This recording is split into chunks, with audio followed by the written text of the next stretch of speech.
You will hear this voice so prominently coming through your speakers every fall. It's about hearing what's happening down there on the hill in Alabama. But man, he's got some great HBCU blood to him. He's a Jaguar at heart. And so that means he's good to my heart too, because my dad's a Jaguar. I grew up a Jaguar.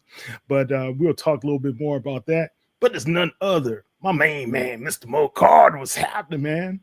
Brother Kyle, I'm doing good, man. Finally glad to be on your show. I know we've been talking about it for like 2 years now. We finally got it going, but that just kind of just shows you that both of us are working a lot, and finally we're able to find the time to make it all happen. Yeah, man. Look, you always grinding, so I'm just trying to follow your footsteps and try to see what's going on. What Mo says, man, guys, look, in HBCU media, there's so much of camaraderie and such appreciation and respect, man. And I appreciate Mo, because Mo be sending me some things. I'm like, man, did that happen?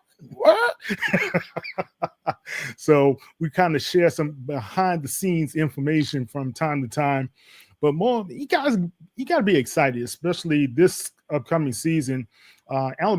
Alabama A&M is having all type of changes. You had Dawn Thornton last year with her record-setting year. You have Ty Floyd that's going to be the play-by-play announcer, but you got great Dante Jackson. You have Sam Shea, which has the best name in all football, in my personal opinion. Sam Shea, I'm thinking about I'm going to get you, sucker. So I got you. But it's some good times that you guys are having there, especially with Dr. Bryant and the PR department with Howard and those guys. They're just doing a phenomenal job. So when you look at all the buzz and all the excitement, what's happening on the Hill, and you covering in the newsroom, what's the talk? What's the talk behind the scenes with the other reporters? Well, I mean, primarily people know that I've been here in Huntsville for almost a decade now. I'm actually going into year 10. I know it has been that long. It's crazy just to think that I've been in the business for 16, and it's going into year 10 here in Alabama A&M. And one of the things I made a priority was we were going to cover local sports first. Yes, I know that, in the state of Alabama, you got to give Alabama and Auburn their due. But right. I learned this a long time ago. At the end of the day, when it comes to your big schools, big news things happen. ESPN is going to be all over it. Paul Feinbaum is going to be all over it. Yeah. SEC Network's going to be all over it. But for your local schools, that's where it's your time to shine, to let the local community and alumni know about what's going on and what's happening. That's why I've always put a big influence on making sure local sports matters, especially with Alabama A&M, a little bit with Oakwood when we get some stuff with them, along with Alabama Huntsville, and, of course, University of North Alabama, a.k.a. UNA, out there in the Florence area, which is in our viewing area, even though it's about an hour and some change, to the west of us. But so I've always made that a priority. But like I said, with Alabama A&M literally being 5 minutes down the road, like legitimately, like I get on the Parkway, Memorial Parkway, and boom, I'm at Alabama A&M in about 5 minutes with that. So I've always made sure that, they're in the forefront when it comes to just, coverage and stuff, and anything pops out. Okay, if it's newsworthy, it's definitely going into our sports shows. And Fox 54, WZDX, my television station I work for, we have a special partnership with them because our station airs their coaches shows. So football and the basketball coaches shows both air on our television station, and then the A&M team chaplain, which is Pastor Troy Gardner, some of his services also air on our channel as well. So that's another A&M connection all in all. So, from a strong standpoint, yes, we have a strong connection with Alabama A&M. And, I just want to make sure that the word gets out here, there, and everywhere when it comes to local coverage of the Bulldogs. And then thanks to this thing called the internet, I can turn around and put clips out, and then boom, everybody else can check them out as well. So do you do all the editing of the clips as well, or? Majority of the time, yes, that is the case. You talk about the ever-changing flow of media. So when I began my career back in Baton Rouge at WAFB, you can kind of just say it like this. You had on-air talent at a location, you had a shooter, and you had an editor. Now that's one person. That literally is one person. So I want to say it was grateful that Southern University really kind of put that in our brains in the mid to late 2000s, that what is now known as MMJs, MSJs, or whatever, that was going to become the norm. I think they first introduced it as like backpack journalism or something, but they got away from that name. So now it's either MMJs, multimedia journalists, or MSJs, multimedia special journalists. And that's kind of, what I roll with. I've been pretty cool with, shooting my own stuff and editing it because I know what I have in that situation. Now, I do have another sports reporter we can anchor on my staff, and he does a pretty good job as well. But, when he's not around, hey, it's all on me. Yeah, man. Look, I've been doing that for many, many a year too, back covering the Saints. Oh, bring the camera, it's you doing everything, then going back to hotel, wherever, doing Adobe, splicing it up. There it is. Man, you had to learn so many things on the fly. It's crazy, but it has really helped me out to understand what type of content to be able to push out. So it's a great thing. And I tell those young guys, hey, if you want to be in media, you just can't do one thing. You just can't be sitting behind the camera saying, oh, just give me the microphone. Mm-hmm. No, you got to do a lot more, man. So you got to learn everything. That's what I tell young students all the time, whether in high school or they're in college. When I do speaking tours, I tell them like, hey, the more you know, the better. I'll even be like, hey, who knows how to write? Who knows how to edit? Who knows how to produce? And I'll be like, show me your hands. I'm like, all you that have your hands up, you're beating half the population because of the fact that you have that combination when it comes to skill set. Because there's a lot of folks that go to college and only have a focus in one of those three things. When you have a focus in all three of those things, you kind of beat the rest of the crowd in most cases. And of course, when it comes to competition, look, no matter if you're black, white, Latino, whatever the scenario is, everybody's going for a job. For every 8 reporter jobs in news, there's one sports job. And then you got hundreds of people applying for it. I know this as someone who has applied for these jobs. I've also been on the other side of trying to hire for them. And when they say your news director or potential news director is literally looking at only about a minute's worth of your reel, it's for real because it's so many people. Right. Wow. Very competitive right now. Very. That's why you have so many people who are trying to generate their own content, put it out there, and trying to make some money, right? But when you look at linear television as well as what you guys have been doing on the sports reports, still necessary for our coverage, especially with HBCUs. Over the years, how have you seen the coverage evolve from when your days back in Baton Rouge now over to Alabama? So, clearly there's more coverage beyond television. The main thing, you used to look at is like, okay, what's coming on the news at 6, 9, and 10 most cases. Nowadays, it's not just that. It's more so of, all right, what are we putting on that's the most important on linear television? And then what else can we put on for digital? Whether it's the story that you ran on television moving over to the web, or if it's the 10-minute interview that you had that you only use 30 seconds out of. Nowadays, digital is becoming like such a big thing with streaming, especially in the newsroom. Granted, like majority of news stations are nowhere close when it comes to video streaming along the likes of a Hulu or a Netflix. But because people are cutting the cord, news industries are just looking for ways to just get minutes. If you listen to Dr. McClellan at Swag Media Day, he kept talking about minutes and minutes and minutes. Well, it's the same thing in the news industry. Those minutes all add up. So, the certain amount of minutes that people are watching video on your website, on your YouTube page, or on your streaming app or smart TV stream, those things add up, and that kind of helps when it comes to divvying up certain advertising dollars and revenue and things of that nature. So like now, for example, just like this week, we went to a bunch of high school football media days, and I was approached and just asked, hey, I don't typically do the preview series or whatever, so many teams or whatever days, because we always have to do the college preview. We have an SEC one and a SWAC one that we have to do. But this year I dedicated my time to basically taking those full interviews we had with the high schools, throw them on a timeline, record something, promoting our high school show, and then boom, they've been going to our YouTube page and going to our streaming app. And I'll just say this, I don't know, give or take, if we got like 60 teams, I probably have edited maybe about 40 in the last week and a half, give or take, and then got them 40. Uploaded.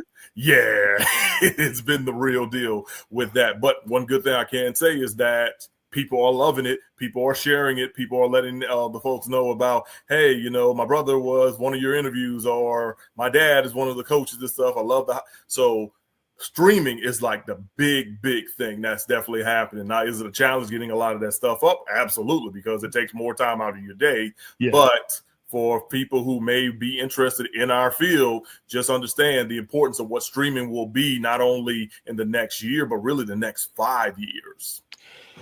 Streaming is very important. Understanding how to get that content up, like you said, is very important. But I'll notice something that was kind of crucial for you guys is that you have a YouTube channel, right? And that YouTube channel, guys, I'm telling you, it helps these news networks out more than ever these days, because everybody didn't gravitate to a YouTube channel. Now it's important that you do have one. Oh, absolutely. Absolutely. I think whenever they told us we were getting a YouTube channel, I think my second year here, I was like, oh, that's great. You want to know why? Because one, by the time you do a YouTube link, you're going to get a nice picture that pops up or whatever. Every time you put a web link, you weren't guaranteed to get a picture. So some folks might have thought, oh, do I click this? Is this spam? Is this? But now, because, you have that YouTube link. So because of that, it was another way just to draw and gravitate people to your website and to your products. And clearly, news stations have caught on with that. Every once in a while, hey, it picks up. It becomes one of those lottery type things. Like sometimes you hit gold and sometimes you just don't. I mean, SEC Media Days a few weeks ago, Kalen DeBoer, the new Alabama head football coach, we uploaded his stuff. I think in the first 4 hours, we had over 28,000 views, Lane Kiffin had 6,000 views in about 2 or 3 hours. But then you turn around and we posted Arch Manning. He only had a couple hundred views. So it just depends in most cases. But yeah, like I said, it's very, very important that that television stations, do utilize that that YouTube, those YouTube numbers and those YouTube links, because when it comes to digital, all those numbers matter and all those numbers count. All of them matter. All of them count. You do a good job, as well as using social media to leverage some of those stories out there. And you brought some really good breaking news to people coming out of Alabama A&M as well. And thank you for that. Keep doing that grind, man. No problem. Now let's transition over to this season. The SWAC, the digital network, the SWAC TV. You're going to be a part of it. Talk about it. Yeah, well, I'm very excited to be a part of some of the broadcast teams that are bringing you a number of games this year for SWAC TV. It's something that's been in the works for a number of years now.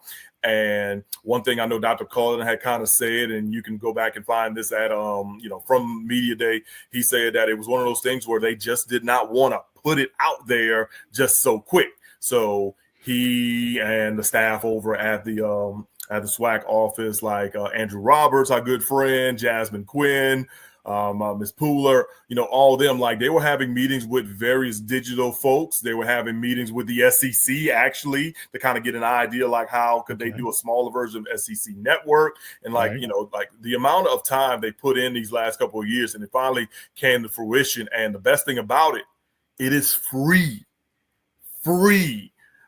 I downloaded it the day they announced it on my phone. And then when I got home later, the TV app was ready to go the next day. I know they said August 1st, but it's been ready for a couple of weeks now. But it's going to be very, very fun. You're going to see some of the familiar faces that you've had with ESPN Plus covering SWAC games in the past couple of years, like myself and Santoria Black, along with Ken Moore from out of the Houston area. And, of course, you'll have Butch Alcedor. There's just a few people just to And name. Will Charles Bishop also be a Yes, part Charles is going to be a part of the mix. Tolly Carr as well.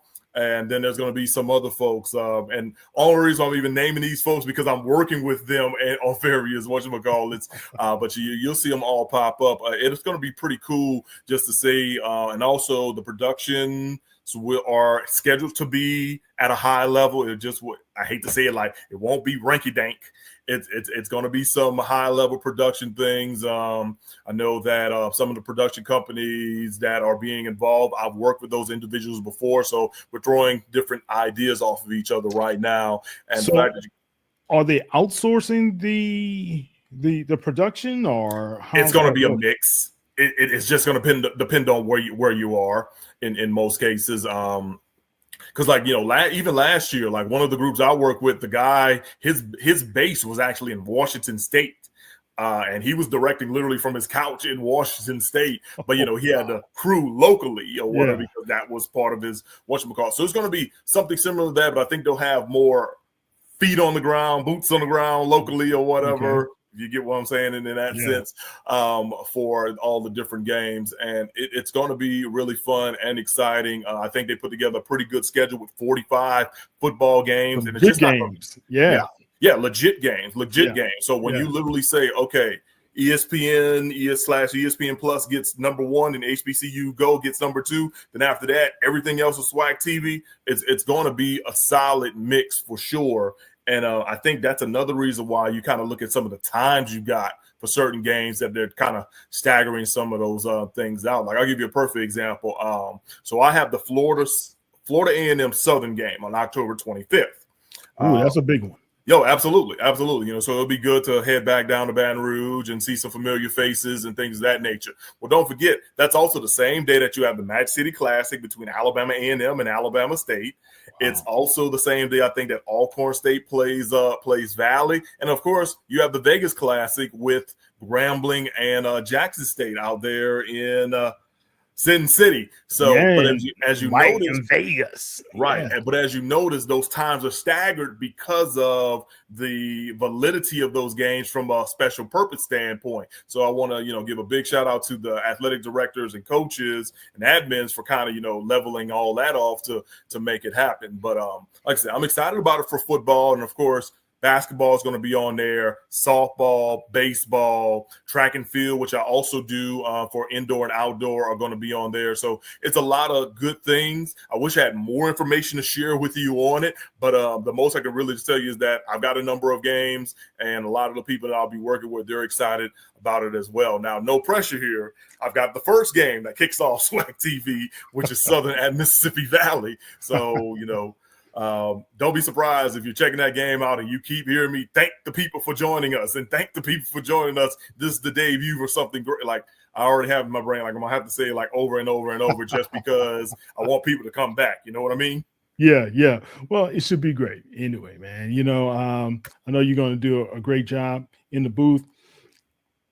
I love the fact, and I need to go back. So when I spoke to Byron Allen a few years ago, when initially HBCU was coming out, HBCU Go, I should say, was coming out, and they made the deal with the SWAC. It was supposed to be that they were going to be the ones having all these 2,000 hours of production and all these different games that were going to be shown from the different sports and what have you. And that never materialized. It only was football, basketball. Right. And I think now that the SWAC has taken back some of the ownership, even from ESPN, right? It's going to give them a chance to control their content. And that's what we should have been doing anyway, controlling our own content. Mm-hmm. And because let's be honest, the SWAC is a valuable resource. And I like the fact when Dr.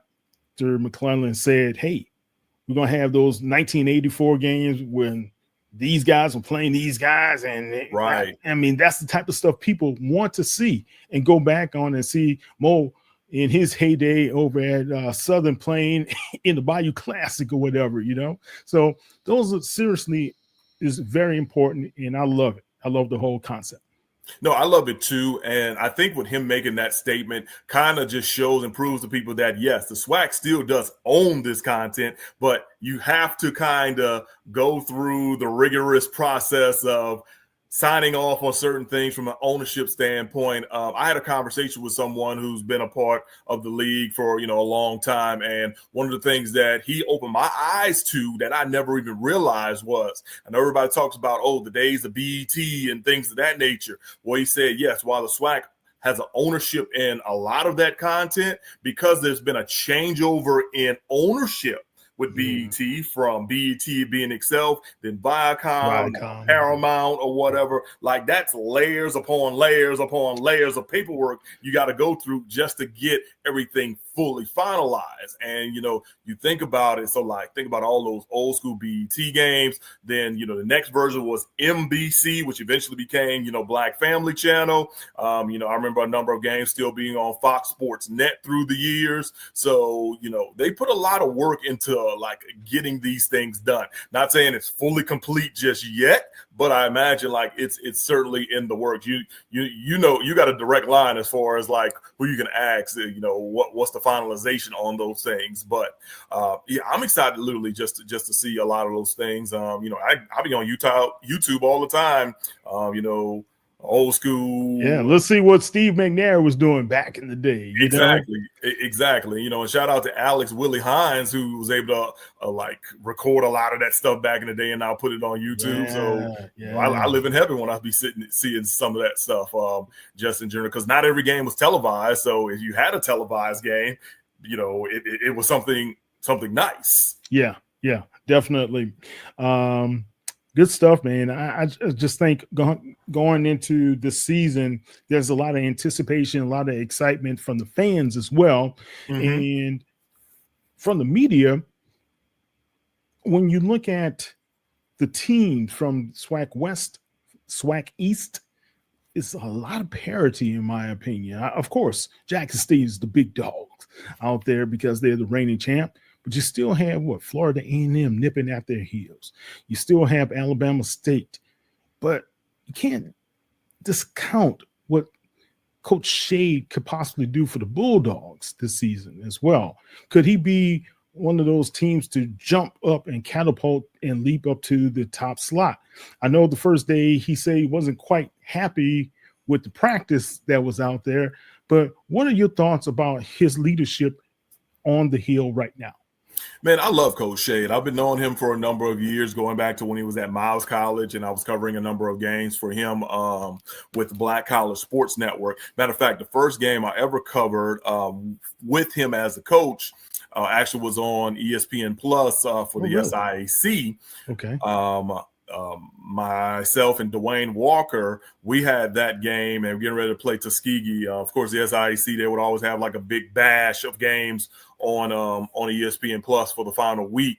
And of course, for people that know, Tuskegee and Miles, very, very big rivalry.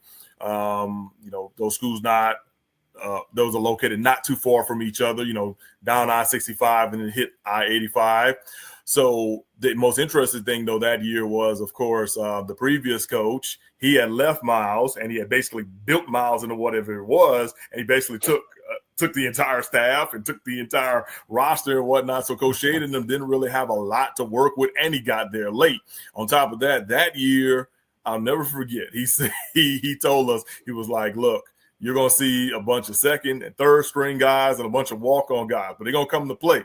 We may be 1-9 on the season, but you got to think we lost this starter, whatever. And it was crazy because Miles played a very, very good game. They forced double overtime to where I'm sitting here like, okay, we're at Tuskegee. It's 4:30. You know where I'm going with this. Are we even going to finish this game because of no lights and things like that? They have no lights out there at that time. Now they have lights. Yeah. But they put up a good fight and ended up losing in a double overtime. Well, the next year he finally gets all his guys together, has a pretty solid team. All of a sudden, they score a victory here. They beat Alabama State at Alabama State and score a couple other victories. And then they get to a situation, I think it was either the last 2 weeks, where they were in a 4-way tie for second. And literally, if they would have won that game, in the second to last week, they would have actually went on and played Benedict for the championship, but quarterback got hurt and, things just went to the left or whatever. But all of a sudden it's like, it's almost like a worst to third situation. Oh, worse to third. Yeah. Worse to that, worse to first, but worse to third. So, which is still good. Well, the next year they just come out and just dominate. He just dominate from top to bottom or whatever. And then all of a sudden, he has Miles. He lets he wins the SIC championship, a first round playoff game as well. And then things were just rolling with that. So now that I think he's at Alabama A&M, the cupboard isn't as bare, like talking about, but he still had to kind of mold it. I've kind of noticed from the spring practices and then the first practice I went to for fall camp, you can kind of tell the mindset is different and the players are buying in. I know it kind of sounds cliche or whatever, but I'm seeing it truly. And then on top of that, Coach Shade was no slouch when it comes to playing. He was an all-conference SEC player that won a national championship at the University of Alabama, played almost a decade in the NFL, and then on top of that, he came back and became a great recruiter on the college level and also a good high school coach. So the guys are buying in. I think Alabama A&M will be in a situation where they'll be good for the future. If they beat some people that they may not be expected to do so this year, it could happen.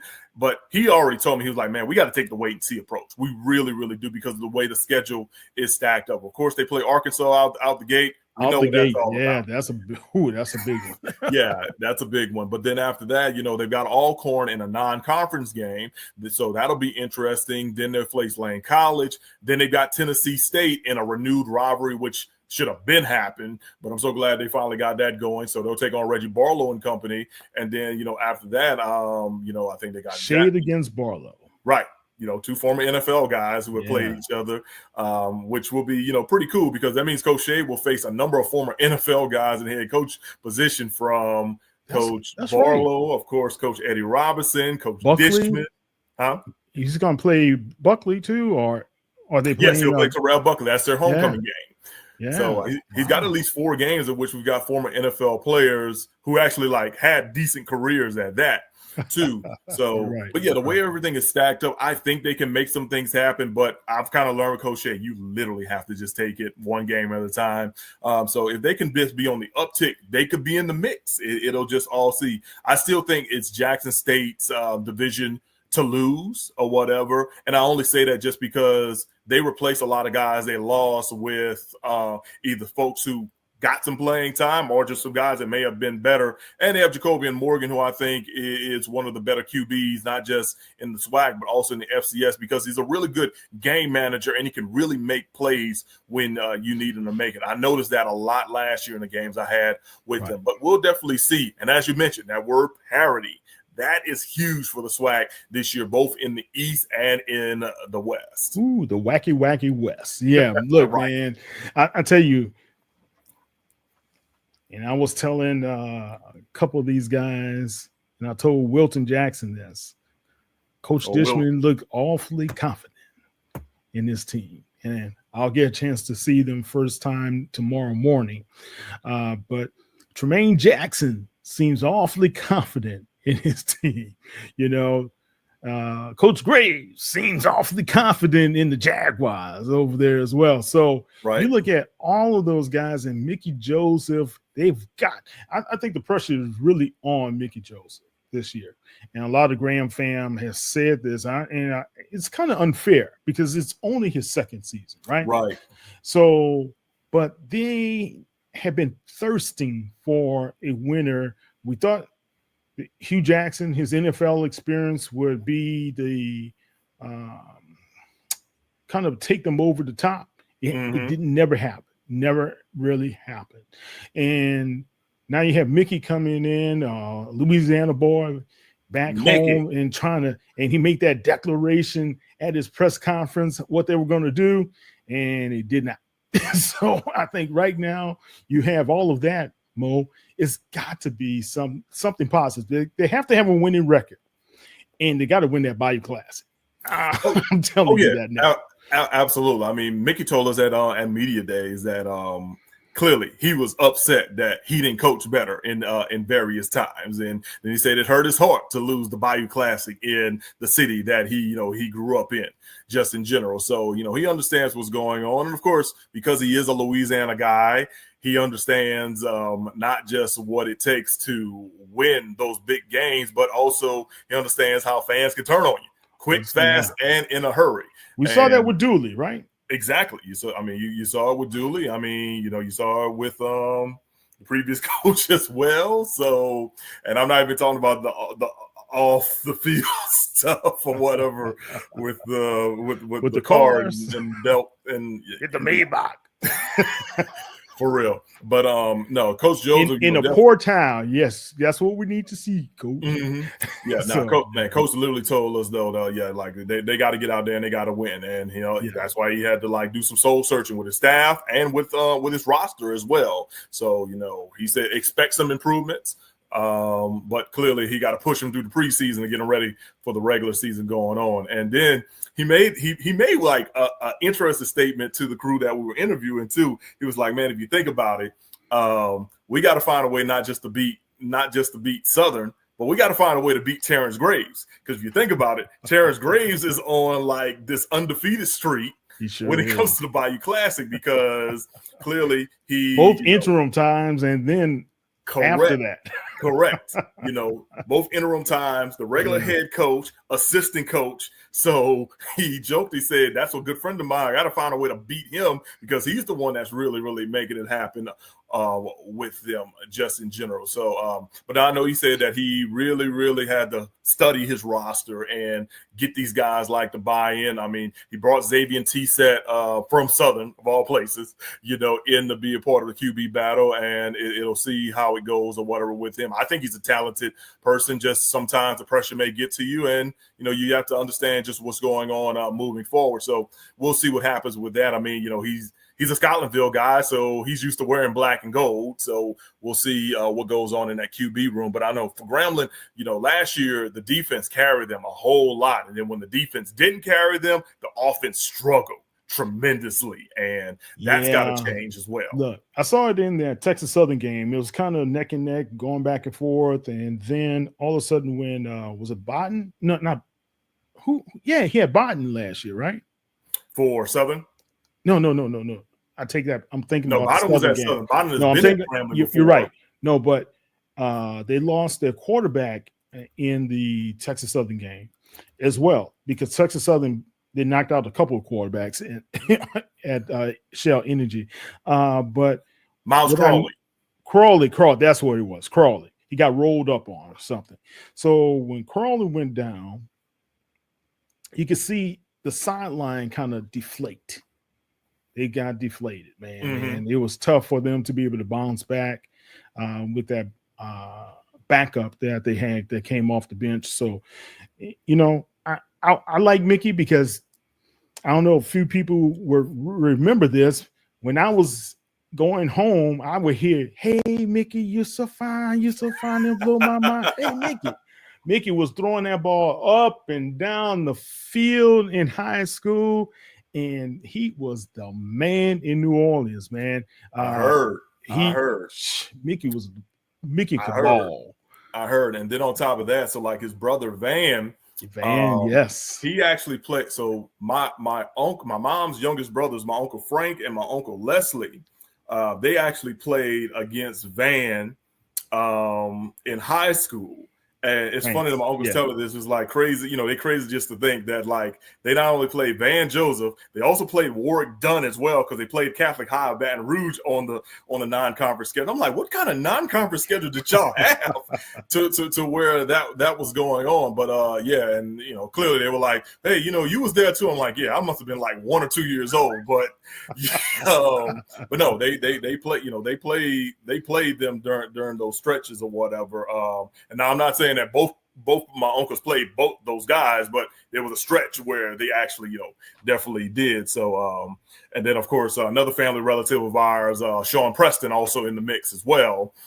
So they all remember each other. Matter of fact, Mickey and Van have become good friends through the years stuff too. not Mickey and Van, those are brothers. Mickey and Coach and Sean Preston have been good friends through the year. When I told him I was from Assumption and the point of it, he was like, oh, man, you got to know Sean Preston. Like, man, that's kinfolk right there. Yeah. Wow. Small world, man. Small Indeed. world. Look, Mickey was the man. I kid you not. He had everybody talking about him. The whole town was buzzing when he made that track. Hopefully they were trying to win that state championship. Let's see. Did they? No, they did not win, but they got close. They got close. I tell you that much. All right, let's talk about this, man. I wanted to get, before we go into some predictions here, when it comes to that roster, the quarterback position, of course, everybody wants to know what's happening. And just got word that Mekhi Hagan is off the team, and coach didn't want to elaborate any further about what was going on, but it's due to academics, we understand. But there's 4 other guys that are really potentially good. And I think, was it Mr. Brown is the next guy up, so to speak. So talk about what to expect there from the quarterbacks. Yeah, so Cornelius Quad Brown is definitely the front runner in the clubhouse. It's funny. He's actually started the season the last 2 years for Alabama A&M, but just due to either poor decision making early on in the season or just inconsistency is why he found himself in a situation where he had to split time. But he's really done a lot of good work in the offseason. His leadership skills have really helped out when it comes to, they've enhanced. And you could tell, like, he's that first guy in the locker room, first guy on the field, last guy to leave. Literally saw that the other day. The only people that were still on the field by the time he left was the guys that you probably saw in the background rolling because they showed up to some meeting late. And when I tell you that brought flashbacks back, I was like, oh, yeah, I remember them days. You don't want to do that too many times just in general. But no, man, Brown's, a very, very athletic guy, tall, lanky, strong arm, and he's very, very competitive. He's very, very confident as well. He made a joke. He was like, look, I'm going into my 7th year as a collegiate athlete just due to transfers and injuries and things of that nature. So he was like, I better do something at this point in time. And I was like, well, you already got your degree. He said, yeah, I'm already working I was like, I'm almost done with my master too. Oh, I said, really? well, you've already done 2 pretty good things. Now you want to make some things happen on the field. So I think, with that being said, and he just falls into a good situation where you have a new staff. So, every position is up for grabs. So if you can literally get out there and be like, okay, hey, I need to lock this down, then that's the case. But one of the good thing I can say, there is competition in that QB room. But I think Brown is certainly the front runner, and he'll probably be the starter for the season. It just keeps things up. Everything should be good to go with that. But, we'll definitely see. But he definitely showed out in the spring game for sure. Well, good to hear. If you had to point to 2 different qualities that make Sam Shade a lot different than Coach Maynard, what would those be? All right. You talk about 2 guys that's like on the different end of the spectrum. So Coach Shade, to really compare him, like Coach Shade's like his approach is like a bulldog. Like he knows, he kind of builds himself up to and be ready to attack when needed. Okay. But also another thing I do like about Coach Shade was, not just the fiery intensity that he has, but he'll give you a whole lot of credit for doing everything 100%. Then he's going to get on your butt for not doing it 110% because that's not how they drew it up.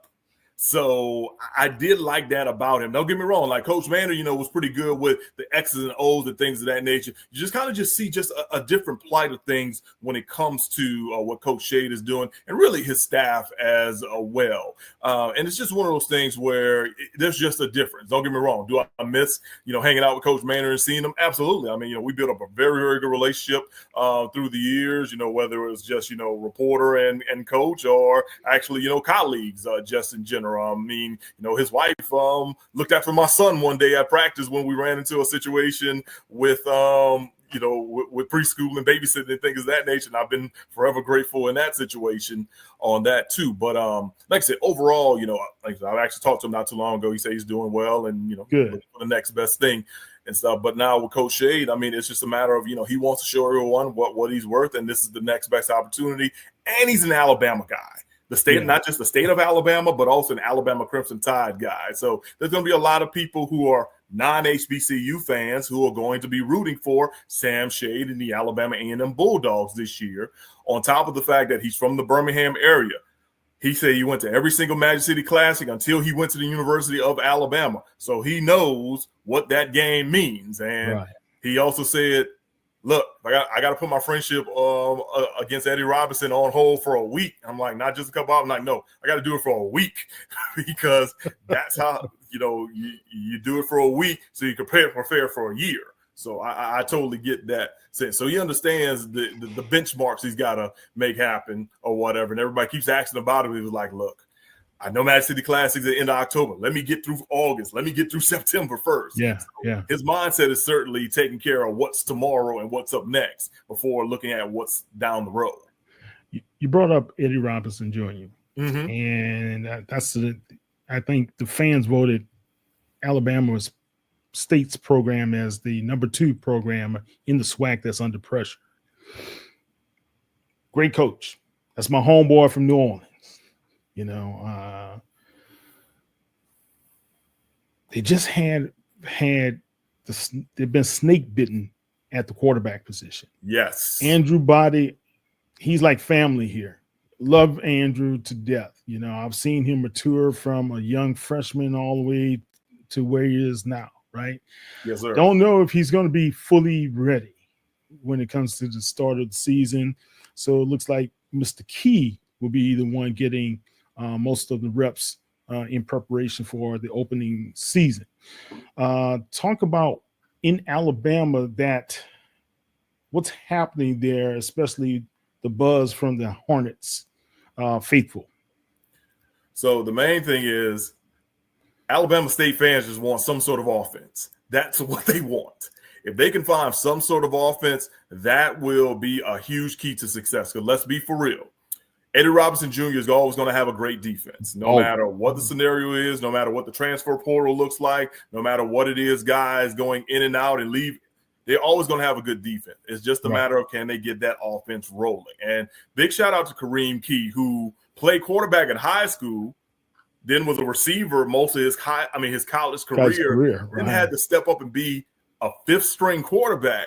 And, he won some games for him, but clearly you still saw that at the end of the day, he was still young and he still had to learn some things. So I'm glad that he'll be in the mix once again. Clearly everybody wants Andrew Body to be 100%, but if he can't go, from a health standpoint, at least for sure, you have an experienced QB who's been in the mix, and then they have an ultra competitive quarterback room as well, with some pretty good receivers and some pretty good running backs too.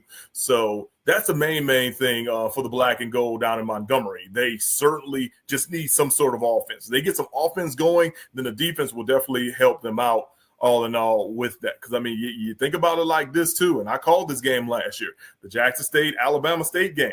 Alabama State was literally in that game all the way to the late half of the fourth quarter, when they got pinned back and then they got the safety and things of that nature. But they were moving the ball on Jackson State, but it was more of the ground and pound. But when you got in the 3rd and long situations, it wasn't working out the best way it could from a passing standpoint. If Alabama State though wins that game, you change a whole different situation in the SWAC East Division last year, and it becomes now Jackson needs some help scenario. So it's not like Alabama State isn't battle tested. It's just a matter of can they get over the humps or whatever. But of course, injuries are a part of the game, transitions are a part of the game, and we'll just see what happens with that. I know they start off early.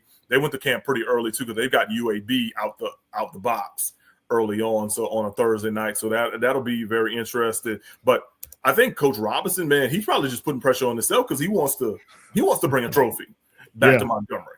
Yeah. He wants to do that. And of course, remember, he is SWAC. Well, at the end of the day, he still has not won a SWAC championship just yet. So because of that, I know that's something that he is certainly has an eye on, and he wants to do it. On top of that, you think about it like this. The men's basketball team just won a SWAC championship with Coach Madlock. Coach Bean continues to dominate on the track and field scene. So now I'm pretty sure people looking at football like, all right, what y'all doing? What's next? Yeah, exactly. What's up, baby? What's next? Yeah. What's next? Well, God, that's a lot to really consider. Yeah, but I still believe, because I've heard both sides, just leave Coach Robinson alone. Y'all gonna be all right, guys. Just leave him alone. All right.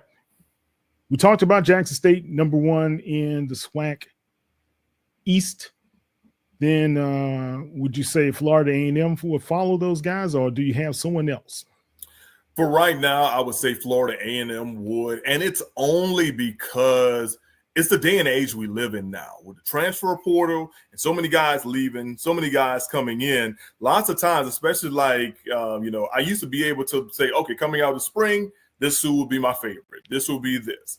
I can't really do that anymore because, you still have that spring window, that spring portal window where some guys may not think it went well and then they're out, and then other guys are hopping in and trying to come there, so you try to analyze rosters. So for what it's worth, I'll basically just say because of the returners that Florida A&M has is like really why I have them second. But collectively, that's literally how it is, like across the entire landscape. Now, also, I think that's another program that, clearly they won a championship not long ago, but I think a lot of people were hoping that they were going to go to back-to-back, and it seemed like they were. And then the game at Jackson State happened.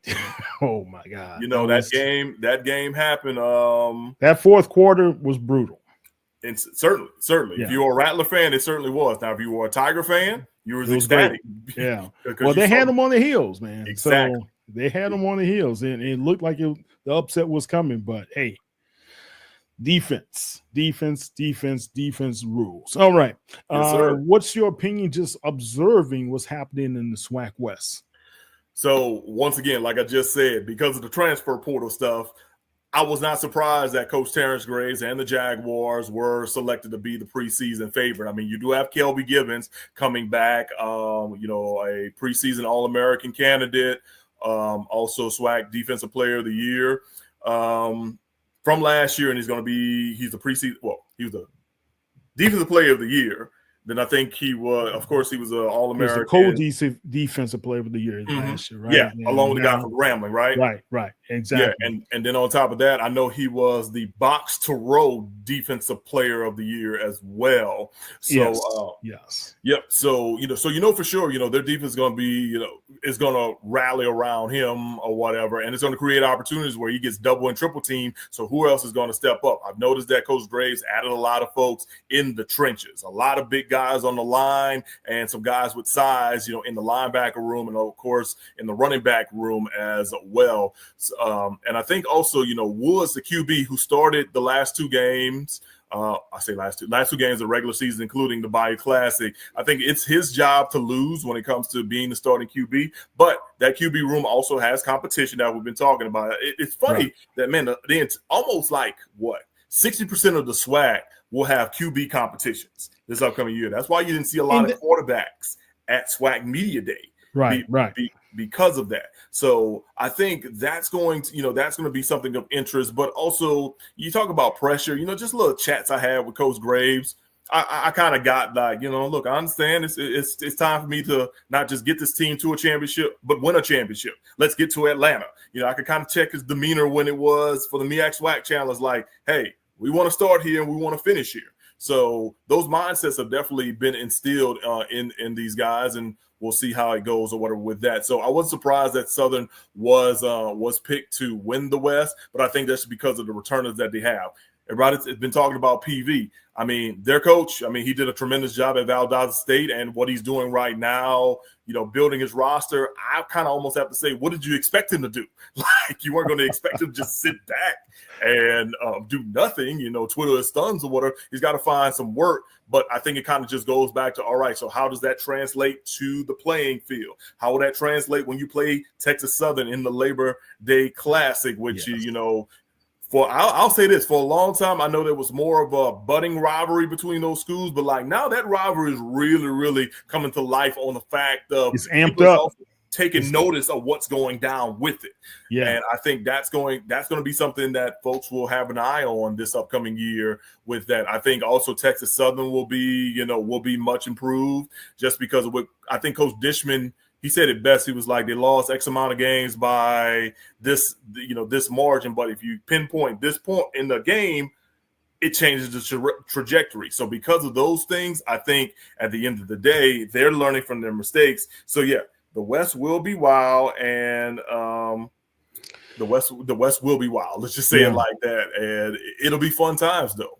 Yeah, nothing but fun times. But look, I have to say this, guys. The Cardiac Kids, they had 3 games that they came back to win at the end. That win in PV and the win over at Texas Southern brought them back to life and gave them life in representing the SWAC West Division. And remember, Texas Southern had Southern beat. I was right there at the end zone. I'm watching it. I'm thinking, take the safety.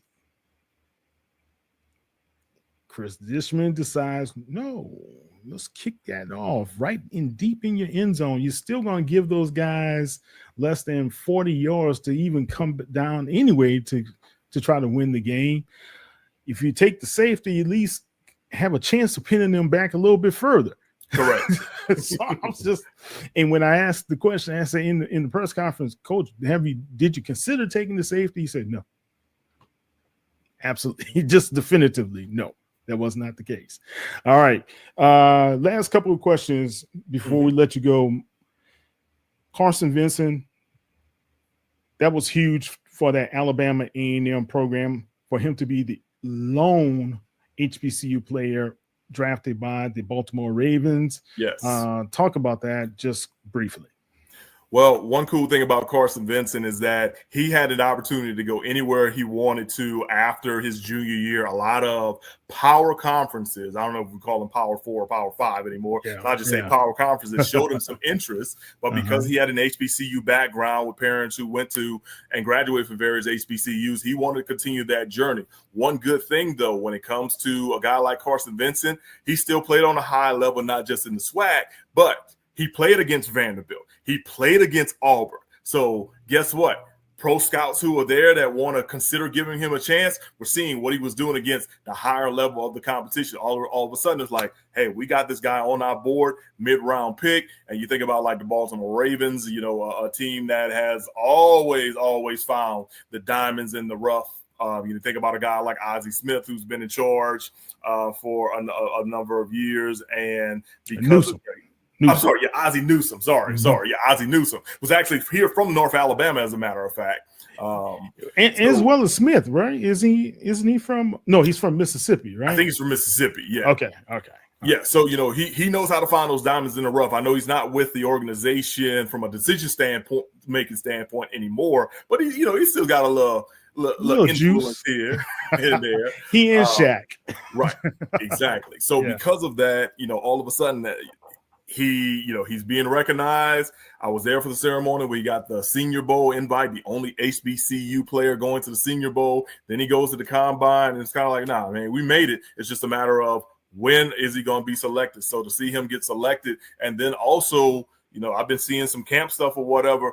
Not sure if he's going to be in a starting rotation yet, but he's going to push some people to be there. He's got good size. He already's got his degree, so he's got a good head on his shoulders, and he listens. That's the best thing Coach Manor said about him. It was like he was never shy about, oh, man, I messed up. All right, I'm about to redo this, re-rack this, and then on top of that, I'm going to do better. Like he understands what it is to make a mistake and then learn from your mistake quick, fast, and in a hurry. So it was very exciting to see Carson Vincent, get drafted, represent HBCUs and represent the SWAC, and now he's with the Baltimore Ravens. Yeah. His old OC, Coach Taylor, told me, say he's just a great person, guy.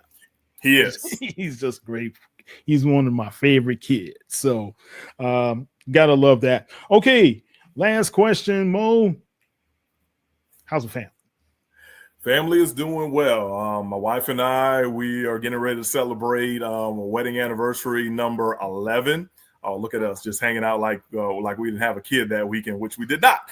He was with grandparents. So no, we're doing well. She and I are getting ready to celebrate wedding anniversary number 11 coming up in November. Congratulations, man. Thank you. I tell people all the time that I owe Southern University 3 things: opportunity to play football, the great education, and that's where I met my wife. And awesome. It's been a wonderful journey. Of course, we have our little one, Morel Carter III. Saying, he continues to be a handful, but in a good way. He's our little blessing for sure. Yeah. And he's getting ready to go to the pre-K circuit, so it'll be some good stuff happening. He's already excited about going to school, which is real cool. And so those things are just working out well or whatever. You see that was College Sunday a few months ago, and of course we all had to represent with the SU Jag sweaters and pullovers and stuff. Yeah, so it was real fun times and good stuff. So like I said, overall family is doing great, and then that's collectively local. Of course, I also have a set of twin daughters who are in the Lafayette area playing varsity volleyball at Como High School. So good luck to them. Got a chance to see them play a lot during the summer with travel ball, and I'll just go ahead and just say this. I used to hear people talk about, oh yeah, it's this and that. Like, until you really travel, you don't understand it just in general, and like how much work and intensity goes with it. But I'm very excited about the young ladies that they're becoming as well, and of course their little brother loves always spending time with them when they get a chance. So kudos to them. They'll be sophomores this upcoming year. With that. So but I got to go back to my wife real quick. The former Lakeisha Adams from East Feliciana Parish of Louisiana. Certainly, East Feliciana, man. You bringing back some memories with these names. Yeah, she's from the Clinton Jackson area, as a matter of fact. Really? Mm-hmm. Yep. Matter of fact, one of her uncles and aunts went to school with Doug Williams or whatever, back in high school and whatnot. I can't tell you exactly which one because there's a whole lot of them, but somebody did because clearly they were like, oh yeah, I know Doug, and things of that nature. But no, big shout out to her because she's been along with me practically this entire journey of my professional career. And on top of that, she's made some trips, but also, she's been the one to just be the biggest cheerleader and, hype me up when it may seem like during a broadcast or something that I may not seem or whatever be a little down here or there. And I've always appreciated that. I tell you, like, those little text messages that you'll get are always just awesome. Just in general. And of course, she's dealt with me for all these years, so it's always been some good stuff. I've always been appreciative of it. With that, so like I said, it's been good stuff, and as I mentioned, our son, he's a COVID kid. It only took a pandemic for us to have her. Yes, he was born in 2020. So what an amazing time that was. Look at him, man. I love this picture. I love. Yeah, that's just awesome. Yeah, man. Look, he does not shy away from cameras. I'll tell you that for sure. He's got the flair. He's got it. He's got it, man. When they say you never meet a stranger, and that's kind of what he is. I'm trying to wean him out of that because of the world we live in nowadays. Don't do it, man. My son was like that as well. Mm-hmm. Kyle was like that, and it helps them also when they get older to know how to talk to people and navigate this. Mm-hmm. Keep encouraging him, of course, not to be able to do anything crazy, but just keep encouraging. No, right? Absolutely, man, absolutely. I mean, and that's what that's what people did with me. I mean, I was basically the same, and I get that from my dad's side of the family. Like, anybody on my dad's side of the family will just sit there and just literally have conversations with you, and we ain't never met a day in our life. But also, I think that's kind of a South Louisiana thing too. So yeah, that's true. That's true. Something else. What year did you play at Southern? So I was at Southern from 2006 to 2009. I played in the 2006. Well, let me go back. I was on a team in 2006, but of course I transferred from Nicholls State. So, transfer portal didn't exist back then. So I had to set out a year.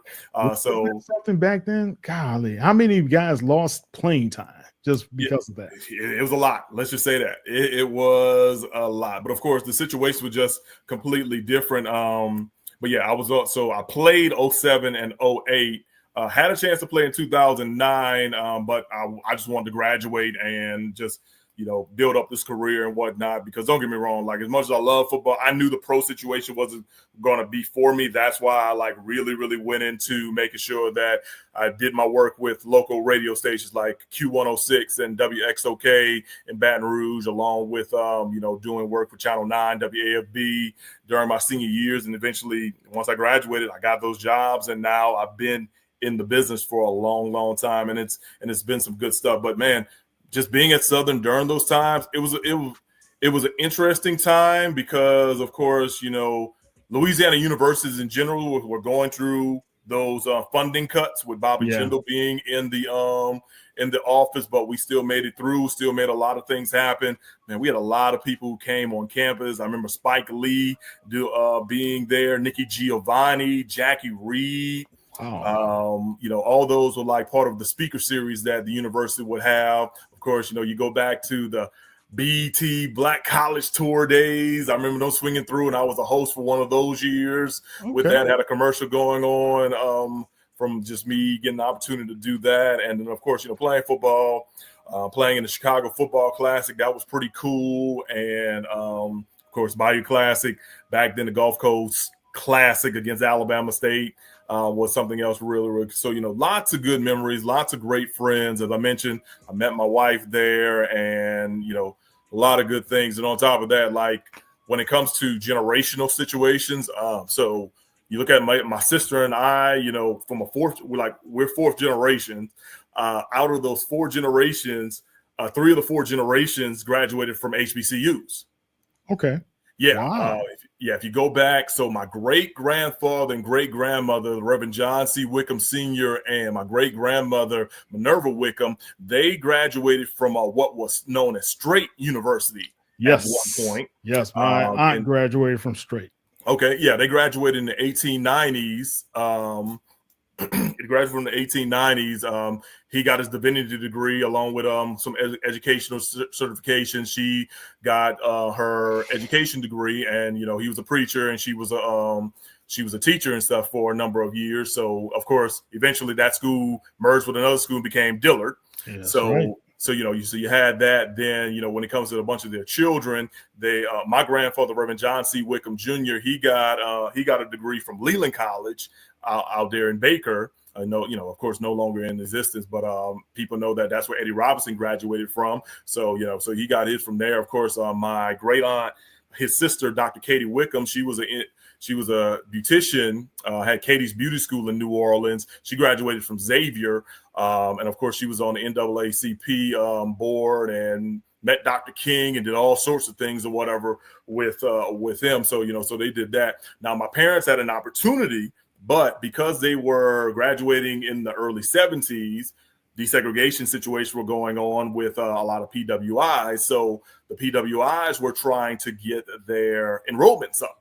So lots of minority scholarships started going out to a lot of folks. So that's why my mom just went down the road and just went to Nicholls State and just made it happen. I had a couple of aunts and uncles who kind of in that same period kind of did the same thing or whatever. And, that kind of helped me go to Nicholls State for a little bit or whatever. I don't want to get into my whole recruiting thing because we ain't got enough time to be talking about all that right now. But, after just spending some time there, I actually won a championship with Nicholls in 2005.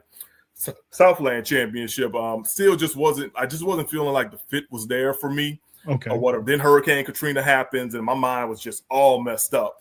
And eventually, I looked at some other schools and lo and behold, Southern University came calling thanks to a childhood friend of mine who was playing football named Cleveland White. He basically set me up with Coach Richardson and set me up with Coach Graves to come speak with them or whatever during the spring.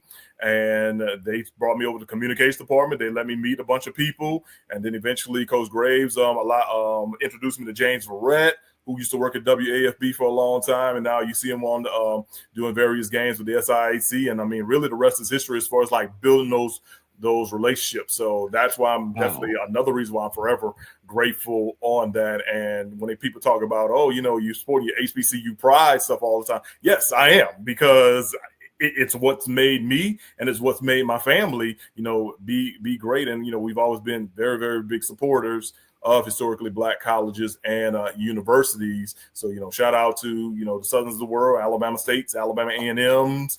I have a cousin who just graduated from Clark Atlanta not too long ago. Really? Yeah, so yeah, our family has a number of HBCU grads here and there, and then I always mess with some folks too. Majority of them are Southern Jags, so like they were the ones in the old school Winnebagos and all that going here and there. Never understood how in the world we could go to like a Southern game, tailgate all day, game kick off at 7. Somehow we catch the whole game, go home, and then still be ready for church the next morning. Yeah. The next morning, like an hour away, but still be ready to go to church and stuff. But it was always, good stuff with, with my family members from whether the Grangers, the Barrios. Oh, wow. Yeah, good names, good old Louisiana names. Yeah, the Sylvesters. So, we always, we're always in the mix and whatnot. Now, the ones that for some reason wanted to go to Lincoln Parish, kudos to them in that situation. I tell folks all the time, like, I'm cool with Grambling folks. I just don't like it during Bayou Classic week. That's it. Yeah. Look, man, my dad's, of course, Jaguar. My uncle was Grambling. My godfather was Grambling. My godmother was Grambling. Mm-hmm. And they were just getting their tails beat all the time. And I kid Doug about this. I went to the first Bayou Classic at Tulane Stadium. I was bawling. I was crying. I was like, why do they keep on scoring? Doug was throwing bombs all over the place. The score was kind of close, but it didn't, as a kid, like 8 years old, it didn't seem like it was that close. Mm-hmm. And then my cousin started dating a guy at Southern. If you probably know the name, Kenny Times. Yeah. Mm-hmm. I recognize the name. Yeah, that's my cousin, man. Okay. And we call him Body Snatcher. And they were the team that ended it for Eddie Robinson when they put the first win in the Bayou Classic. Yeah, so, and I remember we were supposed to go to the game, but my dad's like, nah, I don't want to go. We're just going to lose again. Let's listen to it. I was like, that was the game we should have been at. They finally won. So I understand. I totally understand. I can add one other thing real quick. So I grew up in Assumption Parish, Napoleonville, Louisiana, went to St. John Baptist Church under Reverend Lewis C. Clark. Well, Reverend Clark has Southern University ties, while his wife, the late Gloria Clark, she was a Grambling grad, and not only was a Grambling grad, she was very close to Eddie Robinson. Like, when she was an undergrad, she kind of helped out with educational things and study halls and things of that nature. So like Eddie knew who she was, to where my only time I got a chance to actually meet Coach Rob was because of a Grambling alumni thing, and that brought him down to Thibodeau like in the early 90s. So she was very, very close. Well, clearly whenever Coach Richardson came around and he was doing what he was doing to Eddie, some of those church members that either had those Southern ties or were Southern grads would always get on her. But she would never hold it down. She was respectful. She was respectful, and then of course, it get a little cold in church or whatever. So instead of her pulling out a blanket, she put on a nice little Grambling. Yep, she put on a Grambling jacket. And back then, it was such good fun to go against one another. Look, my dad couldn't hold it down until that finally they got off the snide. But the thing I remember also, when I finally got to Houston back in '89, I met a girl and we started dating. And I met Eddie Robinson at the hotel across the street from what is NRG Stadium now, but it was still the Astrodome back then, right? And they were playing the Black College All-Star game. Gotcha. And he was the coach of it. And when I met him, all I can remember, I was like, I'm meeting Eddie Robinson, right? His hands must have been wrapped around my hand around twice. Yes, he had some big hands, and they were soft. That's what I remember as well. I was like, and he sat there and he talked to us for a good long time, man. But he was just a really, really class person, and I really did appreciate the opportunity to meet him. Before a few years later, of course, he passed away. So, but anyway, those are good memories, man. Good memories. Oh, without a doubt, man. Without a doubt. That's another reason why, like, as my son gets a little older, I want to make sure that, that he understands, his heritage, understands the backgrounds and the history. I've even told my wife, I'm like, look, we got enough great people in our family, like talking about, for him to literally do his social studies projects on those, one of those great folks, compared to, going doing the typical Dr. Kings and Malcolm X's and things of that nature. As a matter of fact, I actually have so my grandfather's first cousin was a Tuskegee Airman, as a matter of fact. Really? Yeah. Wow. Yep. And then it's so funny because, like, whenever you see, like, the various pictures of Tuskegee Airmen, like, for years I used to be like, I used to see that and I'm like, those guys look cool. And then later you realize, oh wait, that's my relative right there. And so it's pretty cool in that sense. And I'm so that's just another thing. But I want to continue to just instill value or whatever with him, with that, to understand those situations. Of course, we can go on and on, but of course, the time ain't there in that situation. I'll leave you on this. I did have I'll say a relative, was my grandmother's cousin, Audrey Castine. She was actually Miss Dillard, like in 1958 or 59. Well, she was there around the same time my mom was there. Yeah.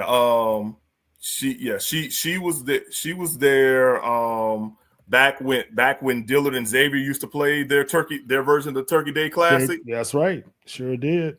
Yeah. And so that was a big deal, man. Big deal for all of New Orleans back then. Correct. So, but yeah, so like, so clearly those family roots were from Assumption Parish, but you know how it is when you find jobs, you want to better it off for your family, you move on out there. So yeah, so Audrey was, and her family and whatnot, they ended up being in New Orleans. And then, yeah, she was like Miss Dillard, like, I want to say like it was 1957 or 1958. It's one of the two. I've got some historical documents. And I know it's like there's a little clipping that my grandfather, just called about. Hey, this is Miss such and such. She'll represent Dillard University in this year's parade as they get ready for the big classic and things of that nature. So I'll just say this: I have so many reasons, literally, to just continue the history when it comes to making sure that the heritage continues to go along. Now, granted, I still got, my son's 4, so still got about 13 years to figure out what he's going to do. It comes quick, Mo. I just want to let you know, it comes quick, man. Oh, I imagine that it does. I imagine that it does. But look, yeah, I was talking to somebody. I say, man, I remember just holding Kyle, and next thing you know, he's in college. Man. Right. That time passes really, really quick. Indeed. All right, Mo, tell everybody how they can find you out there on the Wide Web. So on social media, Twitter, aka X, you can find me at Mo Carter, Fox 54. You can also find my professional page looking up the same way. For my daily content, you can head over to fox54.com and hit the sports tab. We mentioned YouTube. You can also go on our YouTube page, Fox 54 Huntsville, Alabama, to see, what we do with our local schools along with our SEC schools. And hey, it's still baseball season, so we've got the AA Rocket City Trash Pandas still happening here too. And I'll do this. We talked about digital earlier. If you really, really want to see me, you can go on your smart TV and download the Fox 54 Plus app, and you can check all that out as well. And that's for all the local coverage we do here in North Alabama and the Tennessee Valley. Like I mentioned, this upcoming year, you'll see me for a number of games on SWAC TV. Make sure you download that and check that out. I have the opening game on Labor Day weekend, Southern University at Mississippi Valley. So no pressure there on the fact that I get a chance to kick it off, but it's going to be some fun stuff. And of course, I do the digital video play-by-play for Alabama A&M men's and women's basketball. So that continues on with myself and Coach Van Pettaway. So we'll have that rolling. I imagine that the way SWAC TV is set up, we'll still be on that. We'll have that, like, locally they'll produce it and it just moves over to the SWAC TV space with that. So that's real good. That's good. Good sharing in that. And guys, support SWAC TV because I know ads are going to be running. They need to be able to generate some funds, man. We got to make this thing successful. We got to make it successful for the member institutions as well. Please support SWAC TV. Mo, man, It's been a pleasure, baby. Indeed. Yeah, we definitely have to do this again, and chat it up once again, because I'm pretty sure that you being from New Orleans and my hometown being about an hour away, I'm pretty sure we'll be able to cross the line of some folks we know here and there. I had some relatives who went to St. Aug, and grew up in the Saint lower Disgusting. 90s. We call them Saint Disgusting. I'm a McDonald 35 guy. I got you. But yeah, as a relative from St. Aug, I had another cousin who went to Brother Martin, had a few that went to Fort Che. So they all around, here, there. Brother Martin was just listening a mile away from my house, man. Okay. Yeah. So I'm Kyle T. Mosley. That's Mo Carter. You can check HBC Legends out on all social media platforms, as well as me, KTMOZE, on social media as well. Mo, like I tell everybody, we like Bernie Mac. We're family now. You can't get rid of us, no matter what you try. All right. You guys check out Mo. You guys have a great weekend. Be safe out there, you guys, and always be tenacious. Take care. Bye.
Hi, I'm Kyle T. Mosley of the Black Sports Insiders, as well as HBCU Legends on SI.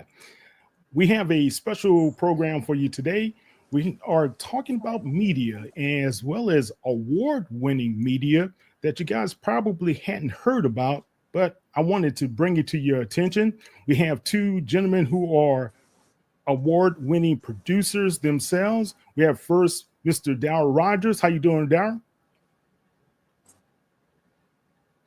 Okay. And we have Thomas Staples. How you doing, Thomas? Hey, how are you doing? I'm well. Good. Well, Thomas, what brought us together was our meeting with the Journalists Association, HBCU PMSA, and we are now collaborating on this video because you brought to our attention some groundbreaking awards that you guys have been able to put on your shelves, so to speak, but it's because of some great content that you were able to produce as well. And I would like for people to get to know who you are and be able to support the efforts for you guys going forward. So Thomas, take it away. Who are you? Well, I am a producer, executive producer, but on my day job, I am the director of program and operations at a TV network called Cheddar, which is Cheddar Media. It's a business news network. But in my off time, I always like to give back to my local Alumni Association. I went to Tennessee State University. I'm alum of Tennessee State. TSU. That's right. That's right. Big Blue Tigers. That's right. And my AOB. I always got to shout out my AOB. Because I am an aristocrat, and I played saxophone when I was in marching band. All right. Hey, man, we got something in common. I played the alto. Oh, okay. Alto sax. Me, same here. Same here. Right. So, okay. We have to chop it up after the show then. There you go. There you go. Yeah. So, I've always wanted to like be in a position to give back. So I started participating in my alumni group, and through the events and like organized activities we were doing with the group, we started intermingling, because in New York, there's no HBCUs up here in New York. And so coming from an HBCU, it kind of feels like a family when you get back with your group. If you go to like a homecoming, or if you got like an alumni group that you participate in, it always kind of feels like a family. But in New York is a special situation up here where, because there are no HBCUs, a lot of the alumni groups tend to do things together. So, it'll be like, Lincoln, Grambling, North Carolina A&T is big here. Howard, of course, is huge in New York. Their alumni group is really big. And one of the events we did was the HBCU Tuesdays, which kind of brought all the alumni together to just have like a networking, co-mingling space, meet each other. What do you have going on in New York? And really just to kind of be a family inside of a family. So you got your alumni group, then you have this meeting we were doing on Tuesdays. And I met Mr. Daryl K. Roberts, who had started a nonprofit a few years before I got here, called Bridging Structural Holes. He's the CEO and founder of Bridging Structural Holes. And he told me at the time that, one of the things that he was trying to do with this nonprofit was to connect marginalized communities and people back to the resources, opportunities, and access, especially when it comes to, giving them opportunities to choose HBCUs as a destination versus what the offerings are up here. Gotcha. This is him texting me right now. Hold on, excuse me, 2 seconds. I don't know if we can. So that is what Bridging Structural Holes is. They provide opportunities, resources, access. And I was like, oh, that sounds amazing. Like, well, tell me more. And he said, well, I'm building the board out. I love to talk to you about it. And we ended up sitting down one day and having a great conversation about our passions. We both are a bit of information people. He's a historian. I always call him a historian because he can spit off numbers and facts about HBCUs like off the dome. And it's really amazing. And me having a broadcast background, I said, well, I would love to at least bring some of what I do to some of these events that you're talking about creating. Right. At that time, it was the Harlem Renaissance Classic that he needed some help on. And I said, well, I'll come in and, we'll see what we can do. And from there, we started working together more. And, I got to meet the board, and then I became a part of the board, and I'm now the board secretary. So I get to participate in all the board meetings and see what they have coming down the pipeline. But that's how we got to where we are today, which is the HBCU All-Star Dream Classic. That's one of the events that Daryl was looking at putting together, a summer exhibition event. So let's kind of pause right there, because was it last year's event that brought all the notoriety to you guys as far as what happened? And tell them just actually where the event is taking place and who participates. Okay, so the HBCU All-Star Dream Classic is a summer basketball event that takes place on the first Saturday in August. This year will be August 9th. It started in 2023. So last year was actually year number 2. This year will be year number 3. And the year it started, actually 2 of the members that are in the HBCU Pro Sports Media Association with us, Michael Jefferson and Orlando Hughes, streamed the event the first year it started. And they worked with Daryl to kind of put together like, play-by-play, they had color, and they did it all live. And we did it to our web portal, which is the name of the event.com. And what was interesting was, as I was looking at that, I said, well, we can continue to do this and continue to level it up. So the very next year, Orlando and Michael weren't going to be able to do it. So we started talking about how can we put it together. And I said, well, I know some producers and people, you know, I'm in television. So I said, you know, I could bring some of my resources to the table and try to create something nice. And as we started getting closer and closer to the event, I realized there's a bigger opportunity here. I mean, this event brings 40 players from across the country and different schools and institutions. And, you know, schools like Howard, you know, schools like Morehouse and Florida A&M, excuse me, not Morehouse, Florida A&M and Southern University. We had TSU in last year. We had Fisk University. Okay. Yeah, we had students from all these different schools. And then we have people participating surrounding the event as far as Texas Southern coming up just to help, you know, put the event on. And it attracts a lot of media, a lot of social media. You can find a lot of stuff out there and companies come and cover it. But we want to do something that was kind of like special to what we are producing, which highlights, you know, what the HBCU experience is. And so that's why we produced this broadcast last year, to really like bring light and illuminate not just the athletes, but the actual whole experience itself. Because you got everything that happens at an HBCU game, right? Yeah. Look, man, you're talking about 40 players, 40 different backgrounds as well. That's a lot of texture there that people would like to know about. Who are these players? What is it all about? And it's at the famed Rucker, right? So therefore, that really makes it very, very interesting. But tell them, didn't you guys have a really record number of people streaming this event as well? Well, as far as the numbers of people streaming, it was only about 150 live streamers. A lot of people caught. That's better than zero. That's better than zero. And it really kind of started with the impetus of giving these students and their parents a way of seeing it. The people who couldn't come to New York, because it's in New York, it's at Rucker Park, and it's a famous park. And so it was giving them the opportunity to basically have a window into what was going on if they couldn't make it. Now, of course, most of the students' parents do come with them, but if their families can't come, they can share it. And from that, you know, we put it out live, or we put it out after that, so for video on demand, so you can watch it after the fact. Oh, really? And then so that's where you see more of the numbers coming from, where people watching it is the video on demand part, but the live part was about 150. So how did the people at let's see, is it the Telly and the Video Awards, how did they get wind of what you guys actually produced?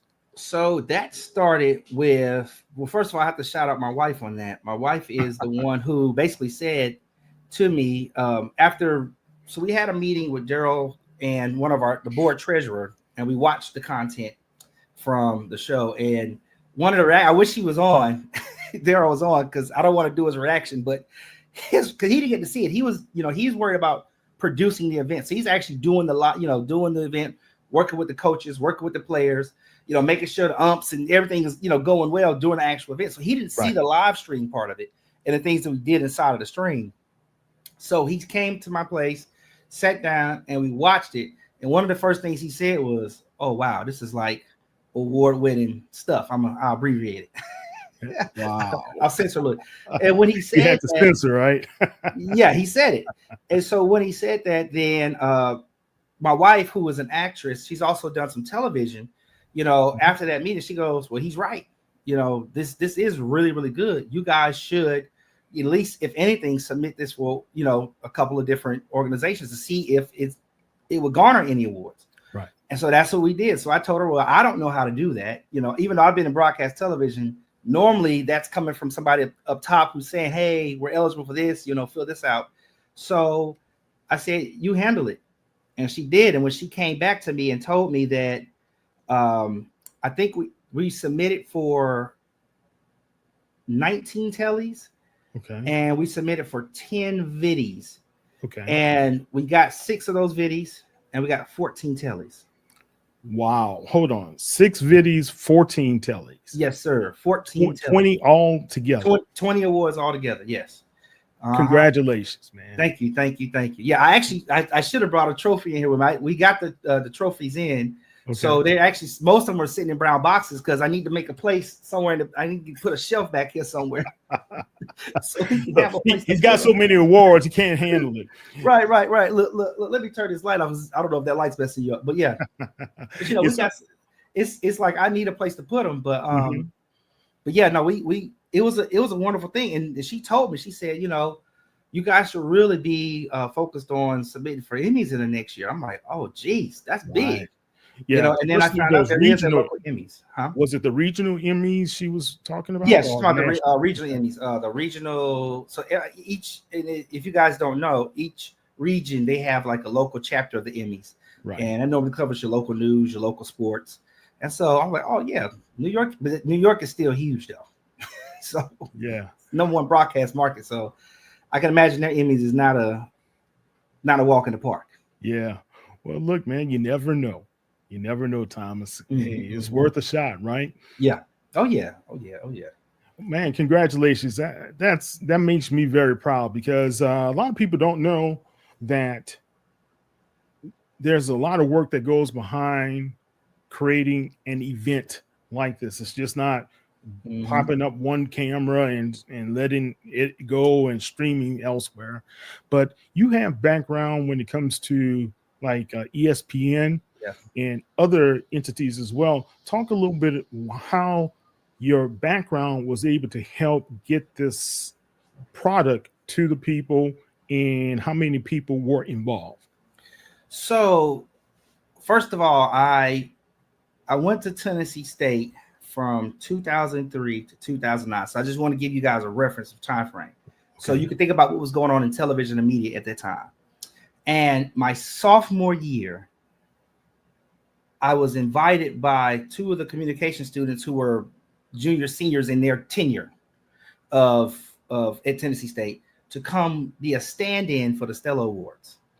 Really? Okay. And I'll give you the shorter story because I know it's a podcast. I don't want to, but it is really interesting. And it's in Nashville, right? In Nashville, Tennessee. So right up the street from TSU. They were doing the Stella Awards at the Grand Ole Opry at the time.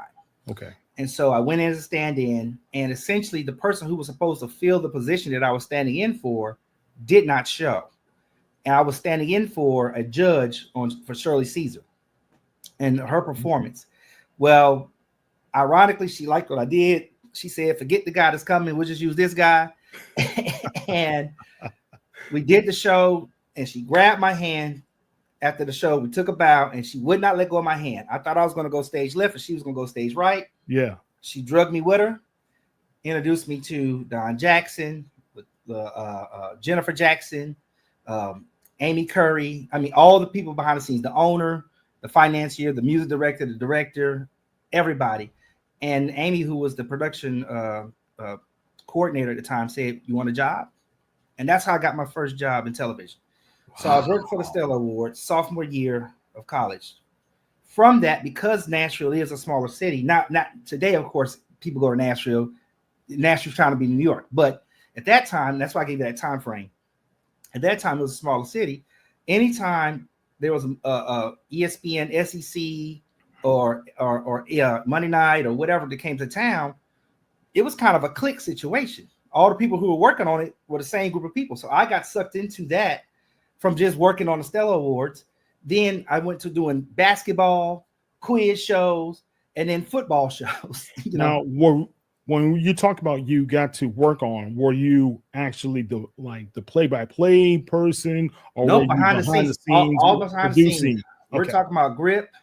We're talking about camera op. We're talking about there's a couple of scenes. I forget the coach, and I feel bad because being in sports, I should know this. But at Vanderbilt, there was a change in coaches, and I was the guy in the locker room when he gave his first speech, getting the angles and the footage. And I was like, oh, that's got to go on my resume. That's cold right there. It was a beautiful thing. They ran it like 4 times on ESPN. Oh, we love that shot.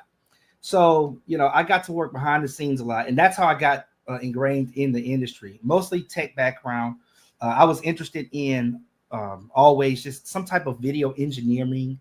Yeah. And so that's when I came to work for the Stellas, and I kind of expressed that. After the first year, they started putting me with different people and let me literally walk around the positions and learn them, which is like the blessing of that particular, I guess, entry point. Yeah. A lot of young people, they always want to be in front of the camera, right? Mm-hmm. Or if they don't want to be in front of the camera, they want to have that byline. All right. And, but it's usually behind the scenes when you get to learn some of the nuts and bolts of what's going on and making very influential decisions. Mm-hmm. How important was that for your career early on to just be behind the scene, also carrying the camera and understanding, like you said, all different angles and everything when it comes to producing a report?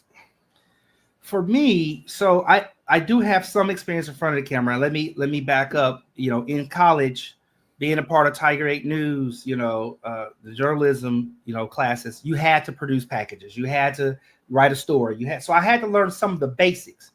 But I always had a passion of holding the camera and recording, documenting the event. Recording it with the audio. Any type of electronic capturing. And so, for me, I understood early on that there's more than one way to tell a story, right? And the writer can write the story, but maybe the speaker can speak the story, or the cinematographer can record the story, right? The audio guy or the field recorder can record the audio, and you can have an audible story that sounds different with sound effects and a speaker, but may appear different when it's on screen. I knew that early on there was more than one way to be a part of the process, not just being the talent in front of the camera. And so something in me was like, I'm a heavy guy. Maybe it was an insecure thing. I don't know. I thought I was pretty decent looking, but I have a higher pitched voice. I'm a heavy guy. You know what? I'm just going to focus on learning how to help people capture the story and make things better, right? Yeah. But that opened up some space for me because I wasn't in line to be the first person in front of the camera, right? I wasn't in line to hold the mic and read the script. Right. I was the guy recording everybody, and everybody needed a cameraman. So it was like, oh, this became like almost a niche. Even though it's not a niche, it became a niche for me going to an HBCU because everybody wanted to be in front of the camera. So matter of fact, there's shows like, I got a friend here in Harlem. His name is Freddie B. We had a show called Freddie B TV. He was like Hits from the Streets, if you remember that show from BET. He would go around on TSU's campus and asking people questions back and forth, and I would just record that, and we put it on YouTube. It's episodes of that on YouTube still to this day, and funny stuff. But when people ask him, hey man, who was the guy behind the camera? He always talks about me, like it was Thomas Staples. And that has happened. You talking about Freddie? Freddie, not Freddie. He used to wear a cap and glasses. No. Okay, all right. Yeah. But he used to have braids at one point in time. He took those down. Okay. Sometimes he wore a cap, but no, he didn't have glasses. Okay, yeah, I'm thinking about somebody totally different from New York. Because there was a couple of shows, something streets that aired down here in Houston a lot of times, and there was the one from New York, and that was on BET with the two guys that actually became behind the scenes, and one was the DJ, whatever. Their names are escaping me at this time as well. But those were important times, man. The cameraman back then, like you said, people loved the cameraman sometimes more than the host. Yeah. Man, get me, man, get me, because I started with my dad's Canon AE1 on Morehouse campus as well as on Spelman's campus, right? And the girls, hey, Kyle. I'm like, man, she wouldn't even talk to me a few years ago, right? But if you put that camera, that's something about having that camera really changed the dynamic. I don't know if you saw just recently, there was a viral clip of Spike Lee. He said something that I thought was interesting. I had never associated going to college in this manner, but he said, most of these film students, when my day, we didn't go to college for the degree. No, we went for the equipment. You had to be in film school to be able to check out the equipment to make your film. Yeah. And I think about, like you just talked about the Canon, I was using the Sony PD-150. That was the camera you could check out from our communications department to do your projects and things of that nature. And interestingly enough, on campus, I started a student organization, which was called TSU Productions. And the dean of student activities came to me we had about 11 members in the group, and our goal was to always check the cameras out. That was our goal because we want to keep the cameras in rotation so we can keep recording stuff. So we made the student organization, and we started charging the Greeks to film certain things. And the dean comes to me of student activities, and he says, "You can't call it TSU Productions, and you're charging people." So one of the guys his name is Big Boy AJ, Antonio Bitten, Big Boy, he does a lot of touring stuff today, who's in the production company, says to me, "Well, drop the U off of that MFer." Okay. So gotcha. That's where TS Productions came from. The company that you often see me posting, like TS Productions did this, whatever. That's where that came from. It started at Tennessee State. So okay. it all has HBCU roots. And but that's what it was. People would come to us. We'd be recording a step show or a Greek coming out, or any kind of, like, we used to have Greek weeks. I don't know if they still do that, but we used to have Greek weeks where every Greek would have events. They'd be their week, and they have every day of the week was their events. So we would record those events and make memorable DVDs and cherishable recordings out of it. Put music to it and the whole nine. And these kids don't know anything. DVD, what's that? Oh gosh, yes. I just realized. What's a CD? What's what's tape? Tape? What's a tape? Let me tell you. Somebody asked. I don't know if you get this, but somebody was asking me for homecoming. They wanted me to send them the footage of some of the events that we recorded back in 2005 and 2006. And I said, "Well, do you recognize that we're in a time where everything's digital now? Those were put on these little mini DV tapes at the time, right? And if I have them, you better hope that age hasn't gotten to them." Right. So I do what I can, but it's funny you say that. My son came home and he was watching an old mini DV that I had in the tape. I don't know why it was still in the tape, man, but we found out it was an old tape of his mom and her friend. They were on the beach in Mexico. So I mean, we're talking about something 30 plus years old, right? But those things are great to have, man. Let's go back and let's talk about some of these awards, okay? The 2025 Video Awards for the HBCU All-Star Dream Classic 2024, the Platinum Award for Broadcast Programming, Cultural Broadcast Creativity, and Graphics Design Gold, and Broadcast Program Sports, Broadcast Creativity Original Music, and honorable mention for the Broadcast Program History as well as the Sports. What's the difference between the Platinum and the Gold? Just curious. So then I think you read the viddies, right? Those are the viddies you just read? Yes. So with the viddies, that is short for videographer for people who don't know. They actually used to be called something else, and they changed recently. They started back in the 90s, I believe. Okay. But they have levels, and platinum is their highest, gold is the second highest. And basically they do first place, first, second, and then third being your honorable mention is your third place, essentially. So that's the big difference between those levels. What's notable in that the awards you just read was in this production, the intro song, the reason we got that award, that's an original song. I called my brother and my college roommate, who was a producer. His name is P. Rich. So those in Atlanta probably know him. He worked with people like Rico Wade and other folks like that. I called him and said, "Listen, we're putting on this production. We got to start it off some kind of way. I can't use Fox, CBS, ESPN. I can't use their intros, but I need something that says who we are as an HBCU culture and what we came to do." And so my brother wrote a song, my roommate wrote a song, and he produced it, and we got together and they put something I thought was a really great soundtrack. So I said, that's it. That's how we're coming in. Really? And so actually that started. So when you read the graphics, it was started with the music. Once I heard the track, then I went and hired an artist, and I said, "Listen, I want you to hear what this is. I need to match that energy." Basically, was my note to the artist. They came back with something that was totally terrible, and I said, no. And then I started explaining the HBCU experience. I said it's like a picnic. Right. You know, it's like getting with your family after a long time. You ain't seen your cousins and you seeing them again.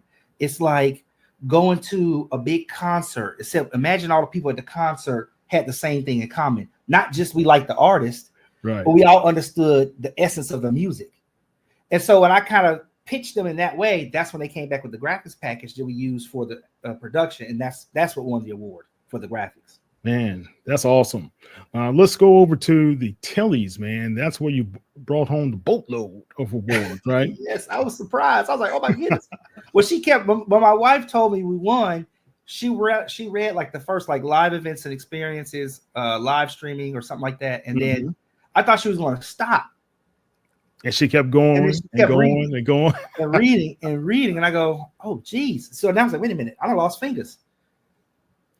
Man, so you did, like you said, the live events. You won the pregame and the game.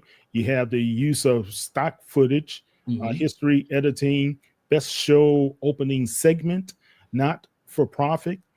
Those are all the silver level awards. And then you have for the bronze level, the use of live stream in your pregame, as well as live stream in the game, and the archival footage, as well as the diversity, equity, inclusion, editing, use of footage, as well as title design. Man, excellent.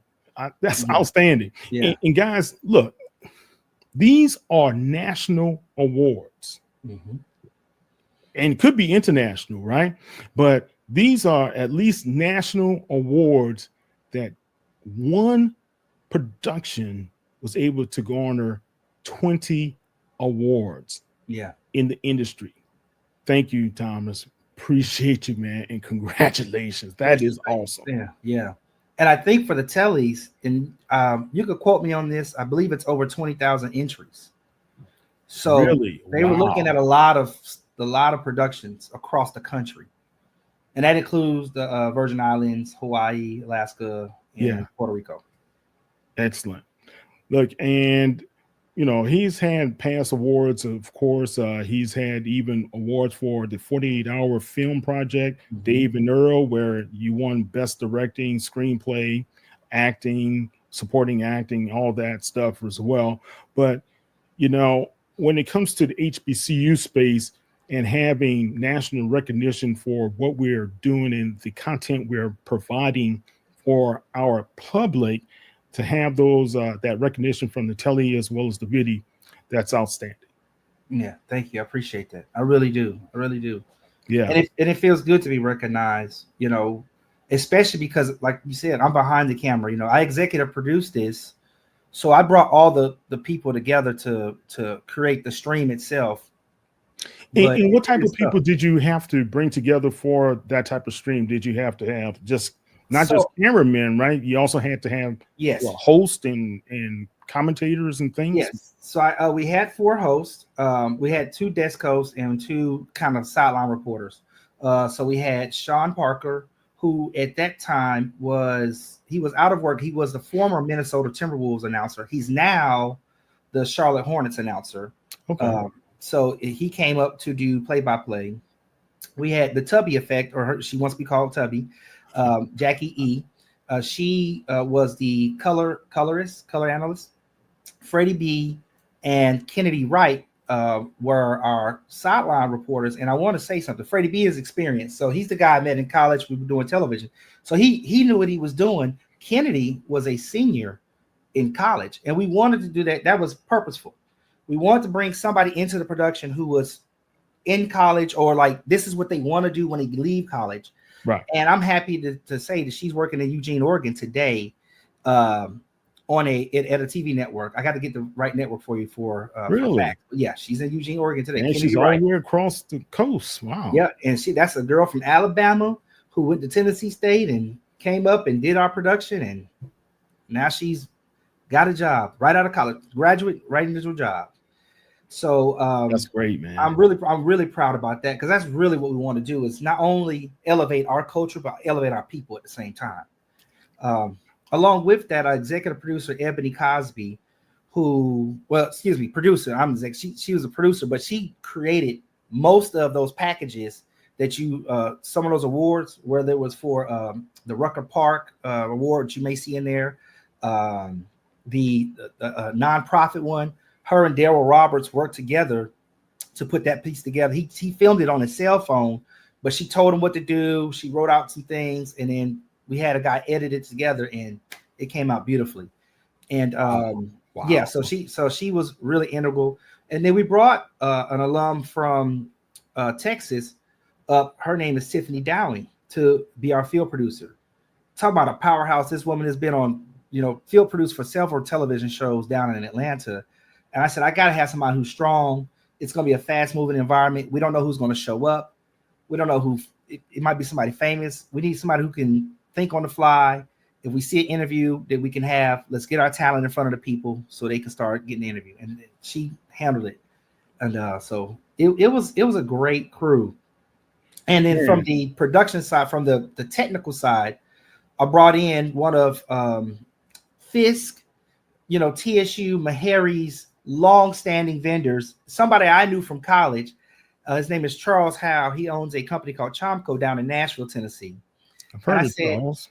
Yeah, and I brought him in with his equipment to furnish all the equipment and gear to make it happen.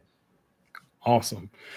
Look, man, that's a great setup and production. Now, a lot of times when I talk to young people and they're trying to get into media and something like this comes along, they always say, well, how much I'm getting paid?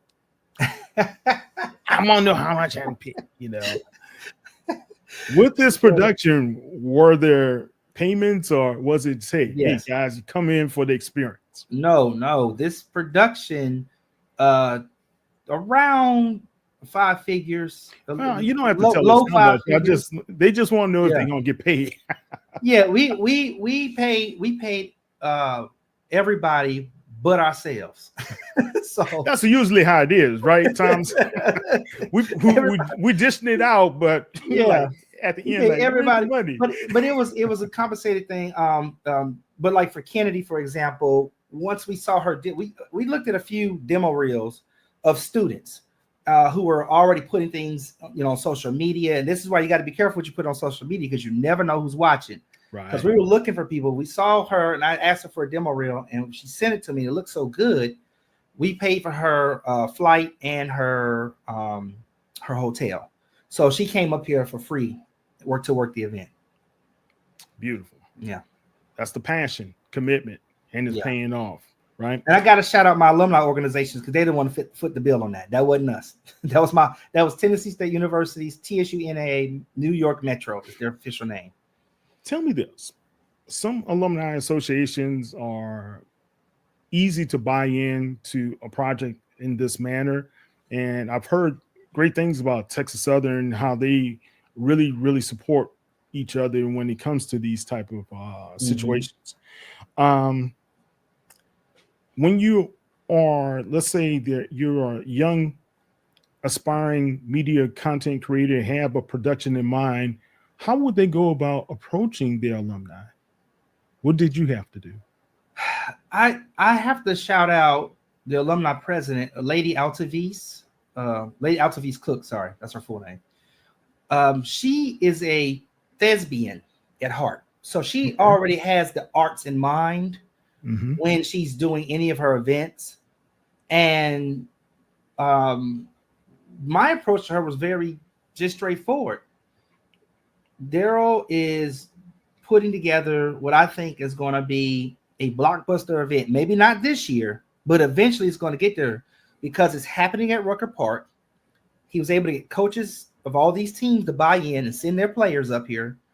He was able to get the city to approve the usage of the park, the whole park.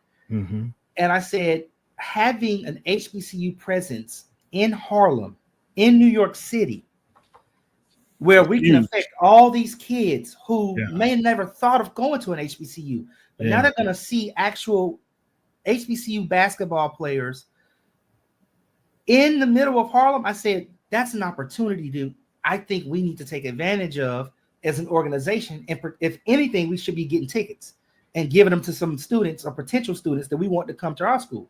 Well, it wasn't just us. Gramblin's Alumni Association thought of the same thing. North Carolina A&T.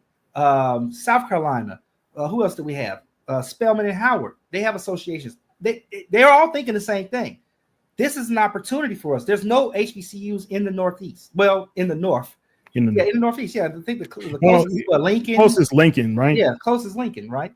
Mm-hmm. So, we're all thinking the same thing. This is a big opportunity for Jersey, Connecticut, New York. That cluster, get these kids here and at least let them see what it's about. Let them see the Greeks stepping, and that's one thing, again, credit to Bridges Structural Holes and what Daryl was able to put together.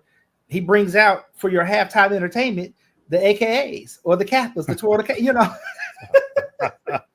So, but that's smart. That to me, that's all a part of. That's about the experience. It's about the HBCU experience, and people have to understand that, man. This is so inspiring. Thank you. And what you guys were able to do. Now, this year, you say it's going to be on August 1st? August the 9th. It'll be on August 9th. Because I was like, today is August 1st. So yeah. August 9th. It's going to be at Rucker. Yep. Right? Yep. And how many participants? Will it still be 40 HBCU basketball players? 40 players, yep. Men and women? 20 guys, 20 women. So they do 2 games. Girls play first, the men play second. Now, this year we do have the 3-on-3. Last year was called HBCU versus the City. It's a little bit of an inaugural event that we do before the actual matches take place, kind of like a pre-show to the show. He's still going to do the 3-on-3 girls tournament again this year as well. So how can media, if they're watching this and they're in that area, be a part trying to cover it? 2 places you can go to find out more information. Of course, you can go to bridgesstructuralholes.org. And then, or you could just Google it, HBCU All-Star Dream Classic. Tons of articles are going to come up. Just put in 2025. Ton of things going to come up. The Eventbrite will come up. And then we're going to stream it again this year on HBCU All-Star-Dream-Classic.com. So we'll be streaming again this year. We won't be doing the same level of production, but we will give people an opportunity to see the event this year as well. And will you have the rosters available as well?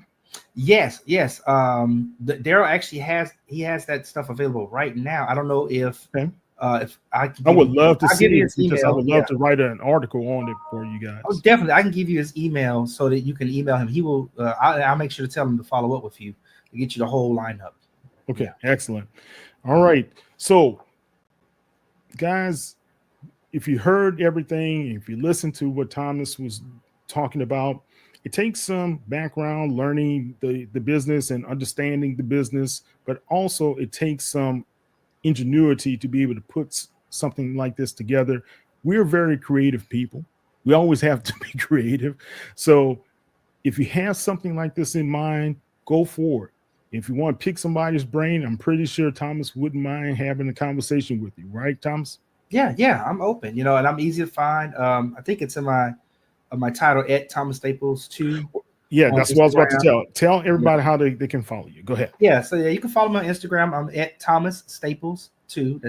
I'm the second, so that's why it's the number 2. You can also find me on LinkedIn at my name, Thomas Staples. And as well as Thomas Staples 2 on, I guess it'll be X now, not Twitter. Yeah. X, as well as I'm just getting into TikTok. So if I don't respond to you on that, give me a second. I'm learning that one. My son is pulling me into TikTok. I'm like, okay, we've had like 2 live streams on TikTok. I'm like, man, they had hundreds of people watch. I said, wow. And that's what I'm really working on for the next time is we're going to start streaming on the actual Instagrams. If you want more information about what's going on with Bridges Structural Holes and all the events, you can find those at HBCU Harlem. As a matter of fact, that may be a good resource for this coming up event to see some of the postings and things we've had leading up into this event next week. And it's not the only event we do. We do have one in November as well, which is the Harlem Renaissance Classic, which we can do another. And that's going to be where? The Harlem Renaissance Classic last year was at Manhattan College. We haven't set a venue for it yet, but it's normally the weekend before Thanksgiving. Okay. And that was actually older than the HBCU All-Star Dream Classic. It's about 5 years old now. Because my son should be back in Manhattan at that time because he's at perfect. AMDA. Okay. Yeah, so he should be back there.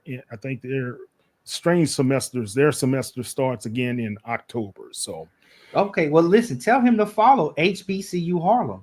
If he follows that channel, he'll get all the information and happenings that Bridge Structural Holes and Daryl putting together, and he'll be able to participate because there's more events than just the exhibition events.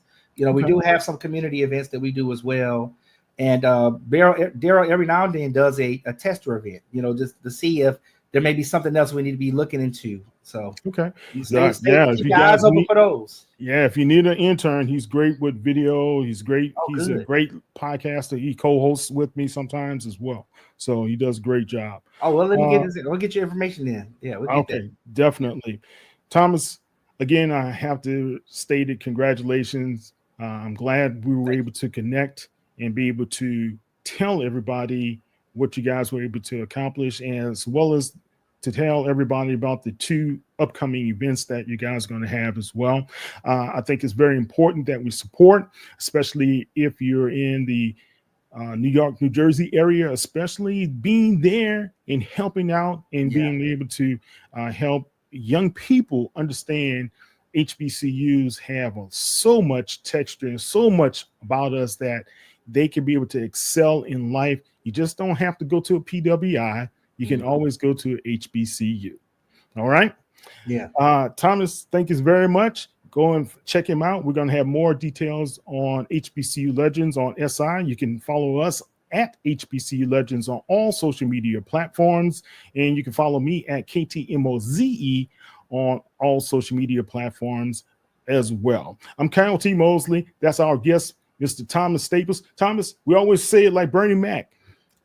You can't get rid of us. Now we're family, baby. That's right. And we're gonna have you back, man. We're gonna talk a little bit more and chop it up a little bit more during the season.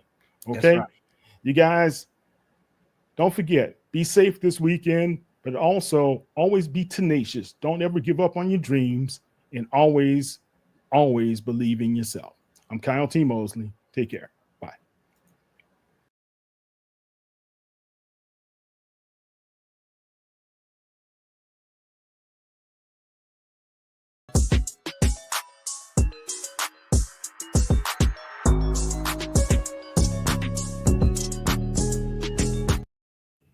Hey, good evening. It's Kyle T. Mosley of the Black Sports Insiders, as well as HBCU Legends. I'm here with my son and cohort, Mr. Kyle Anthony. What's going on, Kyle? Nothing much. How's everybody doing today? How's everybody doing?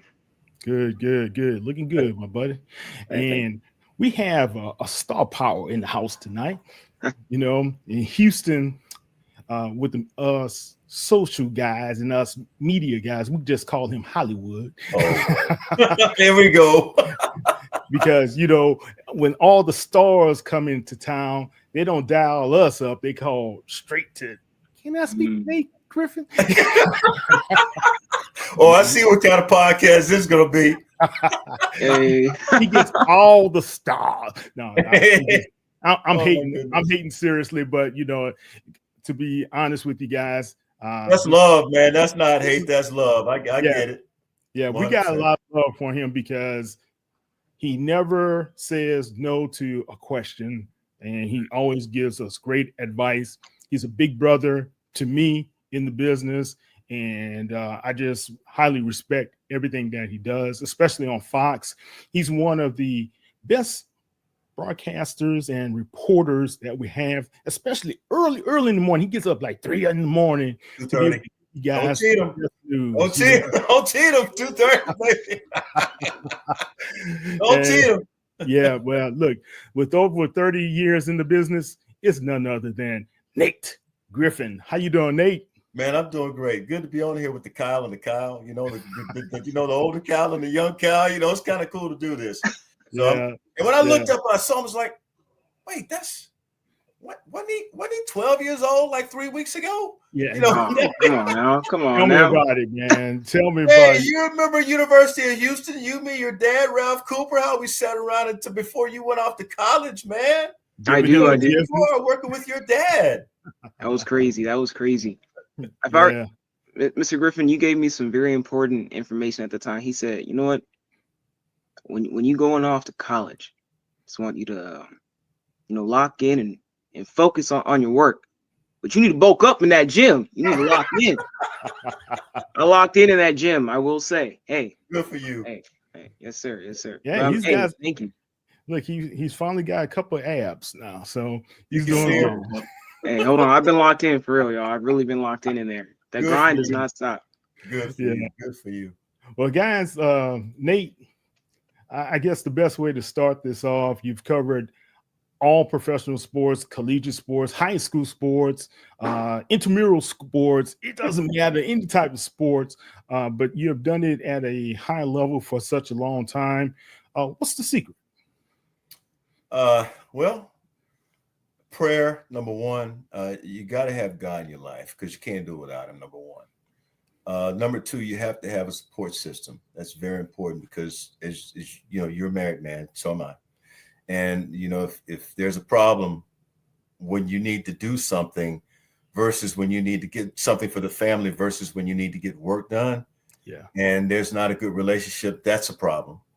So a lot of other things, and then you have to have good working relationships. That's the most important thing. Have good working relationships with your cohorts. And I think you can get some things done. The most important thing is to get the word out to the people. We are a vehicle of information, sports information for people who want it, who yearn it. So we try to make sure that we handle that need every day. Yeah, and you do it so well. I mean, if you guys haven't seen some of Nate's broadcasts, he's able to engage all facets of people, and it doesn't matter if you're serving breakfast to those guys. He's talking to you. If you're just hanging out, hey guys, how y'all doing? You know, he's got a lot of energy. He's talking to you, and people gravitate to you as well. I really admire that, Nate. Thank you. Yeah, Thank just keep up that. That's that old country Mississippi in me, man. That's what that is. It's that natural charisma right there from the South. Come on, that's now. right. That Southern charisma. That old country Mississippi, man. Yeah. Now, Nate, you played ball, right? At Southern Mississippi, yes, at sir. Southern Mississippi, Yes, sir. Golden Eagles. Yes, sir. Man, I used to But always JC ball too, Los McDonald's College. So we got it all. Yeah, you're right. You're right. I used to always love the Southern Eagles. Southern Mississippi when I was growing up in New Orleans because I just liked that nickname, Golden Eagles. So Yes, much, sir. right? Yes, sir. But the thing I noticed that when you didn't have the normal track to be able to get into journalism and broadcasting, tell everybody a little bit about how you got started. Well, it wasn't easy and it wasn't a smooth road. I started at Southern Mississippi. I played there. And eventually I realized that, okay, you're going to have to pick up and leave. So I actually left and went to junior college. And I began to sort of unfold a few things into what I might want to become eventually when I grow up. Initially, I wanted to become an attorney.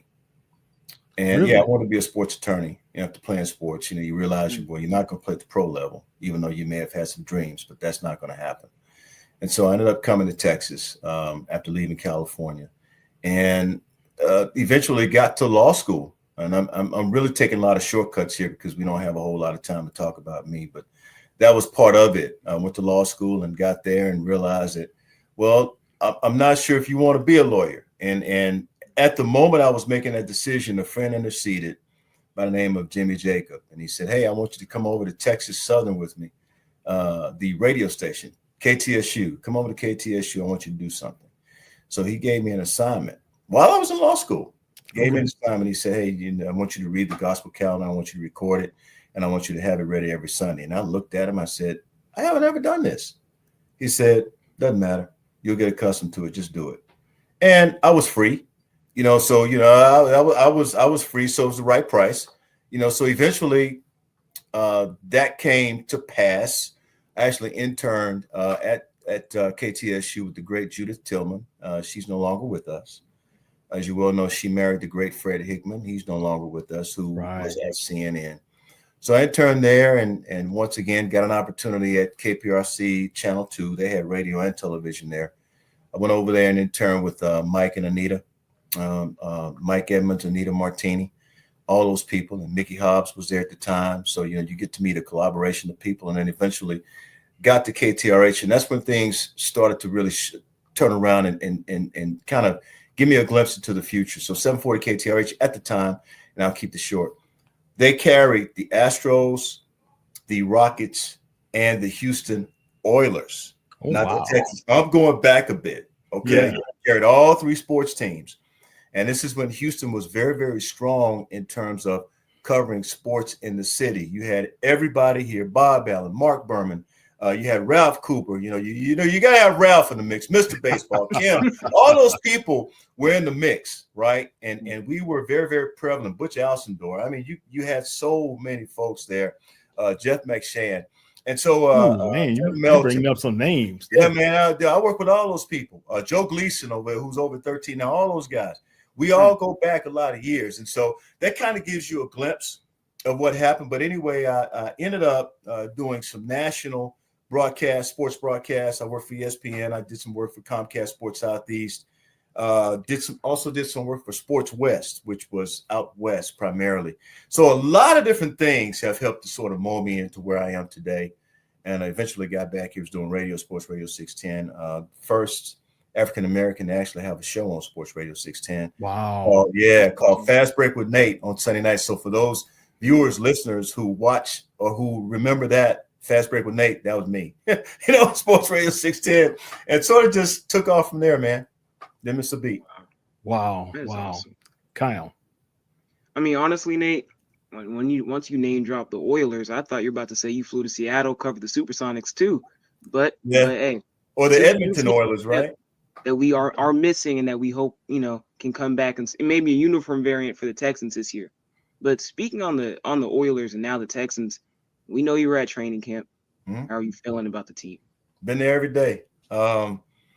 I'm feeling like they're going to be good, very good, in fact. I think, first of all, they've got to make sure they get that, that running back room situated. Joe Mixon, Damian Pierce, both still out. So a lot of I didn't know Pierce was out. I heard about Mixon. Okay. Damian Pierce also. So a lot of the work is falling on Nick Chubb and a lot of the other guys, free agents, who are actually in camp. So right now, Nick Chubb can use everybody who can help him out. That's pretty much what you have. The offensive line, I think, is going to be really good. It may take a couple of games before we see just how good they really are as a unit. And as you guys well know, the offensive line is the smartest group of guys on the field. That's the smartest position group on the field, the offensive line. They have to know all the calls. Mm-hmm. The center makes all the calls for the offensive line, and they all have to work together, but they work as a unit. So I'm really, really curious to see how they're going to work as a unit this year. A lot of guys that are new to the Texans. That second-round draft pick, Ariante Ursery, he is a huge individual at 6'6", 330 pounds. So they've got some meat along that offensive line. It's just a matter of unifying those guys and making sure they communicate. Awesome. Right. Is he playing guard or is he playing tackle? Well, he could be playing tackle or he could be playing guard. I don't see him as a guard. 6'6", 330. Typically, you don't see that. You normally see a guy like that either left tackle or right tackle. But when you have a starting right tackle, it's hard to say where he's going to end up. So we'll see. Okay. Sure. Third year for Mr. CJ Stroud in Houston as the leader of the offense. Last year, some people say it was a slump, but I think it was the play call that had a lot to do with what was going on. Plus, he still had some injuries up front that he had to deal with as well. Right.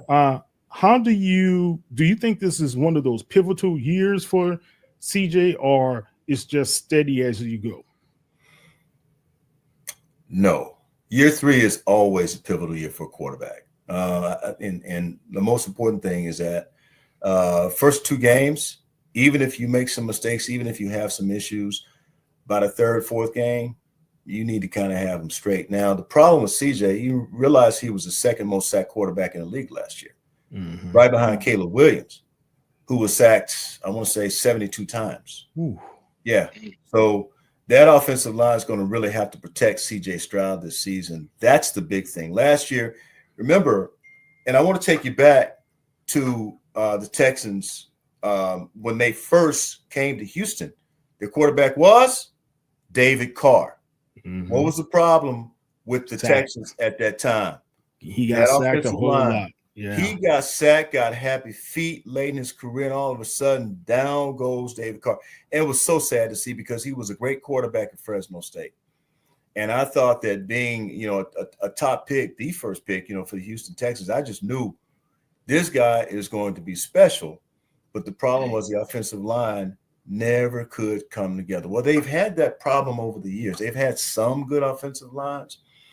But this season, I think they have a shot to be different. You can't have your franchise quarterback running or throwing for his life.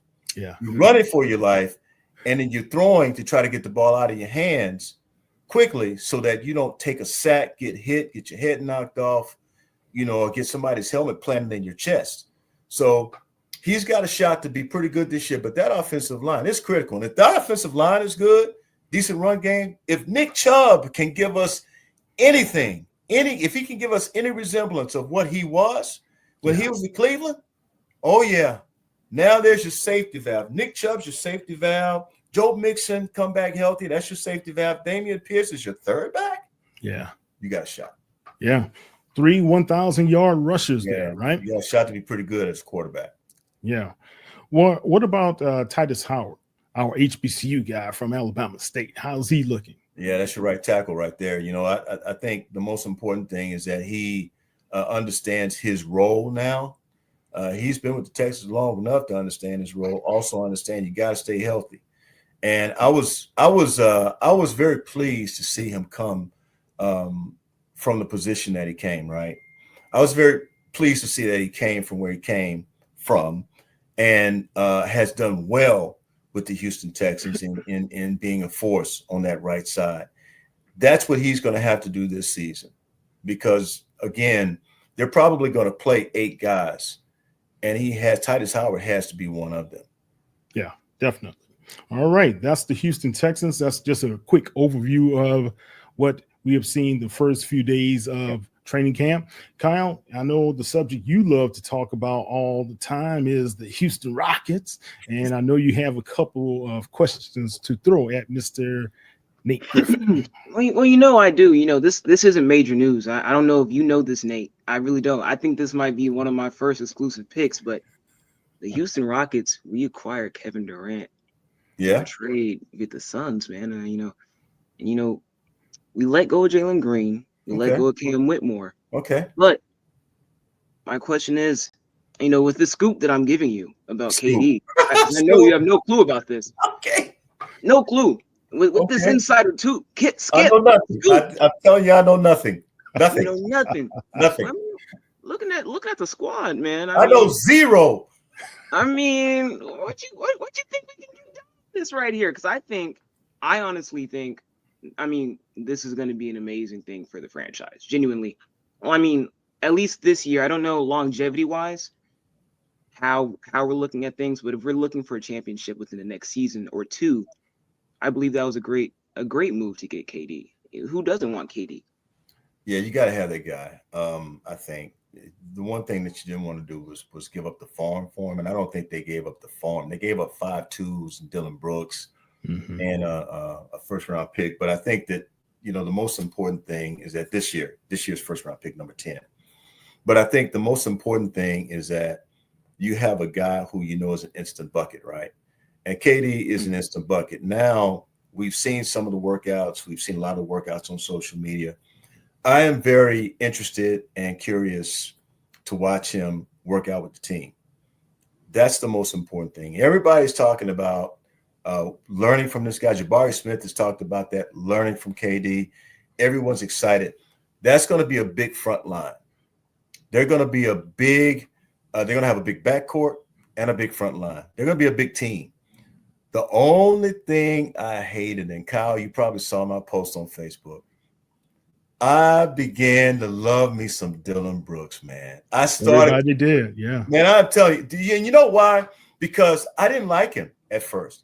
When I first heard about, the Rockets were going to sign him, bring him into camp, I said, Dylan Brooks, no, not Dylan Brooks. You know, and that was me the whole time. And I go on the air, and I had to be stone-faced.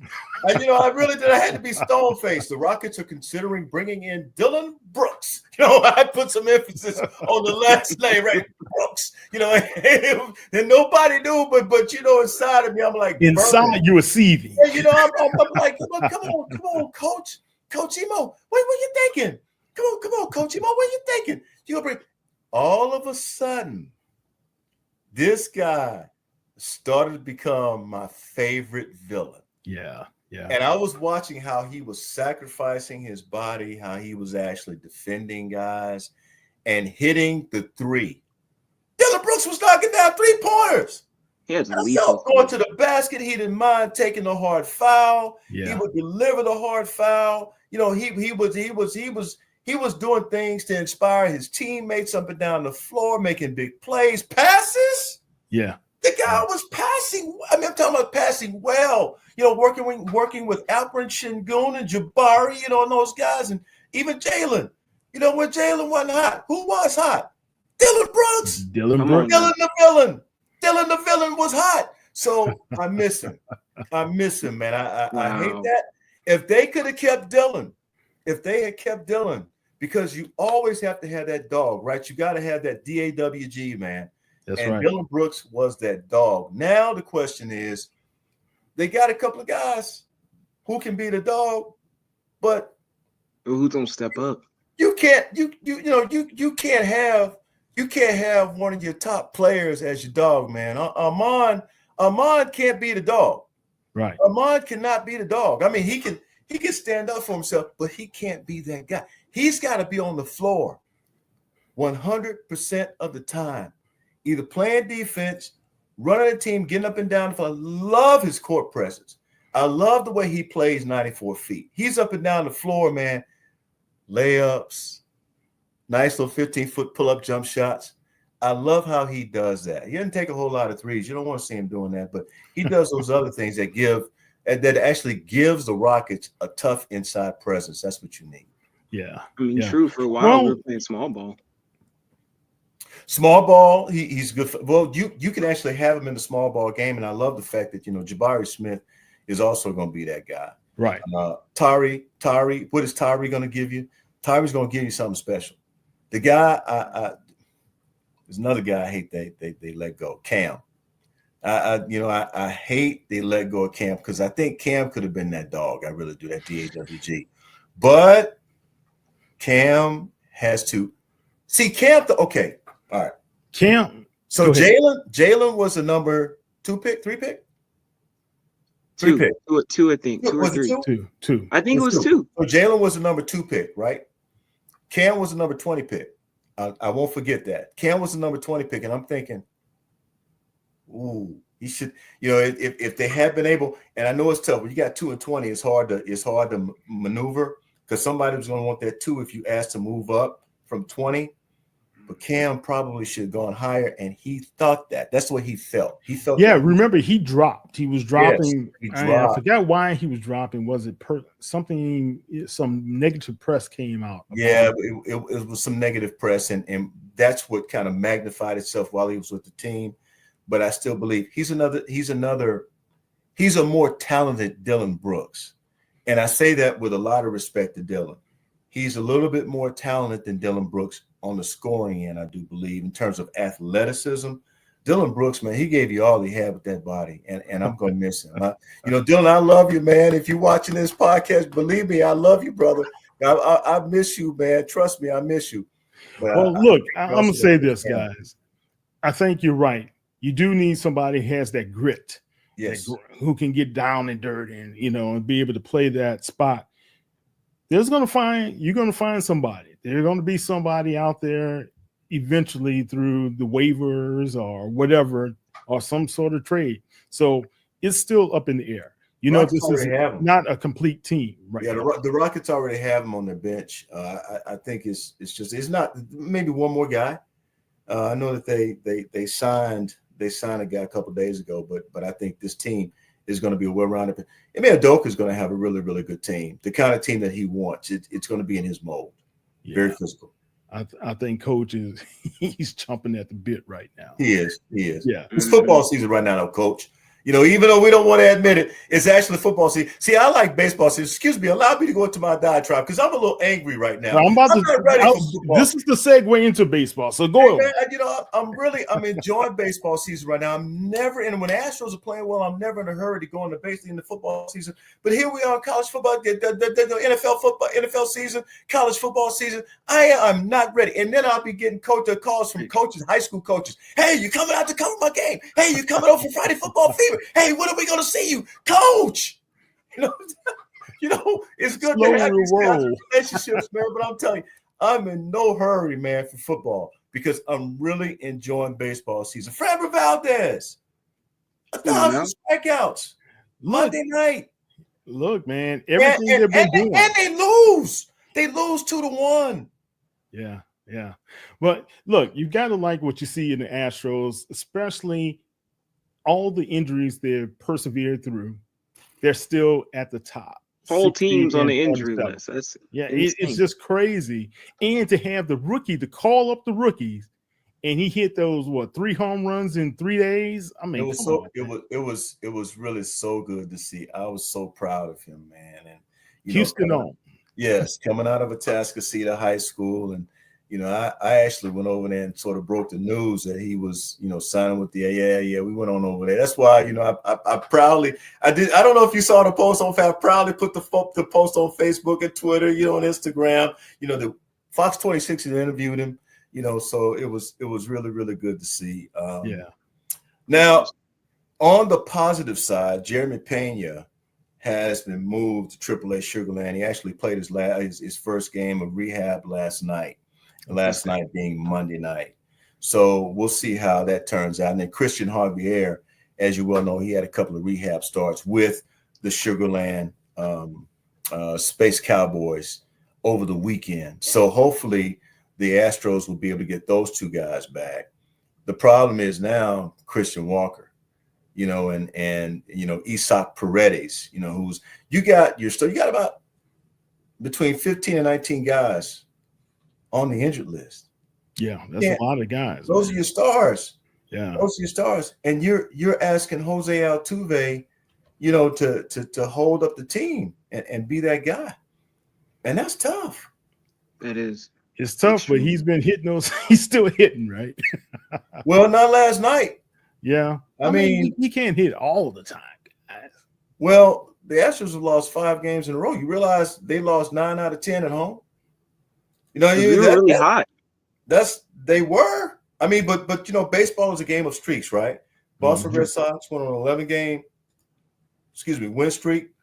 It happens if you look around the league. Baseball is a game of streak. Dodgers won 6 or 7 in a row. All of a sudden, they went back. And you guys know how I feel about the Dodgers, right? Born in Los Angeles. I'm a Mississippi country boy, but born in Los Angeles. And my first game was Chavez Ravine. Really? My first game. Yeah, 6 years old. My dad took me to see the Dodgers when I was 6. So, I'm a Dodgers fan, man. First and foremost, I cover the Astros. So it is what it is. But, my love for those 2 teams. But, yeah, baseball's a game of streaks. So, you're going to see them go on 10-game win streaks like we saw, and this 5-game losing streak, man, that's 5 games. And you just can't do that. Yeah. Well, hopefully we get the health of the team back, especially the next couple of months headed into that home stretch, right? That's the important. Well, if you really want to speak honestly about that, as of last night, and let me check to be sure, because I want to say as of last night that the Astros are 3 games ahead, right? Or 2.5 games ahead. They are. We're going to give them correct information here, and the Astros right now are 3 games ahead of the Seattle Mariners. And I don't know if you noticed or not, but the Seattle Mariners are playing pretty good baseball right now. And that's what scares me the most. Kyle, I see the angst on your face, man. It's going to be okay. Oh, no, I'm fine. No. Hey, after being an Astros fan is not for the faint of heart. We all know this. So, these times and these periods, while they are really upsetting, I just have to thank God and say, isn't it amazing that Sugarland Space Cowboys are pretty much just the Houston Astros right now? You know, you make a very good point, Kyle. That's all I can say is I'm happy that we're at least competitive. A 2-1 loss, I'll take that with the injuries we have. But I want us to strive for greatness regardless. That is, at the end of the day, we do need to win. That is the goal. So if we can maintain. Well, I mean, the diatribe is sweet, right? But we need guys to hit the ball. I mean, Bryce Matthews didn't have a good series over the weekend after having a great series out in Arizona. You know, he needs to have a good series. We need to see other guys stepping up and hitting the ball well. You know, Trammell, we see all those guys hitting the ball well. All right, awesome. All right, let's talk a little bit about what's happening in college football. Training camps kick off. Texas Southern, Prairie Tomorrow morning. Rice. Yeah, U Rice of H. Friday morning. U of H kicked off this morning. We're talking some great. Don't forget about Houston Christian. Houston Christian, you're and right. And Prairie View A&M University, who you have picked by 3 over Texas Southern. What's this, man? You and Wait a minute. Who said that? I told you and Coop getting me in some hot water. That's right. You're gonna be in some hot water. I'm telling you right now. I said it. Yes, I said it. Hey, Kyle, what did you say? He took off the glasses. You see it? Wait a minute. Break it down for me. What did he say? So no. This is what happened. Did you hear what? This is what happened. No, y'all be quiet. This is what happened. Okay. 2 months ago, Coop, I'm on the program. All right, Mosley. At this point, who would you say has the favorite to win again between Texas Southern? Let me see if I can do this. Let me see if I can do this like Ralph would do it. Mosley. Who would you say? Well, now, Cal. Now, I want you to be honest. Don't try to sugarcoat anything. That's exactly. You be honest now. Now, Mosley. I want you to tell me who's gonna win the game, Mosley. Who's gonna win it, Mosley? Who's gonna win? It's gonna be PV. I said Coach. I say Coop. At this stage, I will have to give the favorite to Prairie View. Oh, you telling Prairie View about the what? Prairie View. This is Ralph. What? Okay, so you gotta give me a number. How much? How much is going to be? He asked me for the point spread. Then that's why I said, well, if I had to do it, I think it's going to be about a field goal, 3 points. That's how that came up. That's 2 months ago. But if you saw Chris Dishman and you saw Texas Southern at the SWAC Media Day, they look awfully confident. I'm saying it right here. And I said this to you the other day. Yeah. AJ Cooper is the SWAC's version of Cam Newton. Yes, indeed. Yeah. Excuse me. So some here trying to play around. So anyway, I interviewed Chris and Cooper and that SWAC pick at linebacker. I interviewed those guys while they were there in Birmingham. And I got a chance to talk to Cooper a little bit, EJ Cooper. And I tell you what, I think they got a chance to be special. So I really do believe that. Well, people keep on forgetting what happened last year when the rookie coach went up to PV against his friend Bubba McDowell. Yeah. On PV's campus, on the hill. What happened in Panther Stadium? A bloodbath. Who, by the way, and you know why? It was because of KJ Cooper. Yeah. They didn't have an answer for that kid, man. Yeah, KJ Cooper. Yeah. The way he was spinning the ball, the way he was running the ball, that size, that presence is Cam Newton-esque.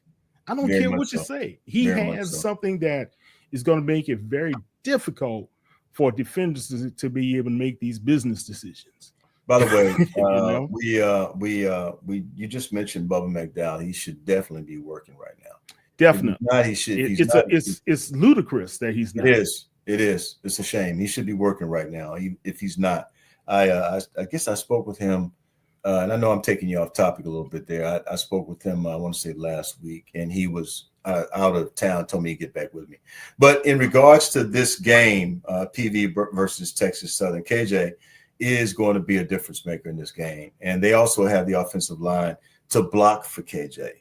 So, anyone who's thinking, and Tremaine Jackson, I think he's going to be a great coach. I really do. He said himself, did you hear what he said during the SWAC media days? Oh, he said so many things. Well, he talked about the prediction for his team. He said that they were going to finish last. He said that. Out Now, loud. whether or not I believe that coming Don't from believe him, it. does Don't he believe really it. believe that his team is going to finish last? Not one bit. Other than having interviewed him, I've not watched one of his press conferences, right? While he was. Don't believe it. He does not believe his team is finishing last. He's throwing. I don't know what he's throwing. I don't know what that is. I have no idea. He's throwing you off he's throwing you off the scent. That's all. Strategizing. That's it. Yeah. So this is war. Look, I made the statement a couple of weeks ago, and I'm gonna make it again. By week 6, either PV or Texas Southern will be at the top spot in the SWAC West. Okay. A lot of people believe Southern is going to be there. They're going to repeat as SWAC West. We keep forgetting this about what happened with Southern last year. If it wasn't for a faux pas with Texas Southern in that end zone, right? And Kyle, that was something to see. And if it wasn't for the last minute downfall at PV, and if it wasn't the last second downfall at I forgot Mississippi Valley, I believe, or somewhere like that, that Southern University would have had 3 losses easily on their record, and they would have not been in that position. It possibly would have been Texas Southern as the representative of the SWAC West, and they had a great opportunity to do so if they were able to pull off, especially that Southern game. So all I'm saying is this. Chris Dishman looks very confident in his team. And if you look at the practices thus far, they look very confident. I know they're kicking off everything, but those practices leading up and those workouts, those guys look really good. PV looks very, very good as well. Southern looks very good. I don't know what's happening. Anything about Jackson State now? No. This is the SWAC West, and we're just talking about the division. Well, I mean, it's Jackson State is up here. See, I see the hate. I see your hate. I always no. Up here. No. See, that's the SWAC East. You got SWAC East. That's Jackson State. They're reigning champions, and they're reigning champions for a reason. You got to remember, I grew up watching Walter Payton, Robert Brazile. I grew up watching those guys, right? I grew up watching them, and I'm like, man, you think you might want to try to go to Jackson State and play at Jackson State? I said, nope. Instant nope.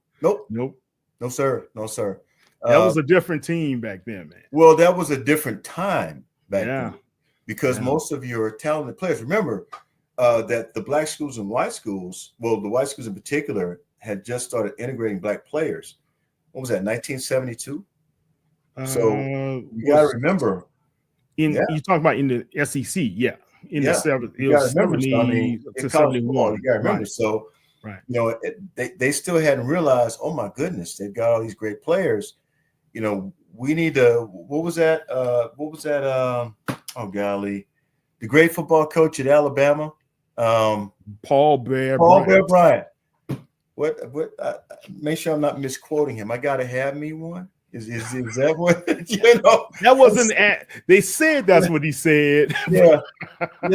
After you saw Sam Bam cutting him, running up and down the field on him, right? Yeah. So you gotta remember there were some great players at Jackson State. I can't remember them all, but I remember some. Vernon Perry was there. Ricky Young. You had a lot of guys there. Remember who was that played at Alcorn State? The great quarterback.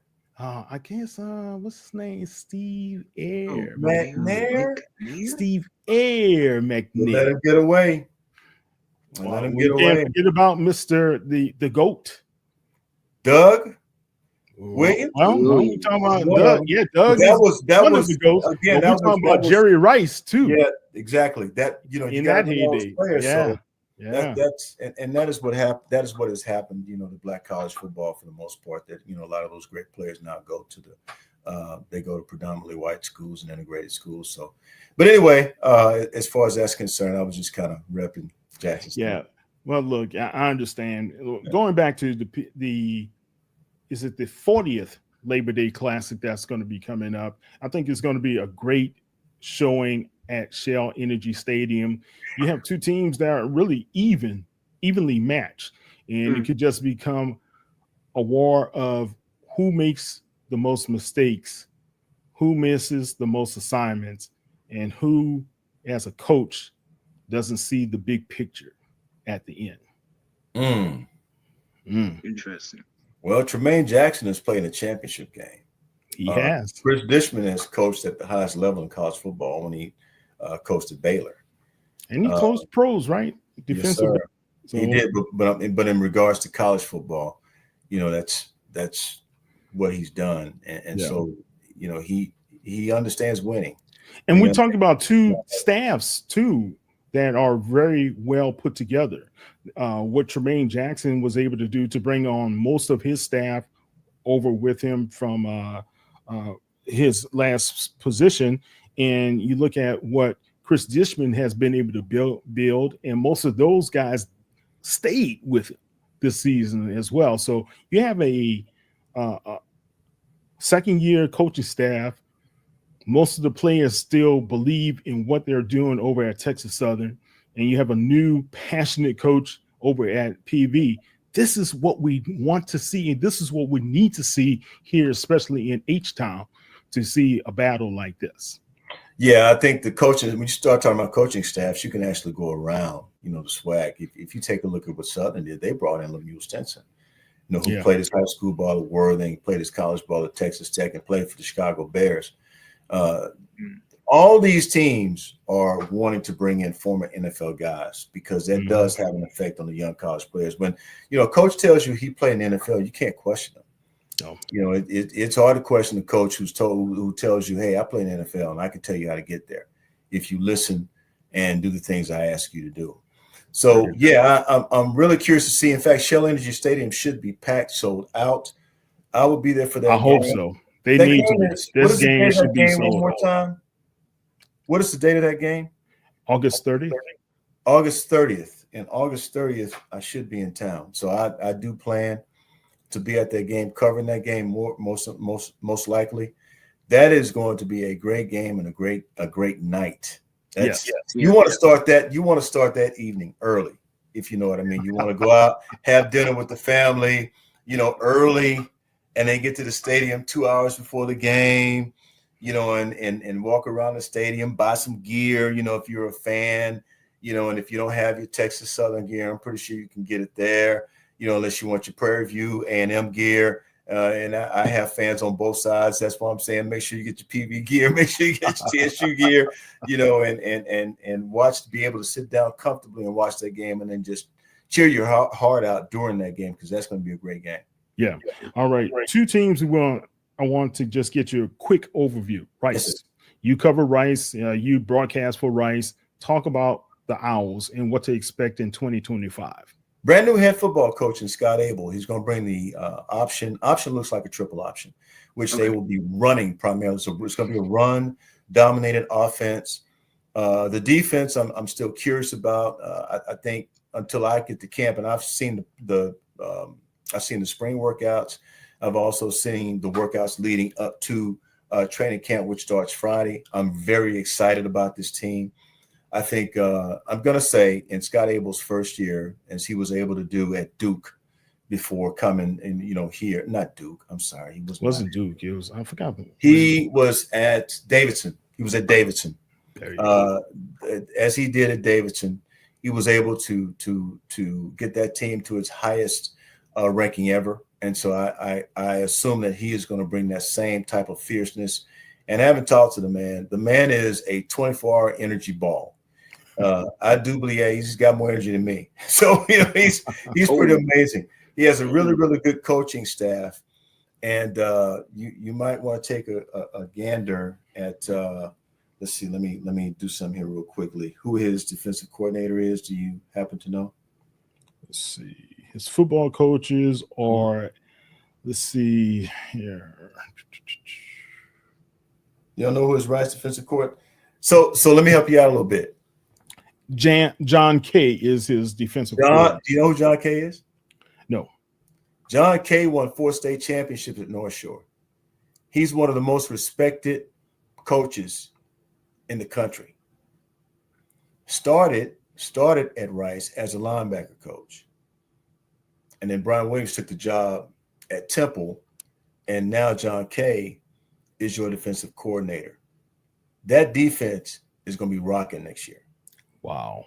I do believe that. So it's a question of what we're going to see from the offense, and there's a good chance that we'll see who actually runs the offense. I don't want to speak too soon before I actually see training camp, but I think they have a chance to be really fast and really good. And so Scott Abel, I think is going to be a very special man this year for Rice. They're going to need it. Okay, and quickly, let's talk about Houston football as well. How do you see these guys? Well, so Willie Fritz is the head coach over there. As you well know, he came from Tulane where he won. Yeah, he did. One big. Yeah, last year the record was upside down, University of Houston, but they're in the Big 12 now. They're playing different competition. This year, they stand a chance to be very good. In fact, I will be at their training camp tomorrow. Tomorrow's the second day of training camp. Okay. I do know that they got a couple of kids. These are men. Monsters. Yeah.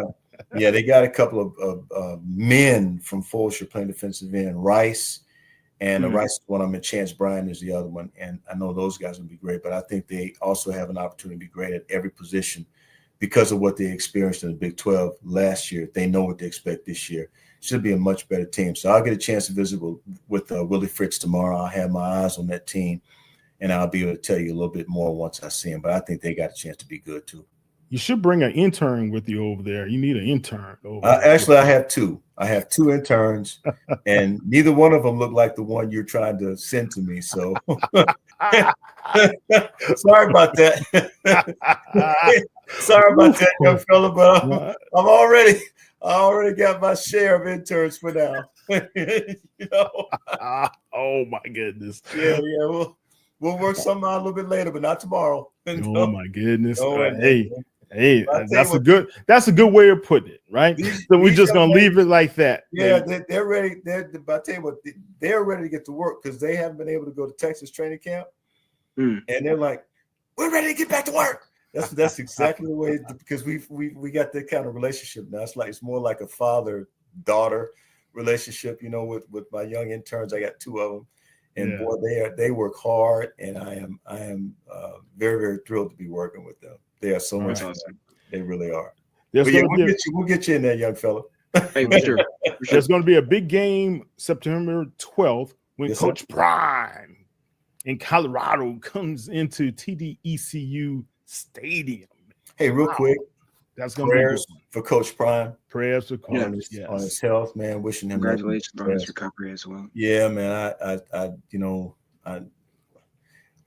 I like the braggadocious Coach Prime. I like that guy, because you gotta remember when God puts a commitment on your heart, you're it, and this guy is, to me, he's special. He played the game. He played like he talked, and I have no issue with that. When you play like you talk, when you play and you can back it up, got no issues with me, man. So I'm praying for his health and his well-being. Hope he comes back strong. Fellow cancer survivor. Yes. Yeah, there you go. You know a little bit about that. Yeah, definitely. What do you think about Shedeur? What's going on with him? Right now, Kenny Pickett is sidelined with a hamstring. Shedeur is beating everybody in that quarterback room as far as completions as well as touchdown passes through the first 6 days of training camps for the Browns. What's your thoughts? Love Shedeur. He's showing leadership. He is changing the minds of the naysayers, the people who didn't necessarily like him initially. I think he's changing their minds, and they're starting to see this guy's everything we didn't think he really is. And he's come to Cleveland, shown a very workmanlike attitude, showed it in his play, showed he was ready. And based on everything I'm seeing and hearing, he's running an offense with a lot of efficiency, and that's the main thing. If you can run the offense with efficiency, you're actually beating everybody else out. And I didn't think Kenny Pickett would be that much competition for him anyway. I do know that they have a Super Bowl winning quarterback on that roster, but at the same time, I think right now it could be Shedeur's time, depending on what he does. What he does in the preseason, and I do want to see him in a preseason game or two. If people think that the 3 preseason games are they are a waste of time, let me say this to you. The first preseason game is for the starters to get the rust off. The second preseason game is for the coaches to see that the starters have gotten the rust off. And you don't want them playing any more than probably a half. The third preseason game is for all those free agents to try and secure a spot on the team. So you need all 3 preseason games and the NFL got it right. 17 regular season games, that's quite a bit.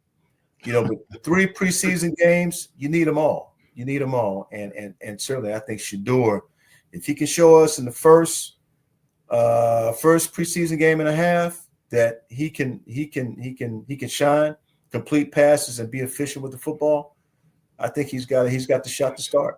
Yeah. I was telling people you cannot discount this young man. He's a 5th round draft pick. Yeah. But all the kids shouldn't have been. Now, Kyle, did you see the video of Shedeur coming out today? All those kids were ready to be able to dap him up, shake his hand. And one kid he did a high five to. The kid kept his hand up like, oh my God, I just touched Shedeur Sanders.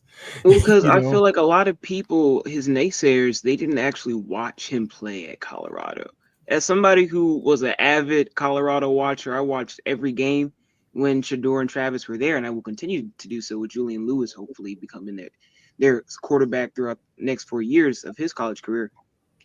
The man was so smooth when he had the ball in his hand, even under pressure, because his offensive line was just that was the biggest difficulty watching that Colorado team was that O-line. There wasn't time to get the ball out to Travis, and when he did, you're seeing extraordinary plays. So when you take his caliber of passing and hit the entire list of plays that he has made that were great, and then you look at the ones that people aren't actually looking at that were phenomenal, but because they were in a smaller sample size, it just goes to show how many people are just hating possibly because of his last name, and just because his father was so outspoken at the time. Deion's never going to stop being outspoken. He won't stop being outspoken. But also, like Shedeur said, someone had to throw the football to Travis. He did get the Heisman, right? That's exactly right. Somebody had to throw the football to him. I'm just curious. I'm curious to see if the Browns are asking, okay, let's just go ahead and start Joe Flacco. That's what they're going to do. And take care of Shedeur for now. Let him sit on the bench for about 4 or 5 games. You got a feeling, though, regardless of the amount of games that he sits, he'll be patient and probably won't say a word. No. He's a professional. And don't forget about Dylan Gabriel also, so there's another guy in that camp as well. Yeah. True. All right. Right now, there's plenty of excitement, and you've been through some exciting times in the Houston area when it comes to sports. You've seen championships from the Comets, from the Rockets, from the Astros. How do you feel about what's happening with the Houston sports scene right now as an overview? I like it. I had to stop and pause for a second. I like I like everything I'm seeing. I would like to see the Texans at least get to the AFC Championship game. I think that would sort of turn some things for Houston. Here, a couple of things I like to see also. I don't know if you guys are going to agree with me. I like to see Houston get a WNBA team. I would as well. I couldn't understand why they did not put the Comets in this last go around. So go ahead. Yeah, but possibly because of what happened with the Comets. Okay, and I know there was some issues going back to that, and I covered the Comets at the time, and when they played in what was then the Compact Center, I want to say. I think that's what it was. Mm-hmm. But yeah, I totally get that. But I like to see them get a WNBA franchise and a hockey franchise. Yes. Oh, love hockey. Been to a hockey game? Have you been to a hockey game? Professional hockey game? I've been to a professional. I've been to one. Remember when we had the Houston Arrows? Yeah. Well, I covered the Arrows. I go back to that. Yes, I covered the Arrows. Guess what? So we're sitting next to the couple that invited us to the game, right? Yeah. And we just, we're black people at hockey. We talking. We were having a good time, chatting it up, blah, blah, blah. And all of a sudden, her husband out the mid just hit. And Greg has these long arms, like Professor Fantastic, just reached up in the air and grabbed the hockey puck out of the air. Oh, the puck was coming down? It was coming at us full speed. Did it come over the glass? Or how? Yeah. Well, I don't know how he did it. It wasn't going to hit your mother, Kyle. Oh, wow. He grabbed that thing. Because those games he saw it. Yeah. We didn't see it. I was like, wow. Oh, wow. And I think we had that hockey puck for a while, too. Really? But, yeah, man, that was crazy. That was crazy because we were sitting right in that front row. Yeah, yeah. You get a lot of action along that front row, depending on which side you sat. But you and the fights, those fights were funny, man. Yeah, man. The fights are always funny. Those guys are going at it toe to toe. Holding each other's jersey, punching. But it was a lot of fun. I thought the Arrows were a lot of fun. But I love to see Houston have a team like the Dallas Stars. Yeah, that's a fun team, fun venue to actually watch a hockey game, and I love to see Houston do that again and bring a hockey team here and have them play at Toyota. That'd be great, man. I know there'll be you got some complications because you got to deal with the floor. You got to have a hockey, you got to have ice. You got this. It's a lot. It's a lot to it. Yeah. All right, Nate. January 20th, you had Nate Griffin Day here in the Houston area. I did. Yes, sir. It's pretty cool. Congratulations. Yeah, thank you very much. I know that Ralph, the legend Cooper, had a little something to do with that, and I want to thank the folks who made that happen. And the mayor also delivered it. In fact, the mayor presented it that day. Wow. But there were a lot of people who were involved in it, and I want to thank them all. They all were so great. The Black Heritage Society was primarily responsible because I was their co-grand marshal of the parade. And so it was a really cool deal. So yeah, I got my day.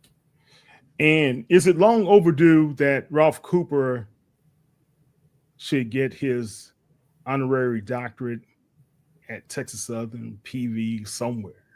He should. I think you and I might have talked about that. He definitely should have an honorary something from somewhere. Yeah. Where it comes from, and I'm not sure if he has a preference. How Ralph is. Ralph, he'll talk a lot of smack, and then all of a sudden you just give him the award and he's done. I don't know if it should be Prairie View, or if it should be Texas Southern, or if it should be Southern, or if it should be Grambling, where it should be from. Jackson State, I have no idea. But yeah, 56 years, man. Yeah, he definitely would want an honorary degree from somewhere. Rice, U of H, he won it from somewhere, and I think he deserves it, especially with the amount of coverage that he's given and allowed people to really enjoy over the years. Heck, he's been covering sports since 1865. So I mean, I don't know why, Yeah. Come on now. Yeah, man. He's been covering sports since 1865, covering You black telling me sports. Coop got emancipated and immediately started covering sports? Well, they never bother Coop. You know, they let him go on and cover sports. You know, let that boy off that plantation. Go on. Come on now.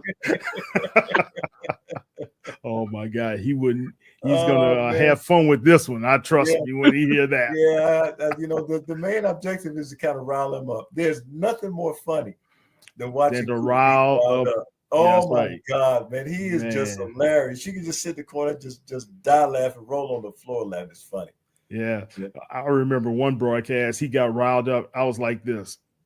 I'm on the air with him. I'm like, well, is he really saying this?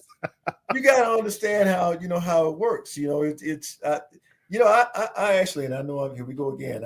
But I got to tell you all these funny moments I've had, man, and I want to share them. At some point, I got to share all the funny moments. I actually went over. We did a broadcast at KCOH, 1230 KCOH, with Ralph and Mr. Baseball, James Montgomery. And that was one of the most funny days I had in this business. They kept me laughing. You know, we cracked jokes the entire time. And I'm sure that our viewing audience really loved it. And eventually we'll get around to it. If I can get him to grace me with his presence, you know, with a phone call or a text message or something. I don't know. Maybe they had different kinds of phones back in 1865, you know, so maybe, you know, we got to get him up to speed. Yeah, send him a telegram. That was a telegram back then, man. I know, man. You know, and then he came up through the 1920s, you know, and he was down there with Shoeless Joe Jackson and you know, who the great boxer from Galveston, you know, all those guys. Johnson, yeah. Yeah, Johnson, that's right. Jack Johnson. And then he hung out with Satchel Paige. Satchel Paige with boys, you know, and so yeah.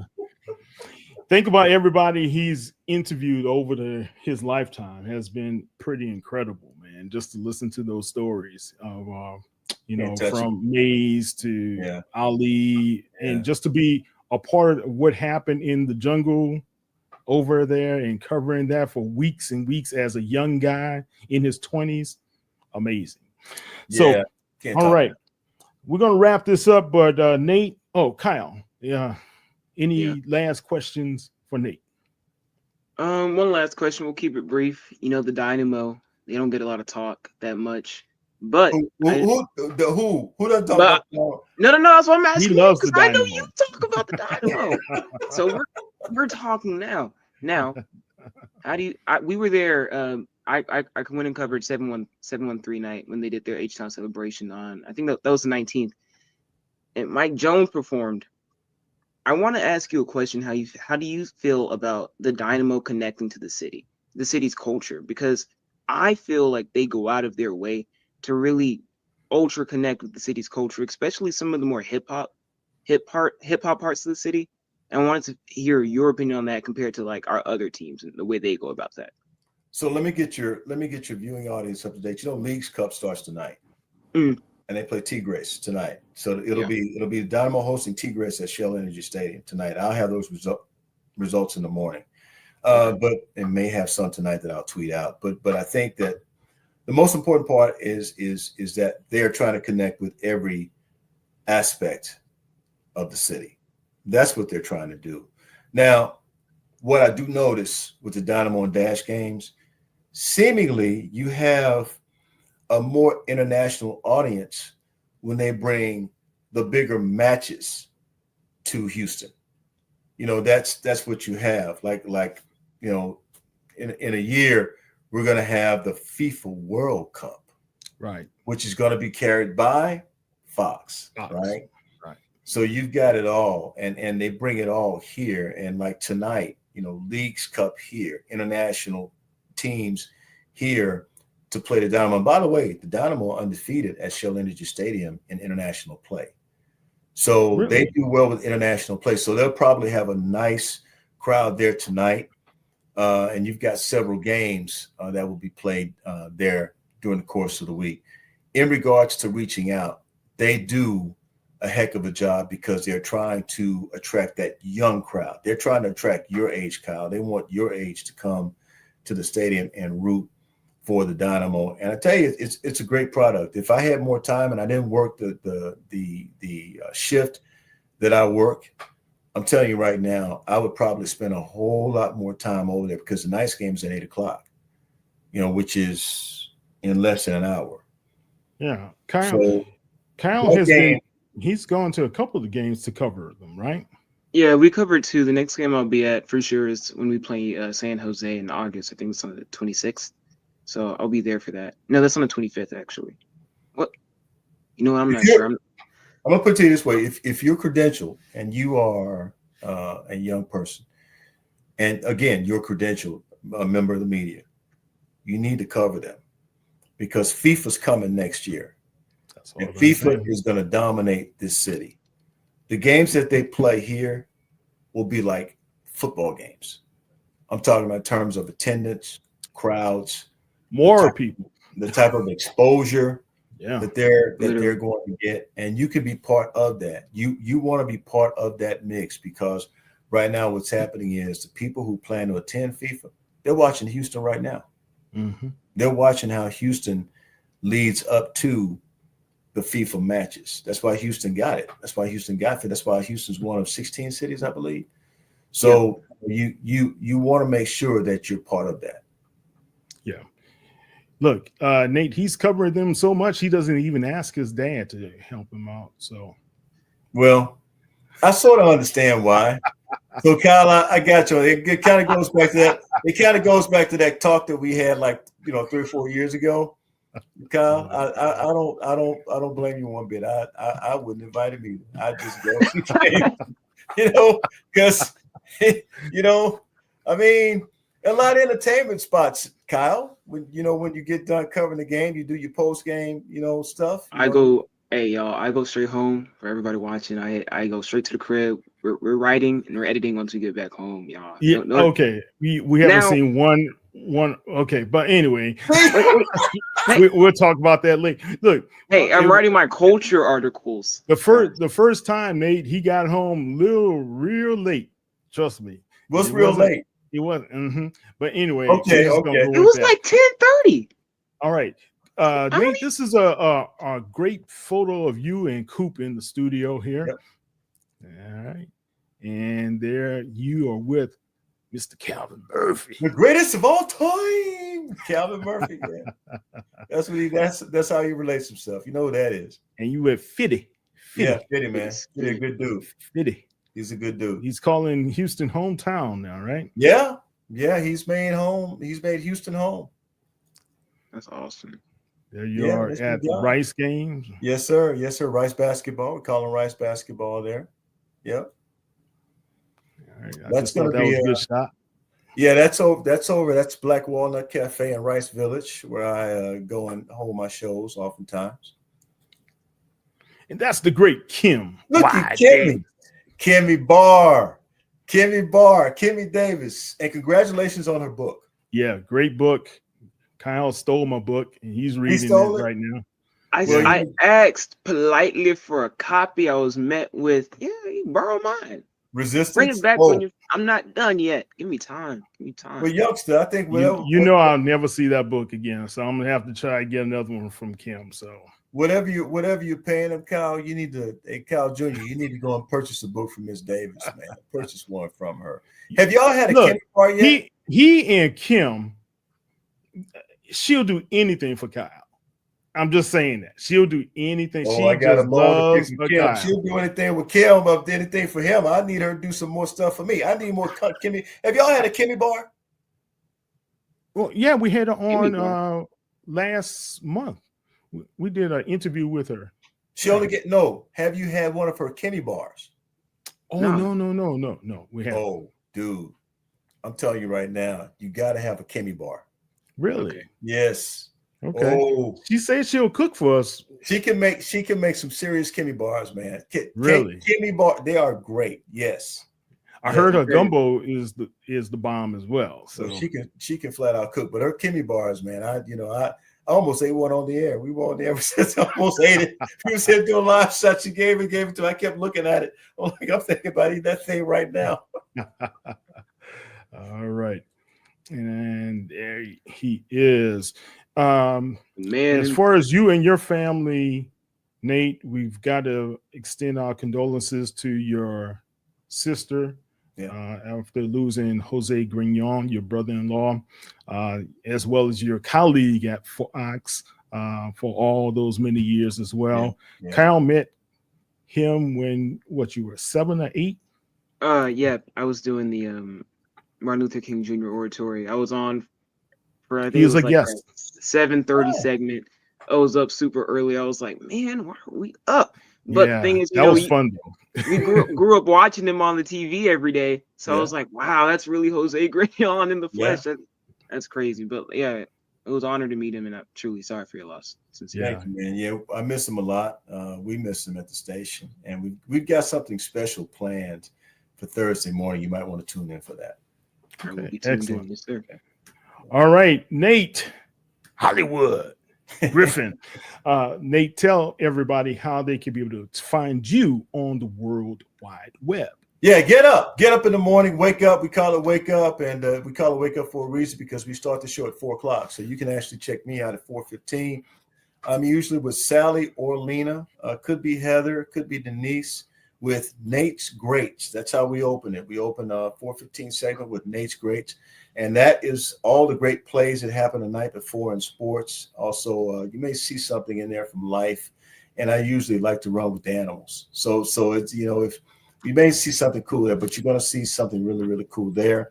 Nate's Greats. And then we hit every hour around 22 or quarter of from 4 until 10. And then you got the after show from 10 until 11. So that's what we do.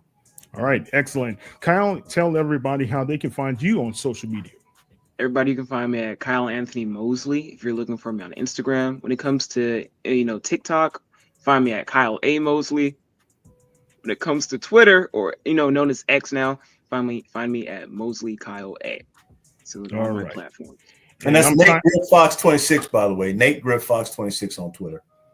And I'm Kyle Trevor Mosley. You can check me out on HBCU Legends on all social media platforms at HBCU Legends. And you can check me out at KT Moze, that's KTMOZE, on all social media platforms as well. Guys, thank you, Nate. Thank you, Kyle. Great show. We're going to be following up with Big Brother Nate throughout the season, and check him out. You're going to get to know more about him as well as what he does for Houston sports. Thanks for having me, guys. Have a great one. Take care. We out. Hey.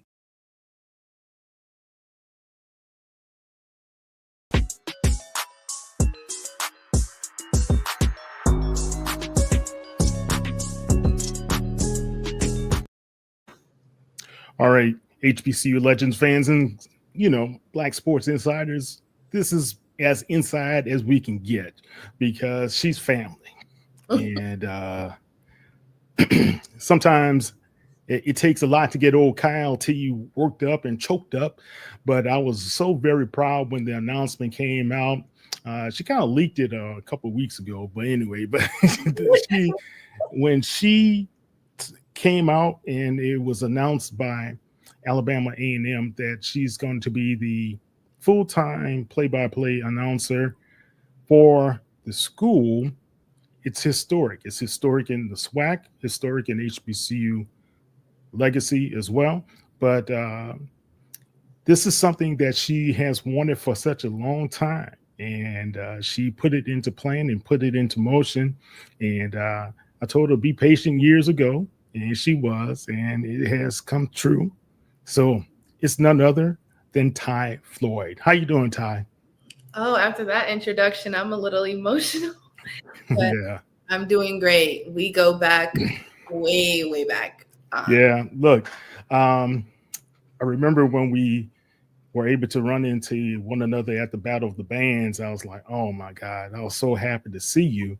And, just sometimes, guys, when we've been in this space and especially reporting with one another and reporting, and she's been writing on HBCU Legends, we never really ran into each other. That's the funny thing. But I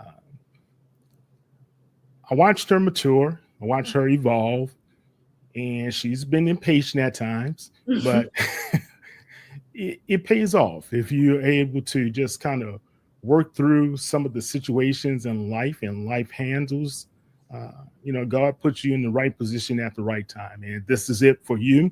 You're following in some great footsteps with Tiffany Green, being out there for ESPN. But talk about your journey and talk about who Ty Floyd is.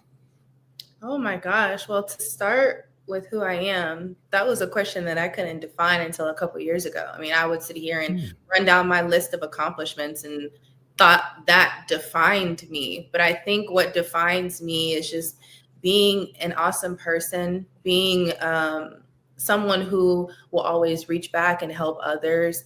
And I mean, at this point now, definitely being a trailblazer. I've never minded being the one to step out in the front and kind of take all the hits or the bumps and bruises. And I mean, luckily for me, I'm not the first one to do it necessarily, because like you said, we have Tiffany Green, but that's who I am, a really tenacious person. As my dad would say, a head busser, because I'm ready. I'm ready for life, and I'm excited about all of these things.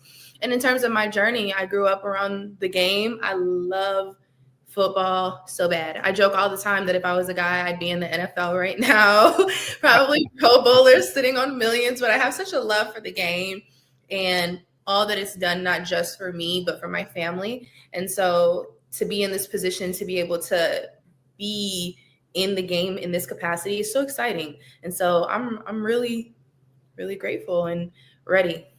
Yeah. If you guys don't know it, her dad played for the 49ers, right? Mm-hmm. And your dad, I got to tell you this, your dad was how would say it, the way he blocked really sent a lot of New Orleans Saints players flying every which way. And I covered the Saints, and I'm a New Orleans native, and but he was such a great fullback, and he really played the position so well. So it's kind of odd how things come kind of full circle. You get to meet his lineage, and I remember you posted an old video of you guys on the beach one day, and you kind of like knocking over your brother and running. You got some wheels on you as well, but yeah, so it's just good to kind of put everything together. But Ty, to be honest with you, you've been on this journey from FAMU. You have your journalism degree, and this is not. A lot of people, if they're looking outside in, they would think, oh, this is just immediate. No, this is something that you really took some time, crafted your journey, crafted where you were going to be in the different spots. And I like the fact that you took the chance going to the graduate program at A&M, and it has really opened up a lot of doors for you. Talk about that move. I prayed and prayed and prayed to go to graduate school. Money was always an obstacle for me. Just how I was going to do it was always the obstacle. And I also, coming out of school, applied to Florida State, which is where my dad went and is a Hall of Famer at the school. Didn't get into the school. Really? I didn't know. Wow. I applied to the Cronkite School. Didn't get in, unfortunately. GRE was a thing for me, and just taking the test. That's something I've never told anyone, but that is kind of where my journey was. I didn't get into a lot of the school, so I was like, wow, is this even for me? Is this for me? Should I do this? And in one conversation, I was just joking, and I said, hey, Coach Mai, the quarterbacks coach, he's now the DFO and senior offensive analyst. I said, Coach Mai, if you ever want to add a woman to the staff to diversify the staff, then just let me know. And he was like, okay. A week later, they're like, yeah, they said that you can come up here and do X, Y, and Z. And I'm like, oh, wow. And I sat on this for months. I sat on it for months until I came home one day. Now, people who may not follow me that don't know my journey, I worked in a fitness center. So I would wake up at 3:00 in the morning to clock in at 4:30, leave that job at noon, take a break in my car, like clock out at like 12, take a break in my car, drive to the other side of town to go work in an ice cream shop, standing on the corner in an inflatable suit, and would do it all over again until maybe Thursday, when I would either be traveling or take a break to travel to cover a game or something like that. And so that was the grind for me. And I came home one day and I was just so irritated. And I was like, God, please allow me to move out and move away from here.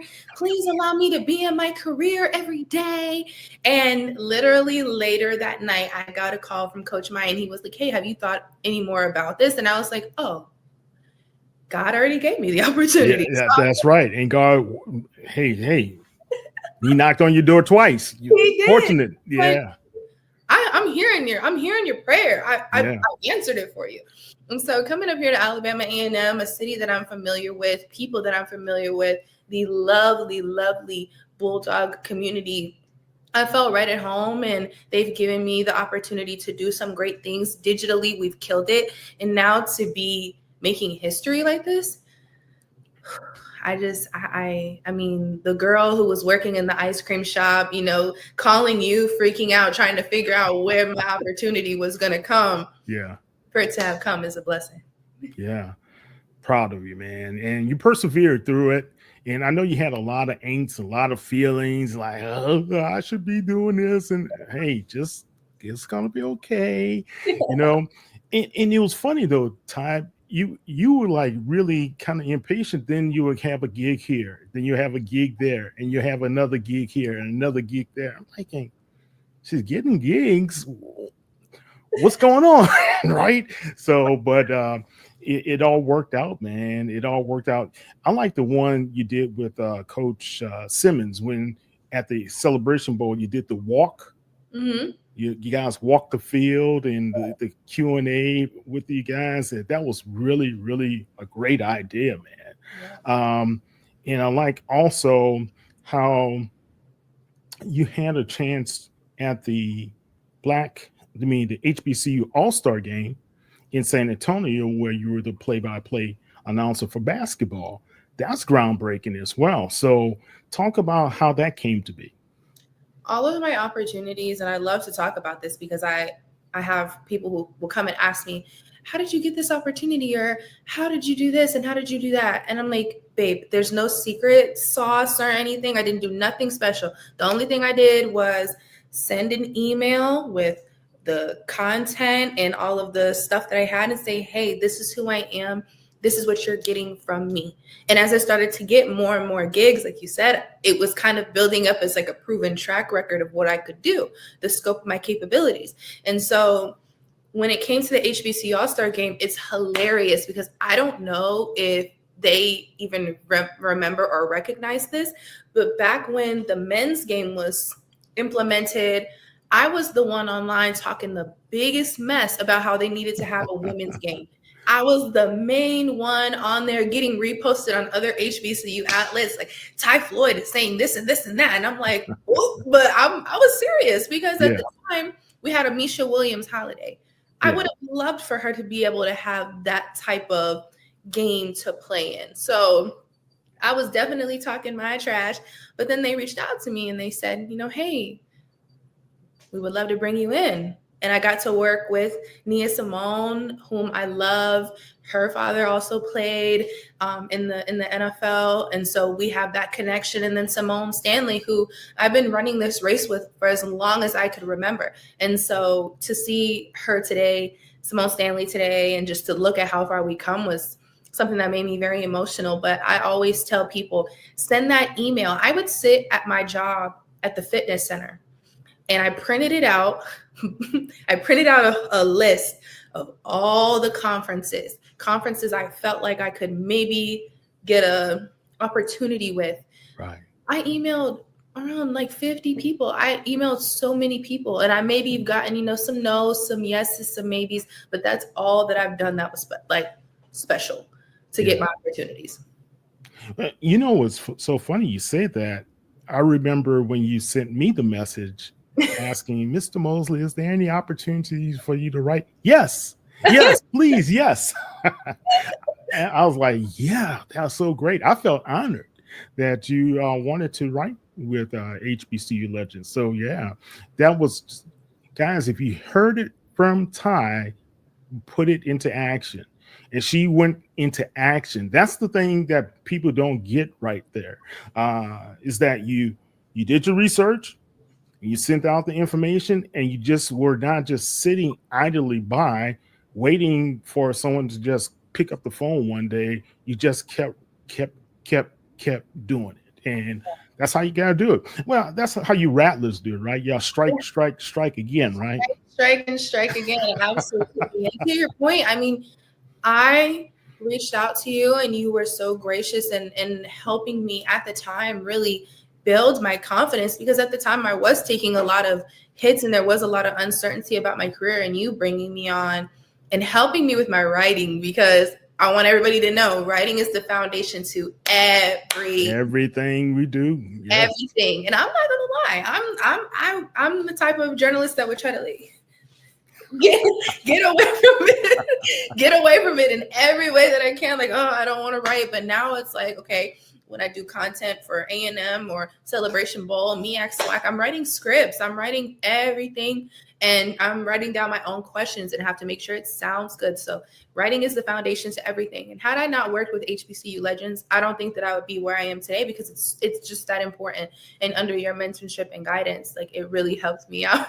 And you're crying, but I have to tell you, like, I had to make sure that I said that to you, especially on this platform, because it really played a huge part in my journey, not just in helping me as a journalist, but also as a woman, because I was ready to go be a flight attendant for Delta and see the world. Yeah, honestly. But you know what, Ty? The thing is, and I'm glad God kind of steered you the way he steered you, but I like the fact that you took a chance and you kept believing, even in the midst of where it looked very, very cloudy. You know, think about this. You worked 3 part-time jobs and you still were believing in yourself. And sometimes God puts certain people in your pathways to kind of help you out as well. And I know there are quite a few ladies in the industry that really helped you out. Would you name a few? Oh my God, I would love to. Obviously, Tiffany Green. I've known Tiffany for so long. Another rattler. Tiffany and I met when she worked for Bright House Sports. It's no longer Bright House Sports, it's Spectrum. Okay. She worked for Bright House Sports in Orlando, Florida, and she was actually doing a story on my childhood best friend, Simber Larkin, Barry Larkin's daughter. And I just so happened to be at the house one day and she interviewed me. And that's kind of how our relationship really started, me being an athlete in Central Florida. And then I get to FAM and I saw her again and we were able to talk about it. And ever since then, she's had her hand on me, guiding me, gave me a few nudges to go into play-by-play years ago. And I was like, ooh, really? I don't know, girl. I don't know about that. And now I'm like, oh my God, I want to do it so bad. But Tiffany Green, love her so much. Pam Oliver is the reason Another rattler. Thick skin. Yeah. Another rattler, a legend. But she's the reason why I'm growing my thick skin. And just to see, you know, the way that people talk about her, like she's not an Emmy Award winning, Gracie Award winning. Yeah. I remember my freshman year, she was like, I don't care what them people guys say. They don't pay my bills. And I was like, you know what? Clock it. Because exactly. And it's been hard for me to embody that mindset. But I recognized it in myself when I was getting dragged by a certain HBCU fan base. Really? Love them though. But okay. I didn't respond. And I was just kind of laughing at it. And I was like, oh, like whatever. And I was like kind of thinking to myself, wow, I'm doing it like Pam. Like in that way, in the way that she's just so strong. Another person, Laura Oakman. Very instrumental person. Man, her organization Galvanize, I say revitalized my career. And she does not like when I say that. But it's the truth. To be around women who are chasing the same thing, who are like-minded, who will lift each other up in certain circumstances, it's extremely important. And it's something that I'm so grateful to have been able to do do so many boot camps, be able to go to San Francisco with her, have them pull out the Lombardi trophy that my dad won. I mean, like so many amazing things. Laura has done so much for me and my growth, not just as a journalist, but as a person. And I'm so grateful to her, and she does not like this credit. And when she sees this, she'll probably be like, girl, please. But she really has done so much. Larisha Harris, Tiffany Blackman, those two ladies, they're younger. So I feel like, you know, with I don't want to say the older generation, I'm sorry, ladies, but like the generations are different. So they're able to kind of be the bridge that meets me right in the middle.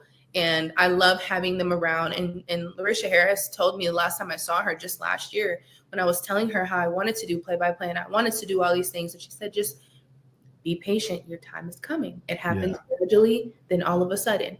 And I wish I would have really listened, because it really does happen gradually and all of a sudden. Because I'm at my all of a sudden and I'm like,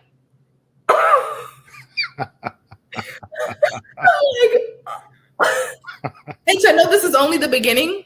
Yeah. It's crazy. But I would say those are some women that I just absolutely love and who have done so much for me. Yeah. Inspirational. The whole story is just inspirational, but those ladies really laid a good foundation, and the support that you get for what you have been doing as well. I mean, you can look at some other people in the industry. You can name names if you choose to, but Tiffany Green really I remember first meeting Tiffany at a Southern University Jackson State game. And when Jay came out of the booth at halftime, does anyone have any Advil? I don't know why I did this in the airport. Coming to the game, I bought a bottle of Advil. True story. I don't know why I bought it. And now I know the reason why, because Tiffany Green needed that Advil. God was sending me to that spot where I said, yeah, well, of course I have some. And she came out and she gave me the biggest hug. And I was like, oh man. So she just stole my heart then. And she's always going to be in my heart, because I'm going to always support her as well as Jay, whatever they do, you know. So Tiffany is a great person. A lot of people kind of sleep on Pam Oliver, and I don't understand why. Pam is a legend, guys. And if it were not for Pam doing a lot of things she's done and has done in our industry, you wouldn't have a Ty Floyd. So let's just put that there. All right, Ty, your family has been very instrumental in your growth and development as well. Talk about your dad, talk about your family, your brother, everybody, your mom. Everybody. Just give us a glimpse of your support system. Absolutely. I want to start out with the two matriarchs, Sue Timmons and Sylvia Floyd, my two grandmothers. My grandma Sue, she came from Thailand as a young woman. Is that how you got your name, Ty? It is, yes. Okay. All right. My granddad was in Vietnam, and he was like, hey, I'm around the way. I'm leaving here with something. And he got him a wife. So I respect it. She's so beautiful. She is so beautiful. Yeah. She's amazing. And I think that I have the strength of both of my grandmothers, because my grandma, for her to immigrate from her home country to come to America and start a family and do all the things that she did is so amazing. And then my grandmother Sylvia, she's also a trailblazer. She was one of the first Black RNs in like her region of Florida, like in North Florida. So it's the strength of both of them. I feel like I have in my heart and carry with me all day, every day. I love those women. And then my dad, of course, just being born to the game. Honestly, I'm definitely born to the game, born in California, the only kid that wasn't born in Florida. My dad had to leave training camp to come see me be born. So it's, wow. I've been in the game for a very, very long time. And after his retirement, he worked on TV and in radio. He still works for Florida State Radio. We practice together. Really? Yeah, we do. We practice together. And he has been teaching me the game and just trying to get me prepared for this role, not just in an aspect of learning football and like knowing broadcast and how to do it, but also in making sure I'm tough, making sure I'm strong, making sure I don't listen to any of the noise and just do me. And so by his example, I've always known how to grind. I've always known how to get it. I've also always known how to hustle.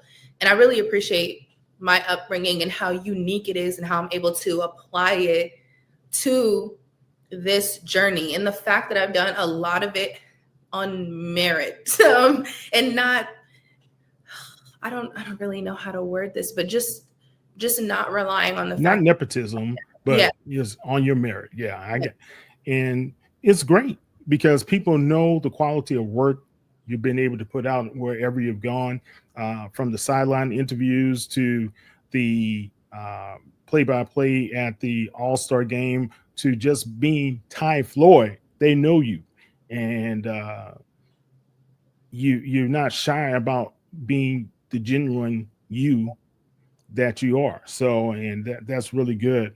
Your dad helping you with play-by-play, but you also had a couple of people at Alabama A&M helping you as well. Who were those people kind of going over how to diagnose plays and things to that nature?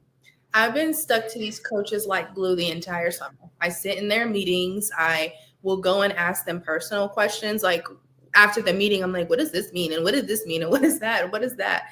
My dad has told me it's not really at this point for me about schemes and like all of these different things, not to stress myself out about all of the nuances and intricacies of the game. That's not me though. I know that in order for me to be great, be the best, I'm going to have to know it in depth.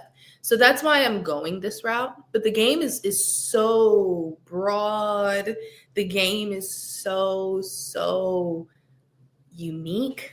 There's so many things to digest. I've been a casual viewer for a long time. Now I have to be able to give the information to the casual viewer. So I want to make sure that I'm doing my very best. But I would sit and talk to the coaches.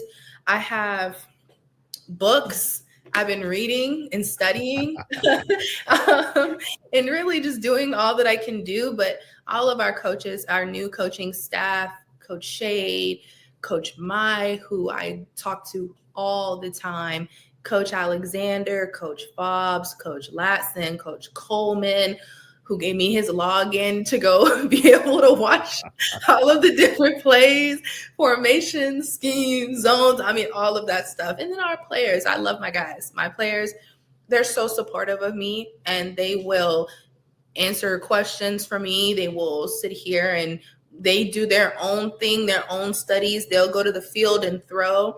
I'm so excited because the way that I'm going to really, really learn the route tree is by going out to run with the wide receivers. So this is going to be this is going to be great. But those are the people who have been helping me, and I greatly appreciate how much they see my passion and how serious I am about it. And they embrace it. They love telling people. These coaches love telling people about their niece. These players love telling people about their big sis / auntie. That's right. And they have helped me tremendously. Yeah. I'm right there with them. So yeah, I understand. Man, that's really great. Who's going to be in the booth with you? I don't know the answer. Okay. No, you don't know your color analyst yet. Okay.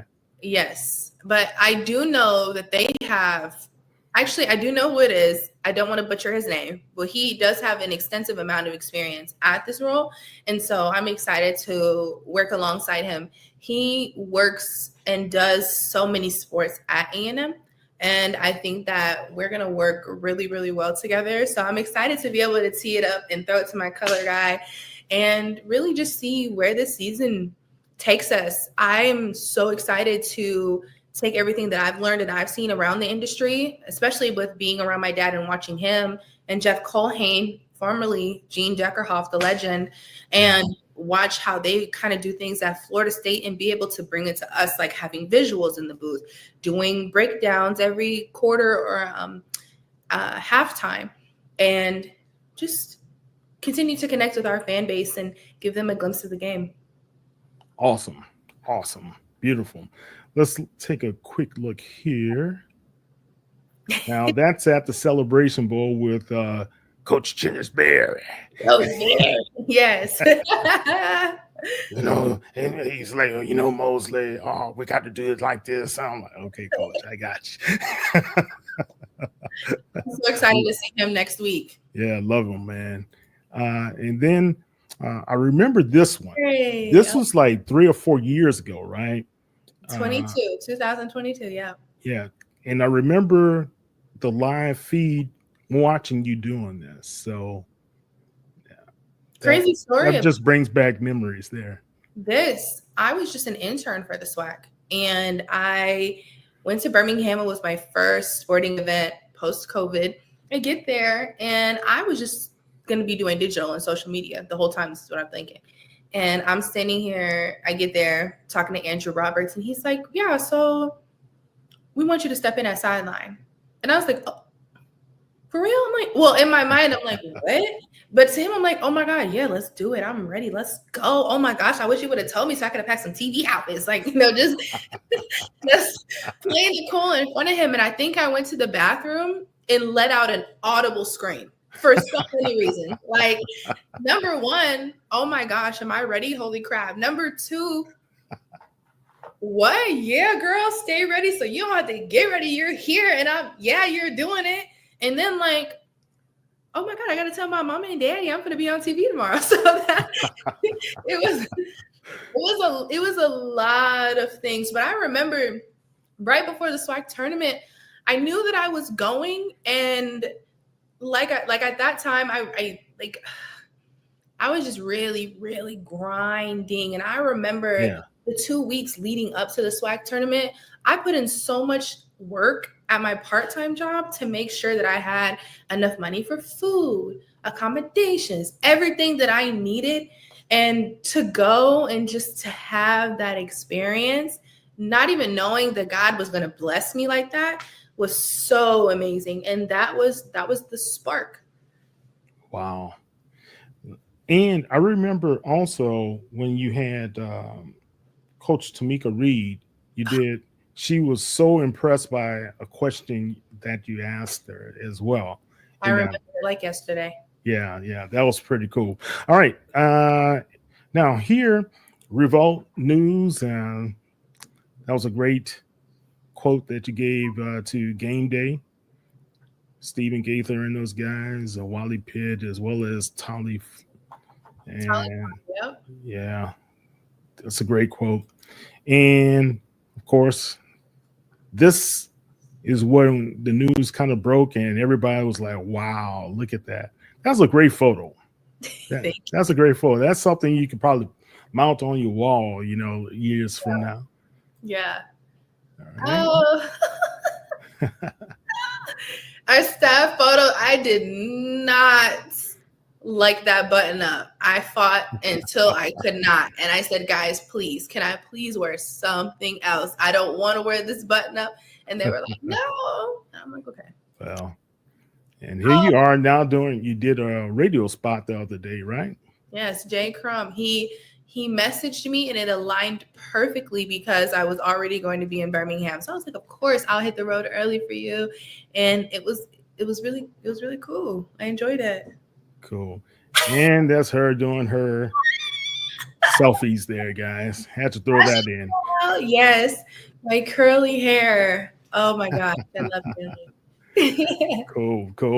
All right. So you have less than 44 days before the kickoff.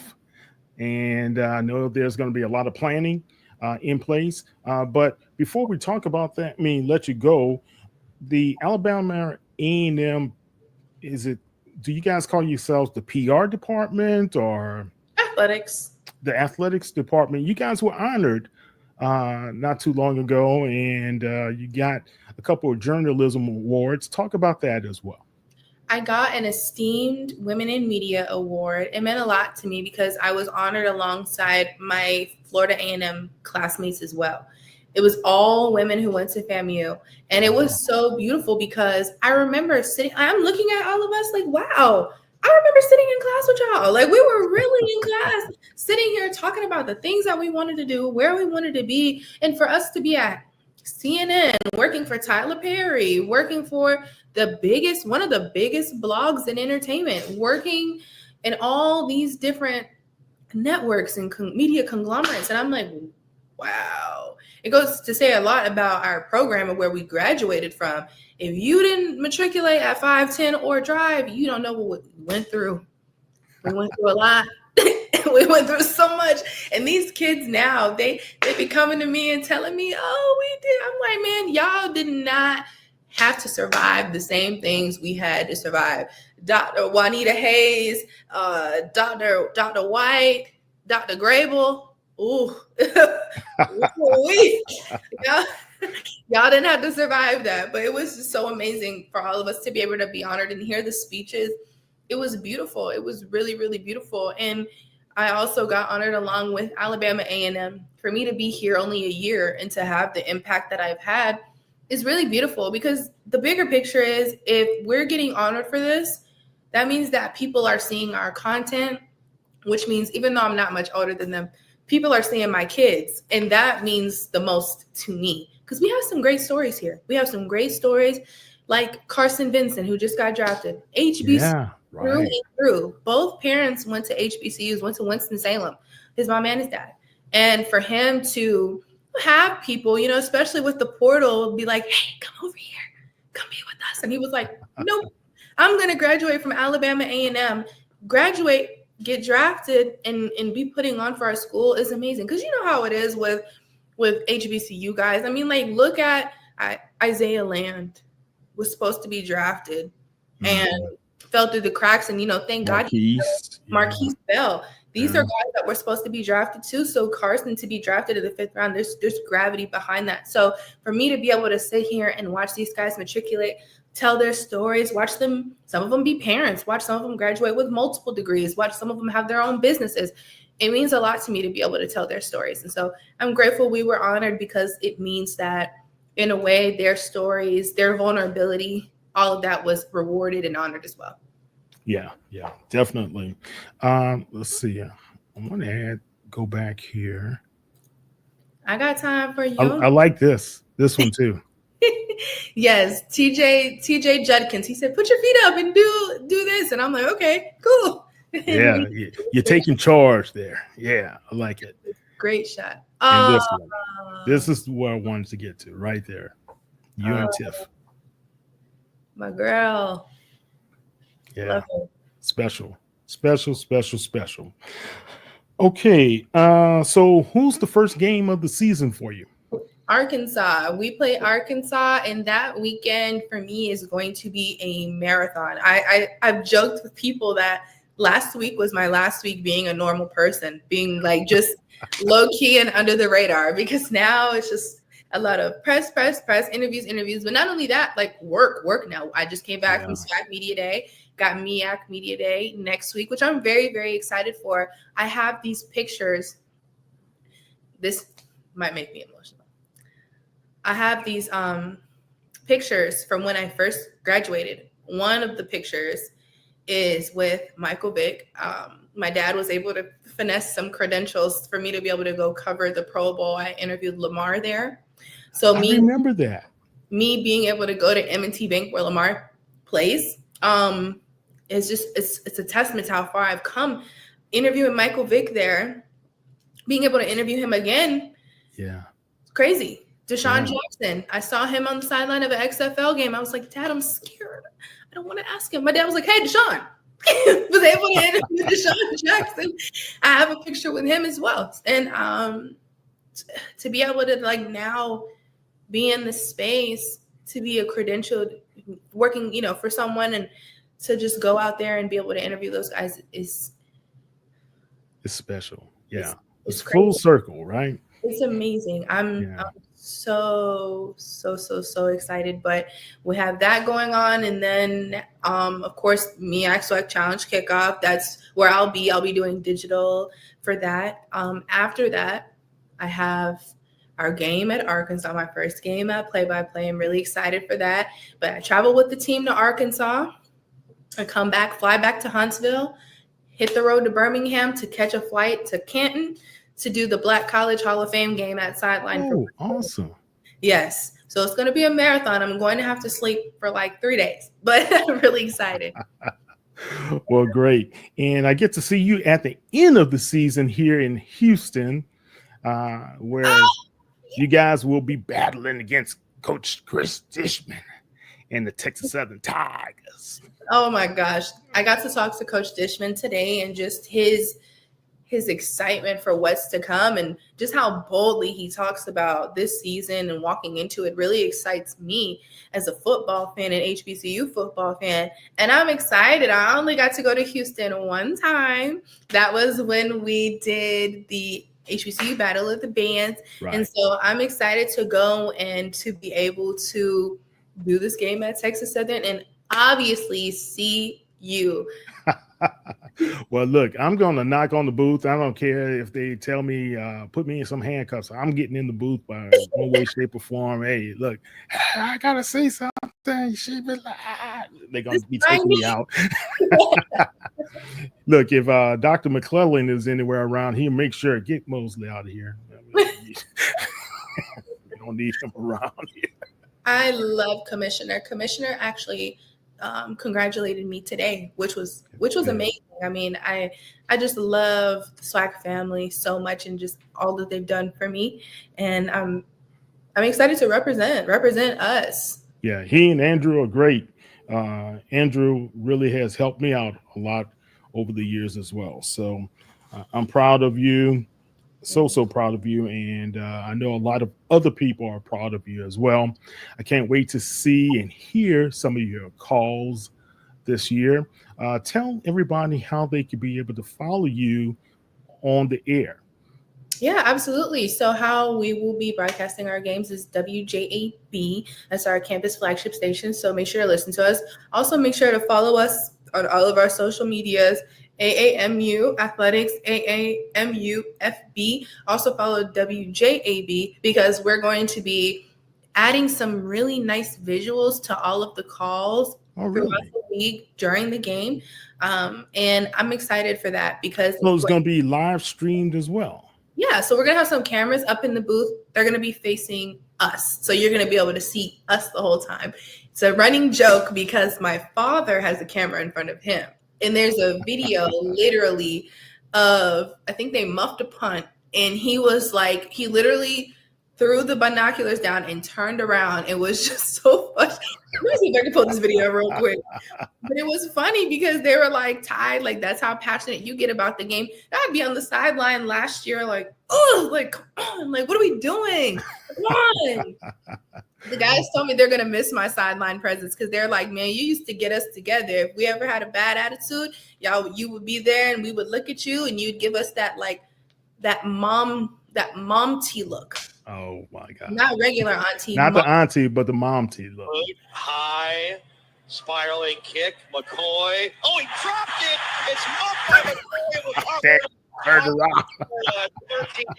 It's gonna be you. Like, now, do you have your binoculars as well? The apple doesn't fall far from the tree. You know, my dad said he's getting me a starter kit as a gift. So yeah, that'll be pretty cool, man. You got to get your binoculars. Yeah. I know a couple of play-by-play guys. That's all they do. They're doing this and into the mic at the same time. You know, so yeah, me for sure. That'll be cool. All right. Well, Ty, tell everybody how they can follow you on social media as well as on the World Wide Web. Yes. Honestly, this weekend I'll be working hard at it. www.tyfloydonair.com will be back up, so you'll be able to go look at me. I'll have weekly updates, and I'm thinking of even doing a newsletter just to chronicle the journey. So I will make sure I tweet that and put that out. You can follow me on Twitter at Ty Ali Floyd, ThaiAilifloyd. My middle name is Ali. You could follow me on Instagram, Ty A Floyd. And people get a little confused. They think my name is Taya. No, my name's Ty Ali. The A is my middle name. Because I'm verified, and I got verified a long time ago, back when like you couldn't pay for it or whatever. That's right. The process of changing my name is actually kind of crazy. Like I have to email Instagram, and I ain't trying to do all that. So yeah, that's how you can follow me. And You can add me on Facebook, but my mom gets she asks a lot of questions when people comment. Like, who is that? Where do you know them from? Who do you know? Blah, blah. Just being protective. That's all. Yes, she don't play. I wouldn't mess with Mama Floyd. Don't mess with Mama. Don't mess with Mama. Well, Ty, look, we're going to be here. We're going to be there. And we're going to be in the seats listening and paying attention to everything that you're doing. Have some memorable calls. Have fun doing it. Enjoy yourself. But also make sure you get the audience engaged with you. Absolutely. That's the most important thing, right? Absolutely. I can't wait to call some great games and hopefully say a lot. Touchdown Bulldogs. Yeah. Well, look, Sam Shade, those guys going to bring it. You know, he's a great coach, and I think it will be a great year. And I think all around, thinking about, and I mentioned this to Coach Thornton. You have Coach Thornton, you have Coach Shade, you have Coach Jackson now. Man, that's just a great lineup, and you guys are going to be doing some great things on the Hill. That we are. I'm excited. Our 150th year this year, and we are going to do some awesome, awesome things. All right. I'm Kyle T. Mosley. That's Ty Floyd. You can follow HBCU Legends at HBCU Legends on all social media platforms. And you can follow me at KTMOZE on X. I want to say Twitter, but on X as well as on all the other social media platforms as well. Ty, thank you so much. Love you. And, you know, if you ever need me, I know you big time now. She won't give me an autograph. I'm going to call you. Please. I'll be praying for you, and I know you will have many, many blessings ahead. Okay? Thank you. All right. For everything. You guys take care and have a great day.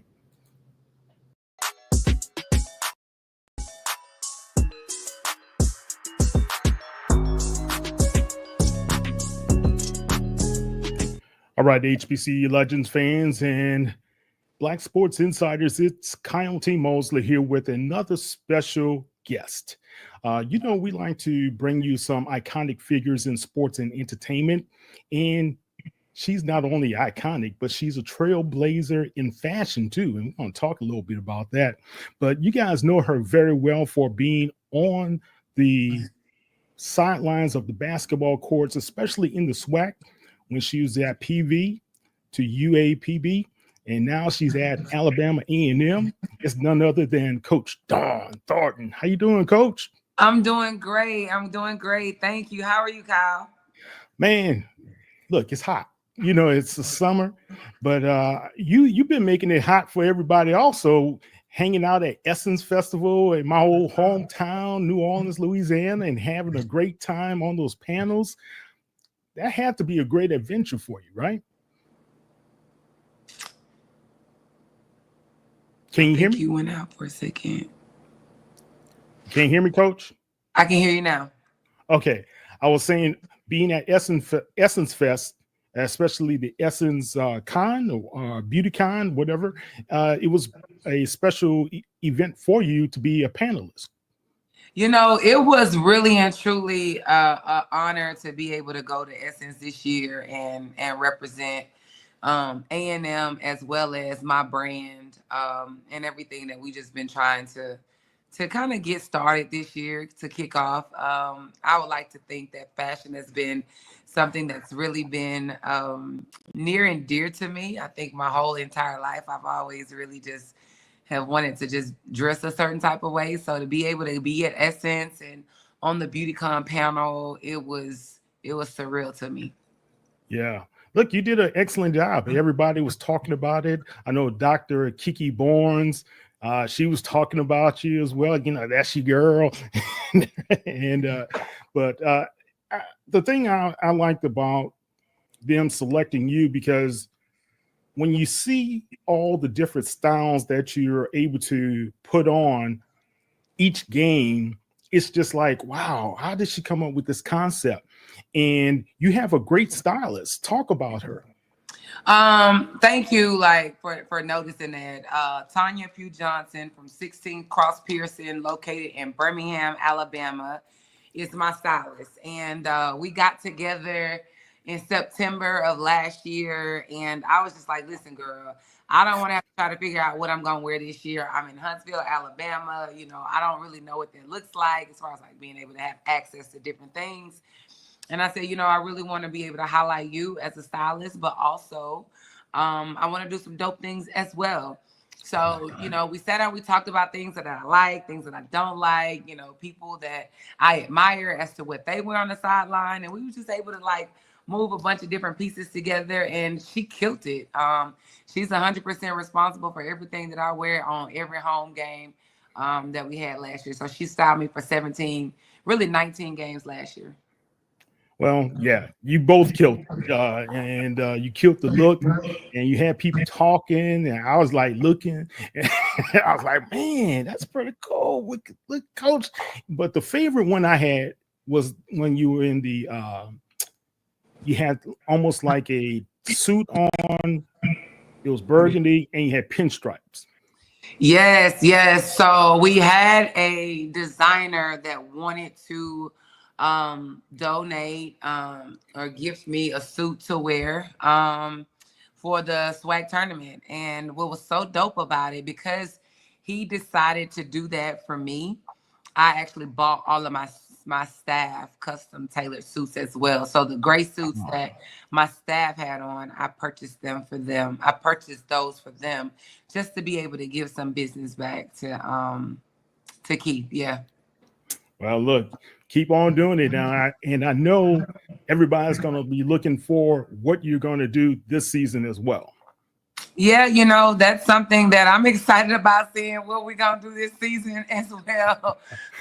Also, it's no pressure. And the great thing about it is the brand gets bigger, the platform gets bigger, and more people want to be able to contribute and be a part of the movement. And it's a beautiful thing, because a lot of people just want to, I just want to do something dope for you. You're a young Black woman representing other Black women very, very, very well. And we want to be able to support you, whatever you need. So it's been an outpour of support. Yeah. Well, much deserved. So let's talk about you, your background. Can you hear me, Coach? Yes. Mm-hmm. Okay. We're getting some feedback there. You can hear me? We good? Yeah, I can hear you now. Okay. When I was doing some research on your background, I'm trying to understand what's in the water over there in Jackson, Mississippi, that's having all you sports legends come out of Jackson. You know, that's a good question, but I would honestly say growing up in Jackson was something in the 90s, you know, in the early 2000s. It was different. And it was different because anywhere you go at that age, as you are young and growing up and trying to really figure out life, understanding who you are, for me, I always wanted to be able to represent my city with class. I wanted to be the one to make it out. I want to be the one that comes back and gives back to Jackson, and look out for my parents, my church. You know, I was rooted in so many different things, and Girl Scouts, children's choir, seemed like everything. So just having an opportunity to understand what that looks like, and everybody doesn't appreciate or respects Mississippi like you would in Atlanta, or Houston, or Chicago. So, you know, we just built different. We come in that thing and we like, you know what? You know, yeah, we from Mississippi. That's right. And who got a problem with it? Look, man, you guys are doing it well. And I was like, man, she's a native of Jackson. Let me ask you this. I was looking at the timeline, and maybe I'm a little off, but were you playing basketball in high school at the same time Tamika Reed was? Mm-hmm. Yes, we played against each other when she was You at did. Callaway. Yes. Man, that should have been some iconic clashes between the two of you ladies. You know, Tamika and I knew of each other in high school, but the bigger picture was the rivalries from Callaway, from Murrah. So there was like big rivalries from each school. It really didn't. It really never was an individual thing because we all pretty much played on the same AAU program. So in the summer we played together, but during the year it was the beef was from school to school, Lanier, Provine, Callaway, Murrah. So that was just an underlying thing. All right. Well, that's good, man. I'm just proud to see both of you young ladies come from Jackson, Mississippi, and be able to put your stamp on basketball, especially in the SWAC. You know, when I remember when you were up at PB, how you just had those championships and you were going to the tournament and everything.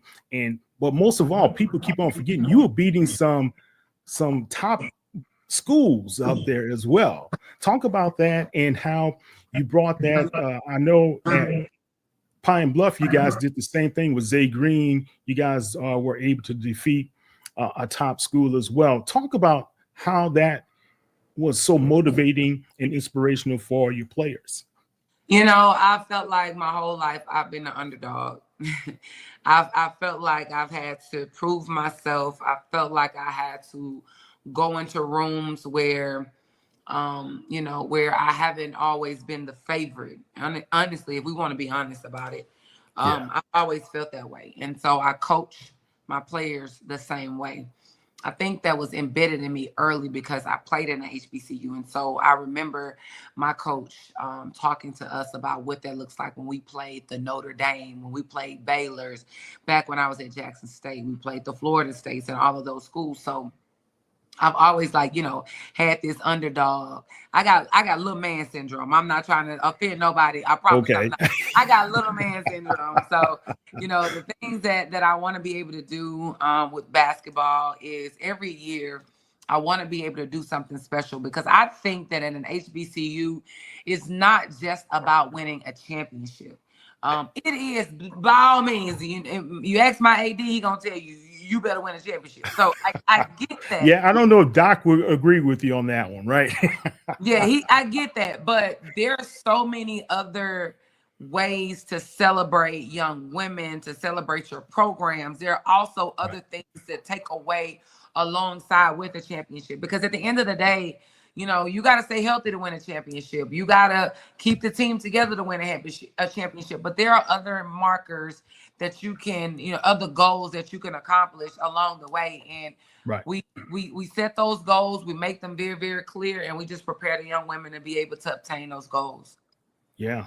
You talk about health, especially when you play a long season toward the end of the season, health can become an issue.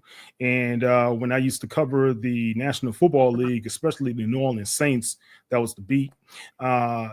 It came down to who was the healthiest hitting playoffs and how they were able to have those guys ready and to be able to hit the ground running in those games. And I know toward the end of this year, you guys had over 20 wins, right? And that was historic for the Bulldogs program. But you also were kind of dinged up a little bit, correct? Yes, we definitely had a taste of the injury bug. Mo Davenport was a big piece to what we wanted to do this past season. Mo was a top player in the state of Alabama. She signed with Rutgers out of high school, and left Rutgers and transferred to UGA, and from the University of Georgia to Arkansas Pine Bluff with me here. And Mo is a 16 and under USA Olympian. She has a gold medal. She played with the USA 16 and under girls basketball team. And so Mo is definitely different. Mo Davenport, in my opinion, is definitely a WNBA draft kid. She should be on their boards right now, and she's really working really hard because she wants to have a professional career. I think had we had Mo, had we not had some other little injuries along the way, we probably would have done won maybe one or two more games. I thought that, we still had a really solid year without her. Oh, you had a tremendous year. Was it 21 wins or 22 wins? 21. Yep, 21. 21 wins. 11, yep. Hey, that's nothing to sneeze at, right? But also you had another big win off the basketball court. One of your babies, Zay Green, she was able to be drafted by a WNBA team. How did that make you feel to see her have that opportunity with the Mystics? You know, a lot of people have asked me about Zay, and I think just being able to process everything now with her journey and her having an opportunity now to go over and play overseas. One thing that I love about Zay is everything that we set out for her to do, she was able to do it. She left the SEC, came to an HBCU, killed and dominated on the HBCU level, wanted to graduate from an HBCU. She did that. We thought that it was time for her to go back to the Power 4 schools because I wanted her to make sure she had all the tools that she needed to get drafted. I thought that was very important. A lot of people wouldn't agree. A lot of people wouldn't agree to me saying that. But, why is that? Why wouldn't they agree? Well, you know, just because they feel like, you know, you can get seen at our schools. And she did. She made the WNBA draft boards while she was there. But just a lot of those other resources with managing money and her being able to get some money from the rev share with the new time, all of that was important for her as she prepared for what she needed outside of an opportunity. In HBCU, we gave you the opportunity. We gave you the platform. You know, we gave you the education, and she did her part. She 100% did her part, represented and did a phenomenal job while we were together. And went on to the University of Alabama and did it too. So sure did. Zay is amazing, and I love that girl with all my heart, and I continue to wish nothing but success for her. Yeah, look, when she went to the Crimson Tide, she led them in scoring that season, right? She was top 3 in scoring for sure. Yeah, look, man. And they had 3 WNBA signings on that team last year. Yeah, well, kudos to you. Kudos to Zay as well for everything that you guys were able to accomplish there. So when you started your career, it was over as an assistant coach at Tougaloo, correct? Yes. Okay. Talk about that journey. You know, I was working for the Social Security Administration. I was working for the state, processing. I was a disability adjudicator. I was processing people applying for disability. And I was on the job for 10 months. And I'm going to tell you, sitting in that cubicle, I was miserable every day. I was so miserable because I had just stopped playing basketball, maybe 2 years. And I wanted to I knew I wanted to coach. And everybody knows that when you get into coaching, you probably have to start from being a GA or you got to find your way in. Right. I couldn't find my way in. I was coaching AAU and a middle school AAU team, which was like the 6th and 7th grade, and working in the Social Security office. And I got a call. Well, let me back. I stopped coaching AAU when I started working for the Social Security office. And I got a call from one of my players' dads. He was the AD at Tougaloo. And he was like, look, we got an assistant position open. You know, it paying a lot of money, but if you want it, it's yours. I was making at the time $45,000 a year. I went from making 45 that just bought me a brand new Nissan Altima from Deuce McAllister Nissan. From Deuce? All right. From Deuce McAllister Nissan. I bought me a brand new Nissan Maxima. I bought a Maxima.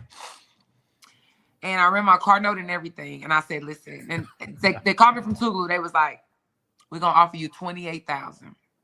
Oh. And I said to myself, this is the time that I have to do something for me.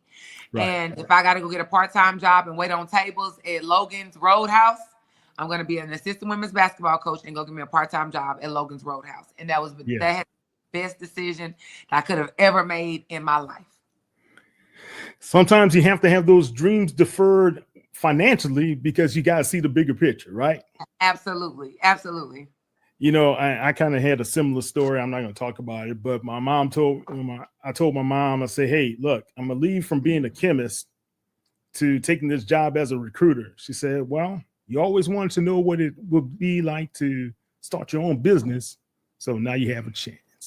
And didn't look back 33 years later, still doing it. So well, congratulations to you too. Absolutely. Yeah, thank you. Yeah, I think that was the spirit moving, making sure you knew this was going to be a good opportunity for you in the long run. When you're uneasy about something, yeah, something's saying something else is calling me somewhere, right?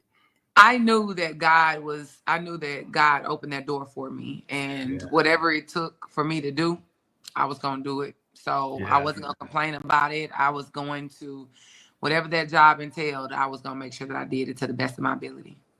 All right, and you did. Look, we can talk on and on and on about your story, especially from PV. And I know you saw the opportunity over at Pine Bluff, but it seems like everywhere you have gone, you have built a program when it was kind of, I wouldn't say in shambles, but kind of teetering, right? And now you have built in one season on the hill, you built that Bulldogs program up. What's next for you guys coming this season? To win 22 games. 22 games in the championship. That's all we talking about. We want to win 22 or more in the championship. But I got a wonderful group of young women. They come from great families. I have a wonderful staff that I enjoy working with alongside every single day. They have definitely held it down for me while I seem like I've been on tour. But they've done a really good job of just making sure that they can continue the message being the message, you know. And so I'm thankful to have such a solid group of people around me. So just continue to do great things and do God's work is what's important to me. A coaching staff is very important, especially a lot of times the coaching staff lays the foundation for success in a program, having the right pieces around you.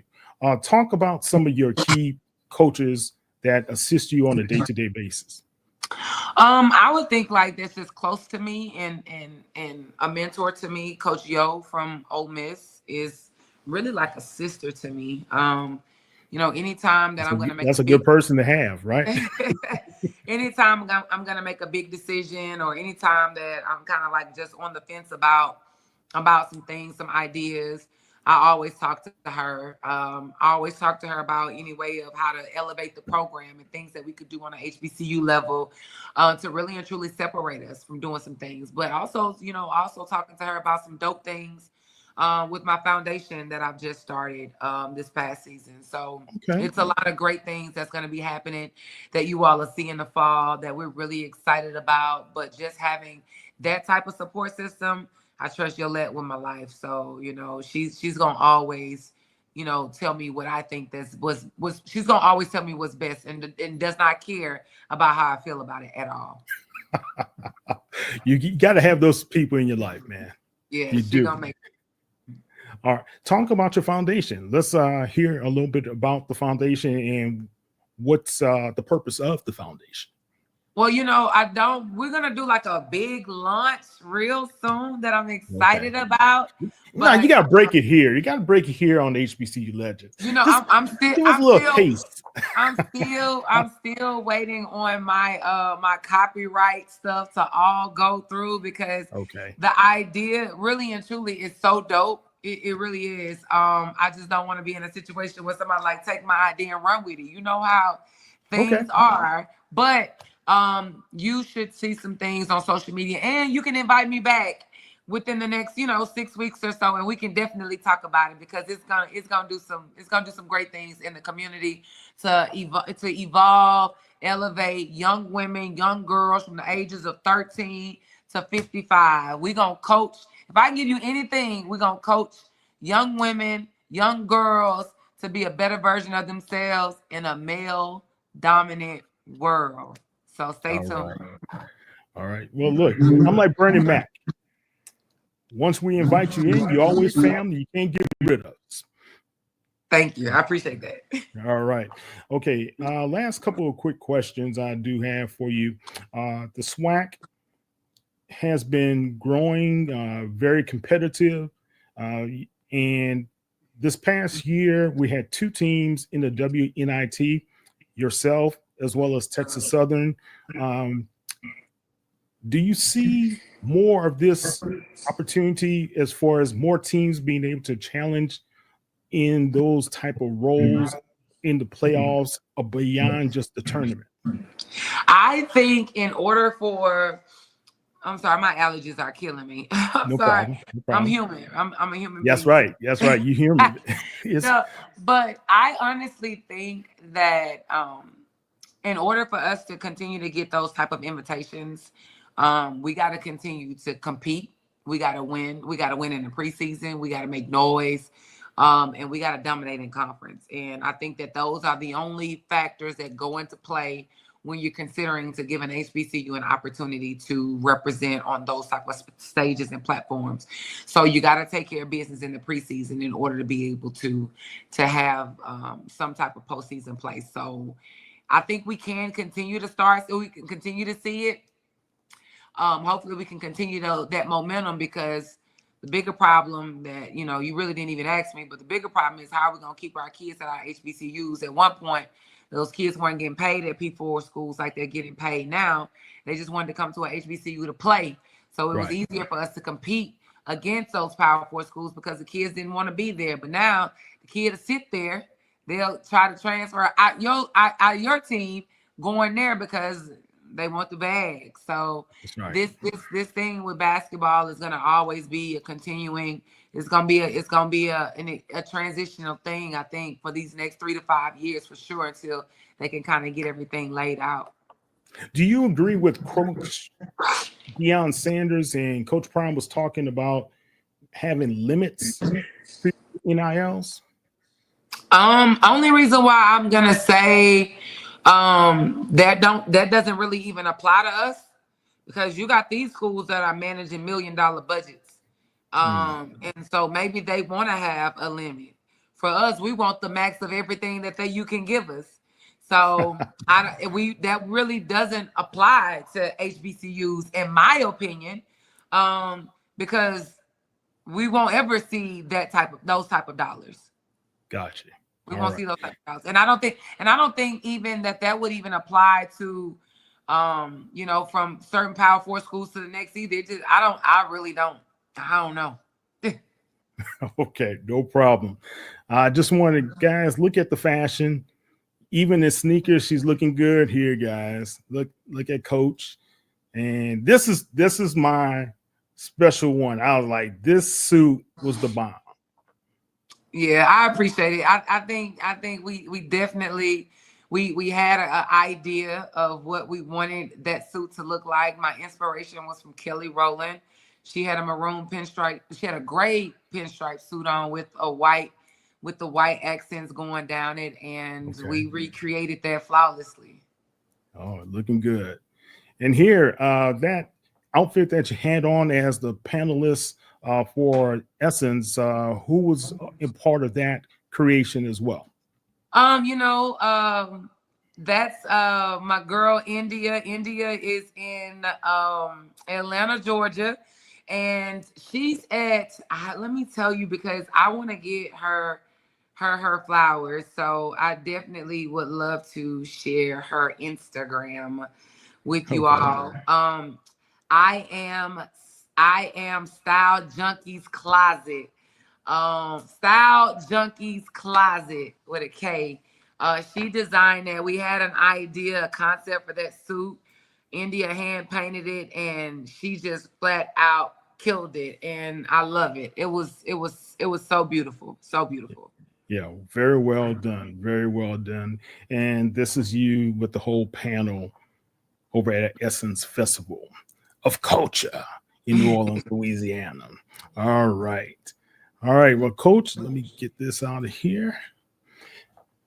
So have you guys already begun your summer training? Summer training is wrapping up.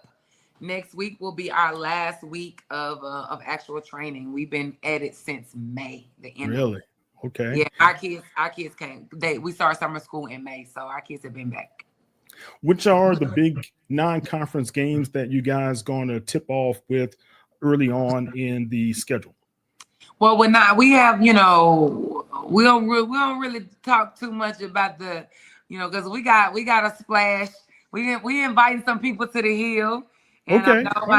I know my AD is gonna be really excited about announcing what Power 4 school is coming to Huntsville again this year. However, we will be down in Tuscaloosa. We will return to the University of Alabama.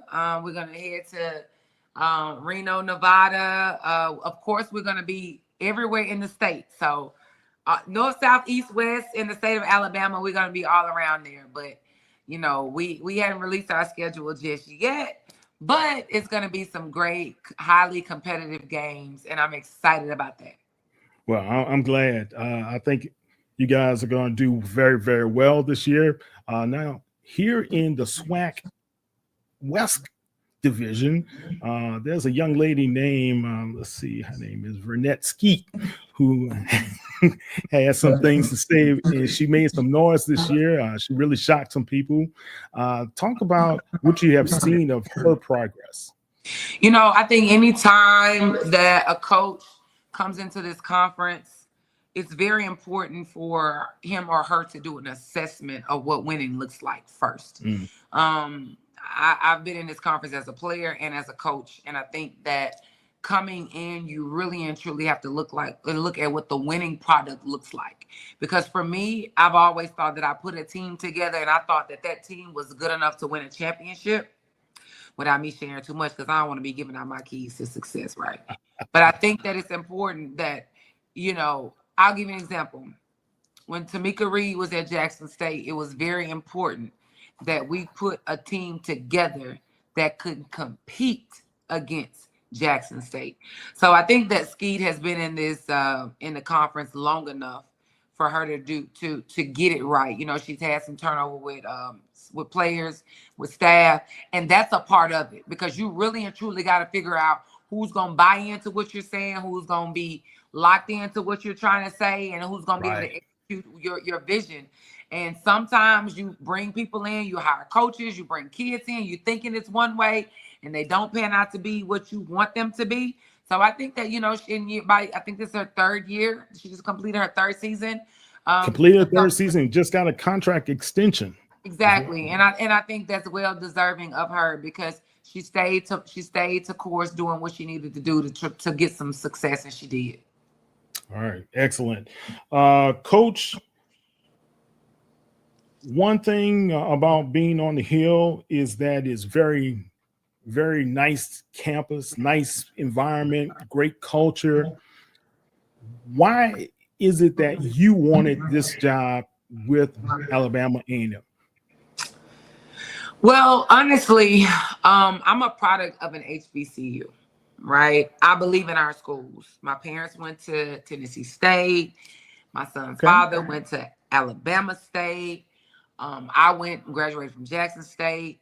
And so I wasn't in a position to where I felt like I just needed to move around. Pine Bluff is an extension of Jackson, Mississippi to me. So I love Pine Bluff. I love the community, the people, the university, everybody I have to work with, everything. I love Pine Bluff. But I didn't feel like I was done with being at an HBCU. I felt like I wanted to be at an HBCU that provides resources, that has the facilities, that has the administration. And I was really, really, really attracted to my AD and my president and the way that they're forward thinking with athletics.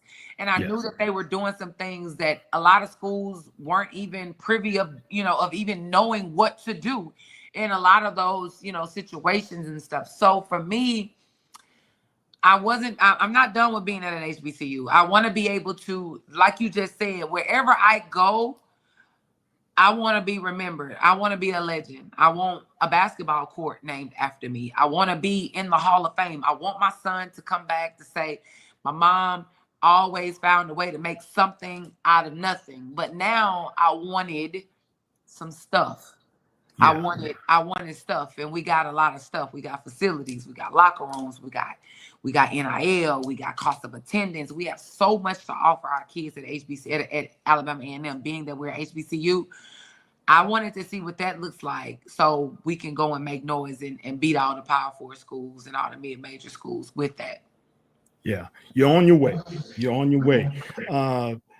You guys got Coach Jackson and Coach Shade and you. That's a powerful three right Thank there. you.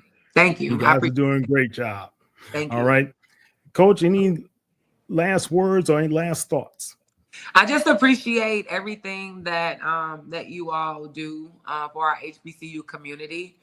It's really, really key. It's really, really big, especially, you know, you don't have to get people on the outside. You're reaching right here in your backyard. So I appreciate that. Thank you so much for giving me the platform to speak and even just to be present today. So that doesn't go unnoticed. Thank you so much. And anytime y'all want me out, just let me know. I try my best to get here, but I'm gonna show up. So I appreciate you so much. Well, I appreciate the responsiveness that you have been. You know, whenever there's a question I throw your way, you're able to respond. And you know, most coaches don't do that. I'll be honest with you, and that really helps us out to be able to give texture to some of the articles that we write over here at HBCU Legends. Okay, and look, I'm an HBCU product from Morehouse. My mom went to Dillard. My dad went to Southern University. They met on Southern's campus one summer, and the rest is history, right?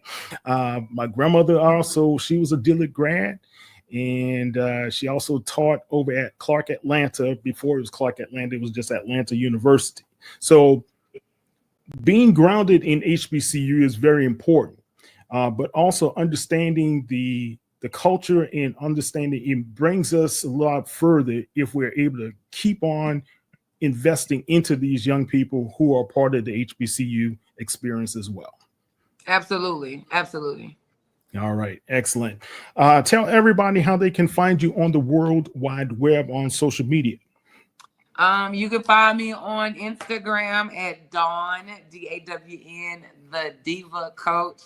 And and the same, I think it's the same on Twitter and on X. It's the same X. I think Dawn, the Diva Coach on, I think so. Oh, what is it? Let's see. Is it? I thought it was a little short on X. It's okay. Let me see, because you know it's Diva Coach AAMU. It's Diva Coach AAMU on X and Dawn the Diva Coach on Instagram. Okay, like I said earlier, Coach, you are now family. You can't get rid of us, and we are one another. I'm always going to be there to support you. Let me know how I can be able to help you, as well as the Bulldogs program advance. We are going to be supportive of everything that you guys do. Guys, don't forget, follow Coach Thornton, follow Alabama A&M, all of their sports, all of their athletics. They're doing some great things, and we just had my baby Ty Floyd. She's now the play-by-play announcer, and I was telling her I was almost in tears when she put that out there, because she used to write for us here at HBCU Legends. Yeah, so Ty is awesome. She's a sweetheart. Yeah, and we're going to have her tomorrow. So we're going to have an all Alabama A&M day. The ladies, the trailblazers that are a part of the Hill, they're going to be a part of HBCU Legends for a day. All right, guys, don't forget to follow us at HBCU Legends on all social media platforms. And you can follow me at KTMOZE, Kyle T. Mosley, at HBCU Legends on Sports Illustrated. That's Coach Thornton. I'm Kyle Mosley. You guys have a great one. Thank you, Coach. Thank you.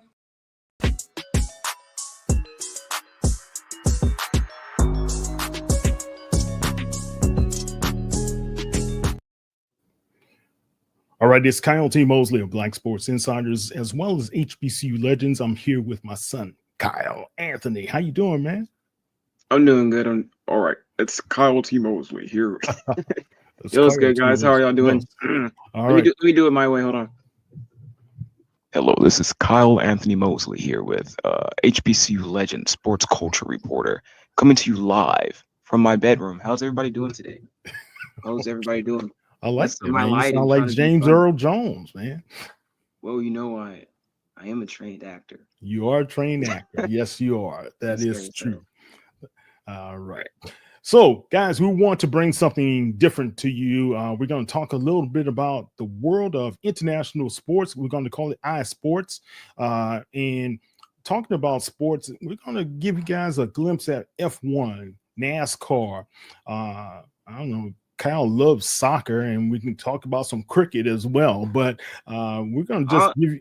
Well, I don't know too much about cricket, but but I'll entertain the conversation, I promise.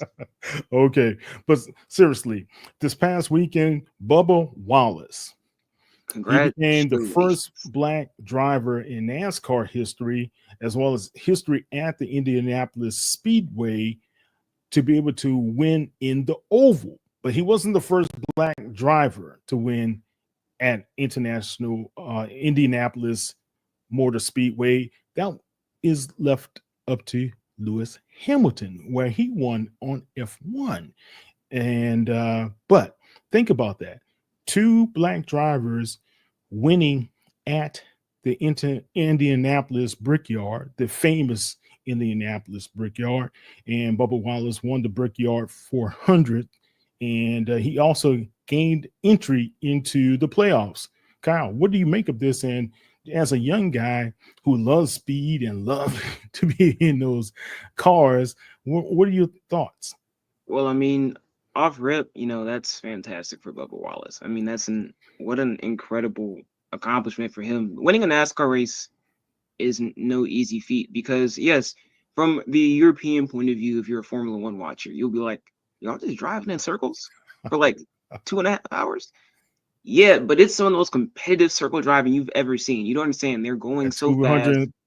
What? Any they average, slight what, 220, something like that? You can spin out. So I'm just saying it's way harder than what it looks like. You know what I mean? It's way harder. So, and that's proved by the fact that he hasn't won in a long time for being, if you consider yourself competitive at the top of your sport, it's like, man, I need to win. So for him to win and also to win at an historic event, yes, this is amazing. But we are met with some hate here. And a lot of NASCAR fans will say, well, fans just don't like Bubba Wallace because he's annoying or he complains quite a bit, because he is known for complaining on the radio. But in my opinion, from what I've listened to, just as much as pretty much every other driver does in NASCAR. So if there's an underlying reason why we don't like Bubba Wallace, I'd like to know why, because this is a great accomplishment. I don't see any reason for a lot of people looking down on this and saying, well, it was rigged. A lot of things happened. In reality, this was technically one of his best drives in his career. Managed his fuel and managed his tires all the way to the end of the race. Yeah. This was a race of strategy and attrition, if anything, rather than anything being handed to him. So there is nothing rigged about this. Bubba Wallace won this on his own and did a great job with it. I mean, truly, what an accomplishment for him. Look, and Kyle, like you said, he had not won a race in a long, long time, since 2018 when he was second place in Daytona 500. Then his next finish in second place, he was at Daytona 500 as well. But he hasn't won since, I believe, it was 2021. Yeah. So I mean, the Yellowwood 500.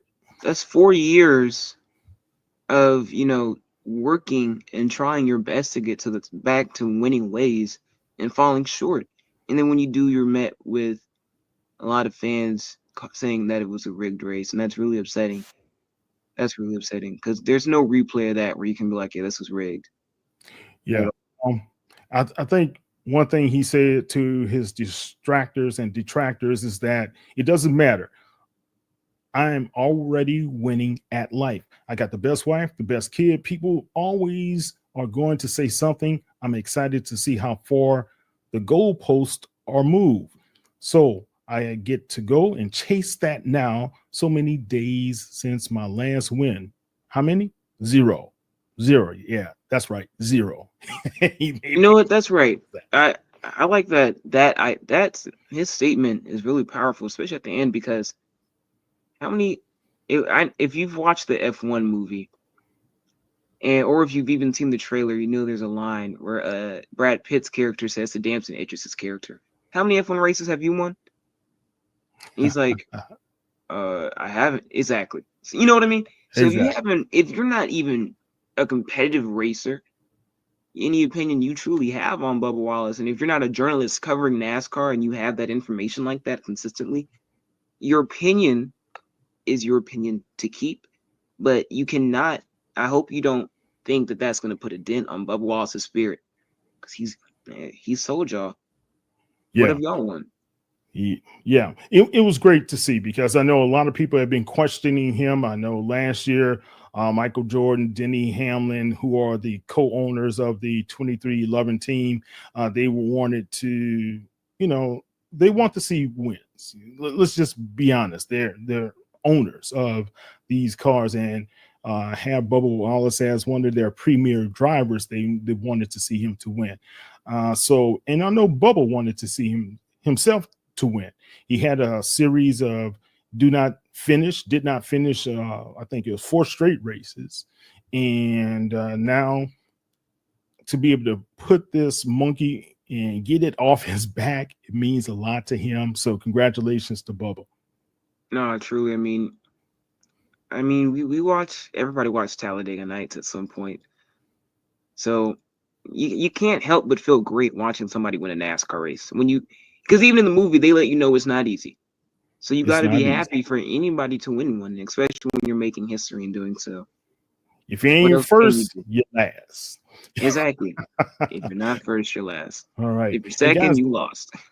Exactly. And don't forget, Rajah Caruth, he earlier this year, he had a victory NASCAR Truck Series playoffs.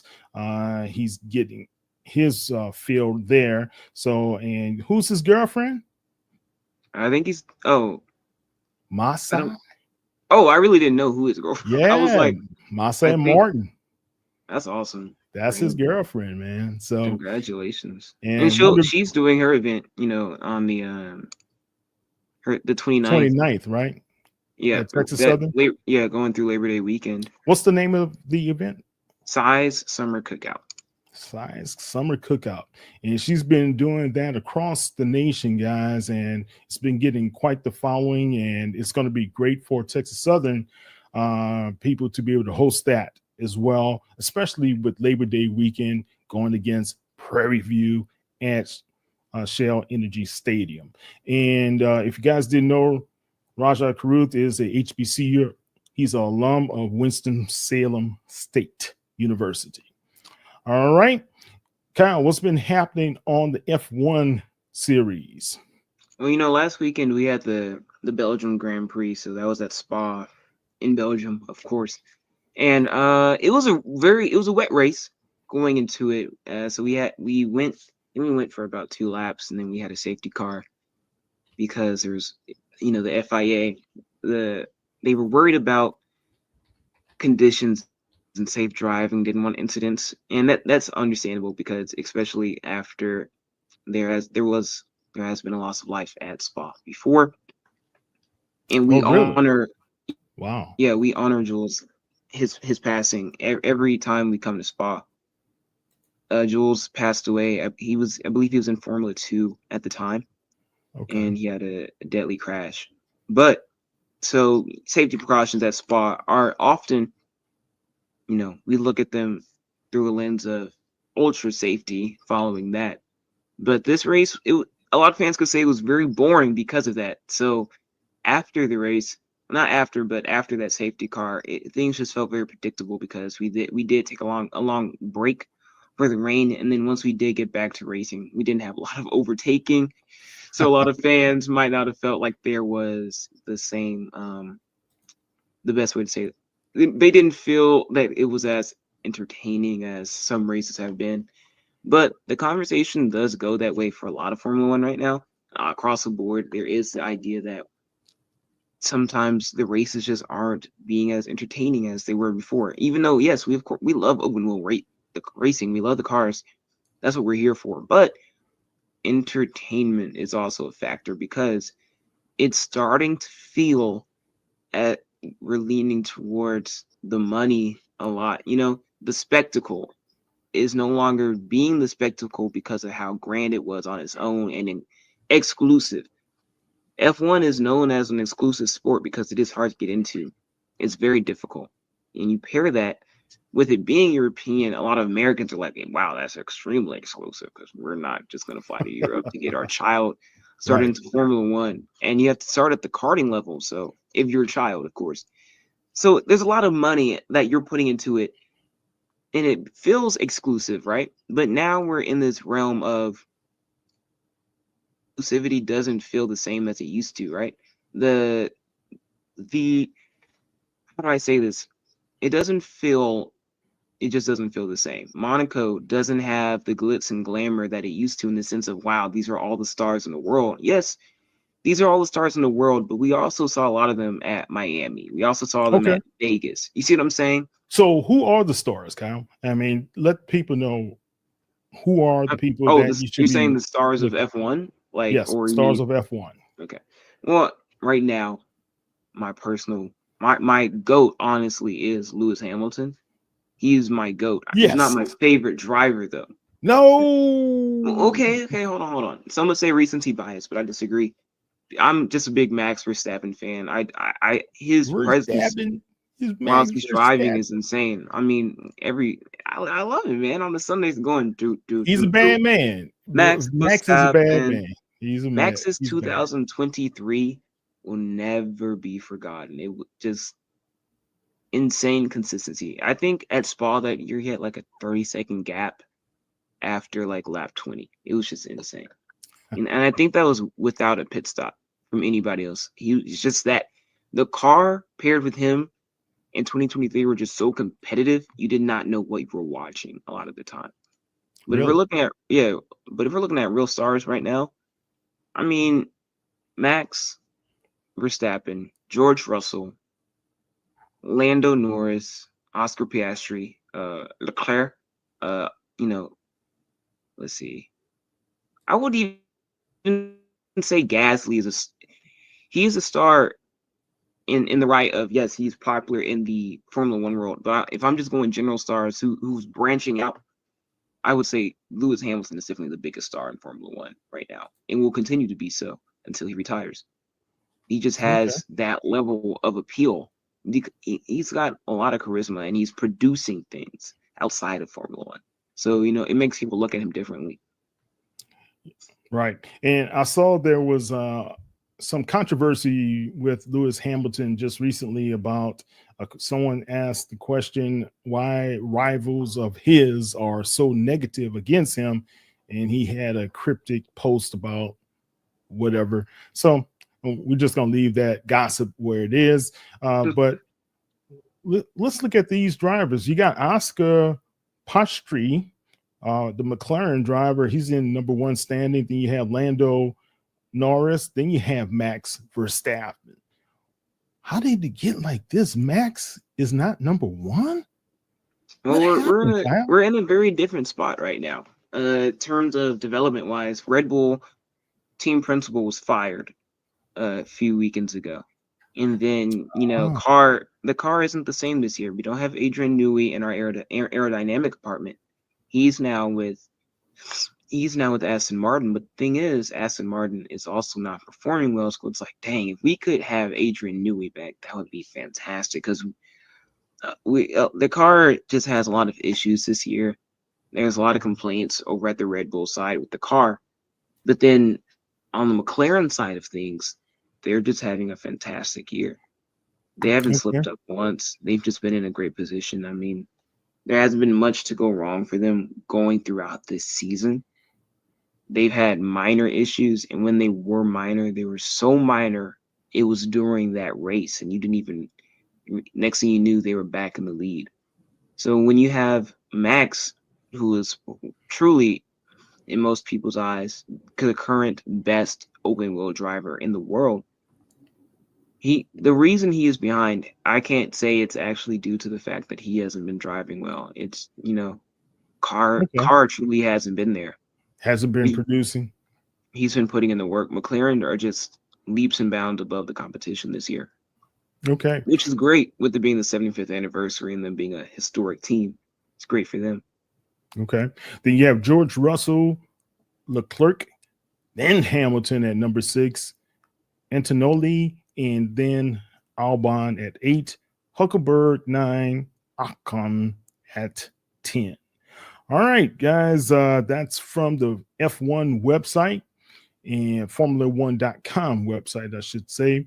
But you look at those guys, Kyle, and what are your thoughts? Honestly, this will shape out pretty evenly to what you're seeing right now. That's how I believe this is all going to shape out. Because Max himself, he will probably hover around that 3 and 2 position and probably jostle for position there with Lando, only due to the fact that Oscar is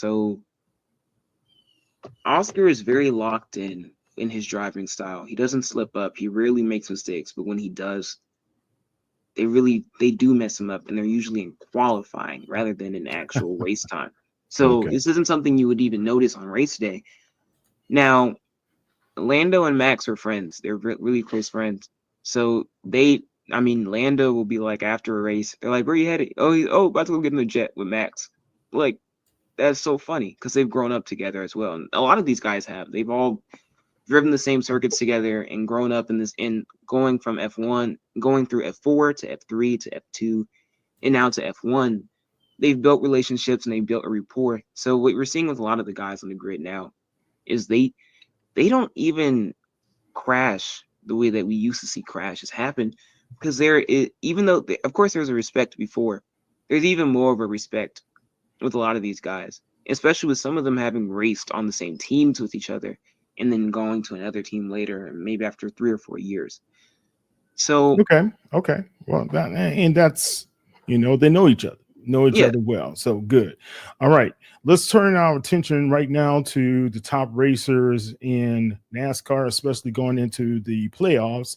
Denny Hamlin is at number 1, Chase Elliott, Alex Bowman, Kyle Lawson, who came in second to Bubba Wallace this past weekend, Chase Briscoe, Ty Gibbs, Chris Buescher, and Christopher Bell, and Mr. Priest, and then Bubba Wallace at number 10. This is from SI.com. Let's see, my man over here. Oh, they had 3 guys. They had Zach, they had Joseph, as well as Toby, all doing these their top 36 Cup drivers that are going to be a part of the playoff chase. All right, Kyle, any thoughts going into this weekend? What to expect in Formula One? We're going to be in Hungary this coming weekend. The Hungaroring is known as being a hard track. It sounds like I was okay. I do want everybody to know, if you don't know the name, it is called the Hungaroring. It does sound like I was just mispronouncing Hungary after trying to say it a second time. The race is in Hungary. It will be at the Hungaroring, and it's a tough track, really technical. So McLaren, I think they'll be doing pretty good this race. That's the big thing for the Red Bull car. It isn't that on a more technical track, it does have more struggles than the McLaren does, while the Red Bull has great straight line speed. Okay. So, we'll see going into the weekend how everybody set up their cars. So we'll see at FP1. Okay, it's the Formula One Lenovo Hungarian Grand Prix 2025. The schedule they're going to have on August 1st, the practice 1, 2, and 3. Then on the 2nd, the qualifying. Then they're going to have the race itself on the 3rd, and that's Sunday, right? So that should be pretty interesting. And guys, if you love F1, you love racing, you got to keep your eyes out what's going to happen there. Kyle, you usually follow everything online. Where do you get to see the updates and some of the races yourself? Well, everything can be found now, thankfully. If you're streaming and you have ESPN, you can stream through ESPN and watch the races live, free practice, qualifying, everything. Before, we used to just have to do it through Formula One themselves. They have F1 TV, so it's a monthly subscription of $14.99, I believe. So if you want to do that, that's great because you get driver cams, all that. But you also get the same thing if you have ESPN Plus. So keep that in mind before you go purchase something you don't need to. If you already have one service, don't want you to have to buy too many streaming services if you don't have to, guys. But yeah, you can just download the app, download the Formula One app if you want to as well, so that way you can know what time the races are, because they are in Europe. So keep in mind they are qualifying, and practice can sometimes be at like 8 o'clock in the morning. So just look for things like that. Okay, but yeah, excellent. just go through F1 themselves. They have all the information there. Awesome. All right. That's Kyle Anthony Mosley, our resident expert on everything racing, F1, as well as NASCAR. Guys, also soccer. Any major matches coming up with soccer, Kyle? We're not having any true major matches coming up right now. Right now we're in preseason, so we're going to see a lot of teams trying to gel a lot of their new guys and a lot of new signings. If we're looking from a real international standpoint, European football, a lot of eyes are on Barcelona. We're seeing how Lamine Yamal is going to be looking going into next season. He's donning the number 10. Last guy to wear the number 10 at Barcelona was Ansu Fati, and before him, it was Messi. So lineage to follow. Last guy didn't pan out. You're a new wonder kid. You don't want to put too much pressure on your shoulders, but let's see how you do. The thing is, though, Madrid are coming back strong, so we're looking forward to the El Clásicos we'll see in this upcoming La Liga season.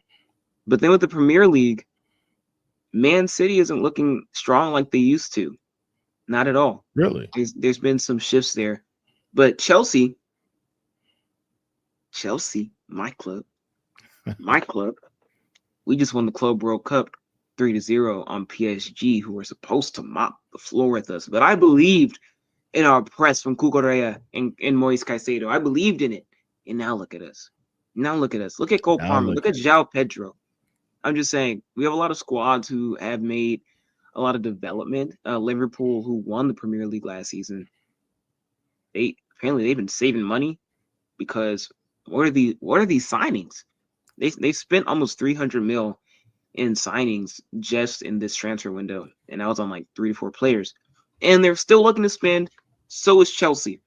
So what I'm liking is that my club, Chelsea, once again, top players are wanting to come here. Xavi Simons, Jorel Hato, they're wanting to come here, and they want to win because they've seen a winning nature come from this team. I want everyone to keep in mind, this was technically the end of the first year of Enzo Maresca ball. This was the end of year. What is that? Enzo Maresca he's our new coach. So okay. I want everybody to know that's 1 year of Maresca ball. And you can see the results that were yielded. 2 trophies, Conference League, Club World Cup, Champions League next year, Premier League, Carabao Cup, FA Cup. These are all things that we have our sights on, and they are achievable. They are very achievable. In the Club World Cup, we were able to see a Chelsea squad that was very strong and is going to evolve. So internationally, soccer's getting really exciting for this upcoming season. It's getting spicy. Players are moving around again. I'm loving it.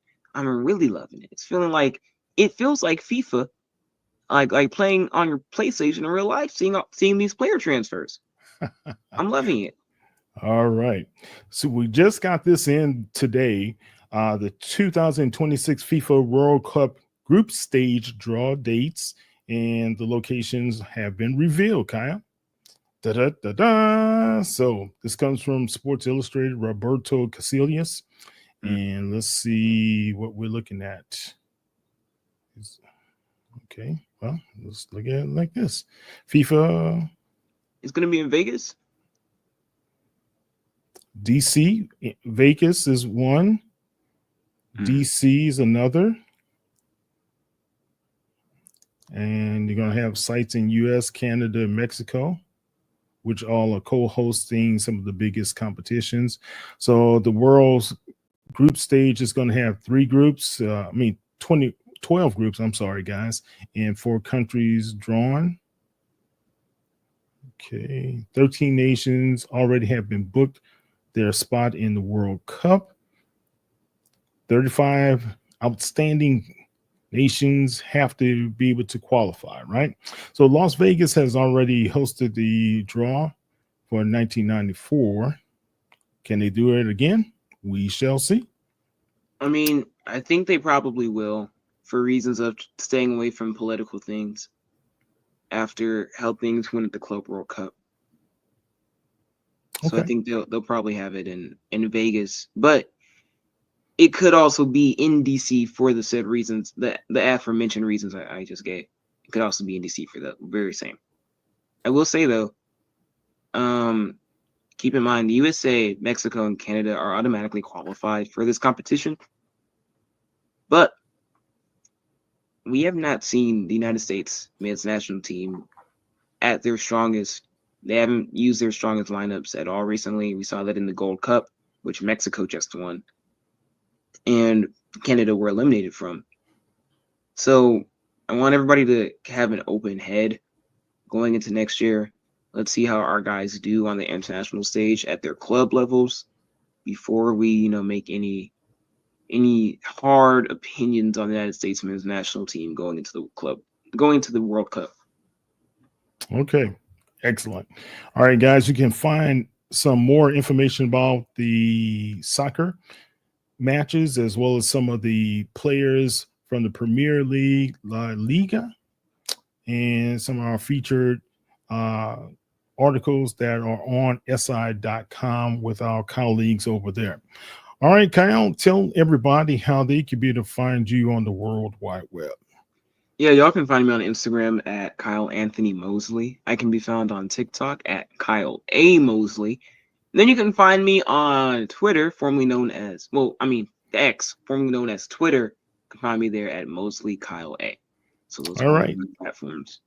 Okay, and I'm Kyle Trevor Mosley. You can find me at KTMOZE on X as well as the other social media platforms, as well as you can go to HBCU Legends on all the social media platforms as well. All right, Kyle, thank you very much for indoctrinating and educating us on international sports. This is our very first podcast on iSports, and we're going to do this a little bit more. So you guys, if you love to be able to talk some international sports and you love soccer, you love F1, you love NASCAR, you love whatever, and he says he's not going to do cricket. So, but anyway, if y'all like cricket, y'all need to put it in the chat so I can do some research on it. If that's what y'all want to hear about, y'all need to notify me, or better yet, I'll look it up already. So the next time we do this podcast, I'll talk about cricket for all about a minute and a half, and then if y'all want to hear more, you better comment that you want to hear that. But for real, let us know everything you guys want to hear, because this is open. This is here for the people. We want to give you information about things that you want to hear about, as well as what we want to talk about. So this is a relationship. It's vice versa. So just let us know. Let us know. Definitely. All right. You guys have a great one. We will be back next week. Thank you. Take care. Welcome to another edition of the Black Sports Insiders, as well as HBCU Legends. I have with me Mr. Brian Pittman on the line. What's going on, Pitt? What's up, KY, man? What's going on? All right, man. Look, you put out some great content, guys. If you don't know, you got to follow Pittman. He drops some nuggets down there. He does a very great job when it comes to analyzing the HBCU prospects, especially for the NFL draft coming up. And so we just wanted you guys to get to know him and listen to what he has to say about this upcoming freshman class. What's going on, Pitt? Drop your knowledge, baby. What's going on, KY, man? Hey, man, off the backdrop for KY, man. Yes, I am a skilled scout. I used to scout for the Hula Bowl. I was one of the HBCU scouts and the only HBCU scout with the Hula Bowl, and put on a few kids there within the past couple of years. James Burgess Jr., Kendall Boyer, and we looking to see. Hopefully, we can expand that scouting experience a little later on in the year. But for right now, July 31st is HBCU's True Freshman All-American Pittman's Pocket platform. We're releasing the probably 90 to 100 players. It could be a little more. Okay. The top incoming freshmen, All-Americans, true freshmen, redshirt freshmen. Last year we actually did pretty good. I believe there's a few D1 schools that actually looked at the list as well and did pretty good as well. So, yeah. Now, when you say they did pretty good, that means they started picking your pocket. Too much. They weren't even putting us back in it either. So they were getting the pennies out and taking everything. So yeah, they've been following the list over the past few years, and it's been interesting because that wasn't the purpose of the whole platform. The whole platform was basically to give an insight, a faster insight of a tracking perspective of HBCU talent that is being put into our community and being recognized, man, because they're not recognizing them at a lot of other, additional platforms. They're not giving these kids the recognition that they deserve, and the coaches, man, because the coaches make an impact as much as the players. I feel like the coaches make that much of significance, bringing that much talent coming in, just like an Alcorn, like you got right. Coach Tremaine Jackson at Prairie View, man. I mean, come on, man, you can't, without a shadow of a doubt, he's doing an excellent job down there in Houston. Yeah. Talking about some of the talent that's out there, especially the freshmen, but there's some good existing talent that you also make note of, and people kind of take a glance at some of your scouting reports there as well. Talk about that. It's been a hard road ahead, man. It's been tough at first, because when you're trying to get in that room with some scouts at all levels, whether it's Canadian, UFL, NFL, it's a little rigid for some brothers like us, and I'm gonna be very honest with it. It is very rigid, but somehow I was able to maintain some type of honesty with that, and I've put out some additional innovative things, and it's been received somewhat fairly pretty good in some communities. And this year I've actually did the pre-draft 2026 HBCU prospects, and so far, man, I haven't seen too many people like basically kind of go against it to basically grade against what I put out. And that so far has been very significant for me, KY, man. I'm not gonna lie, man. I'm a little nervous because I want to be right, but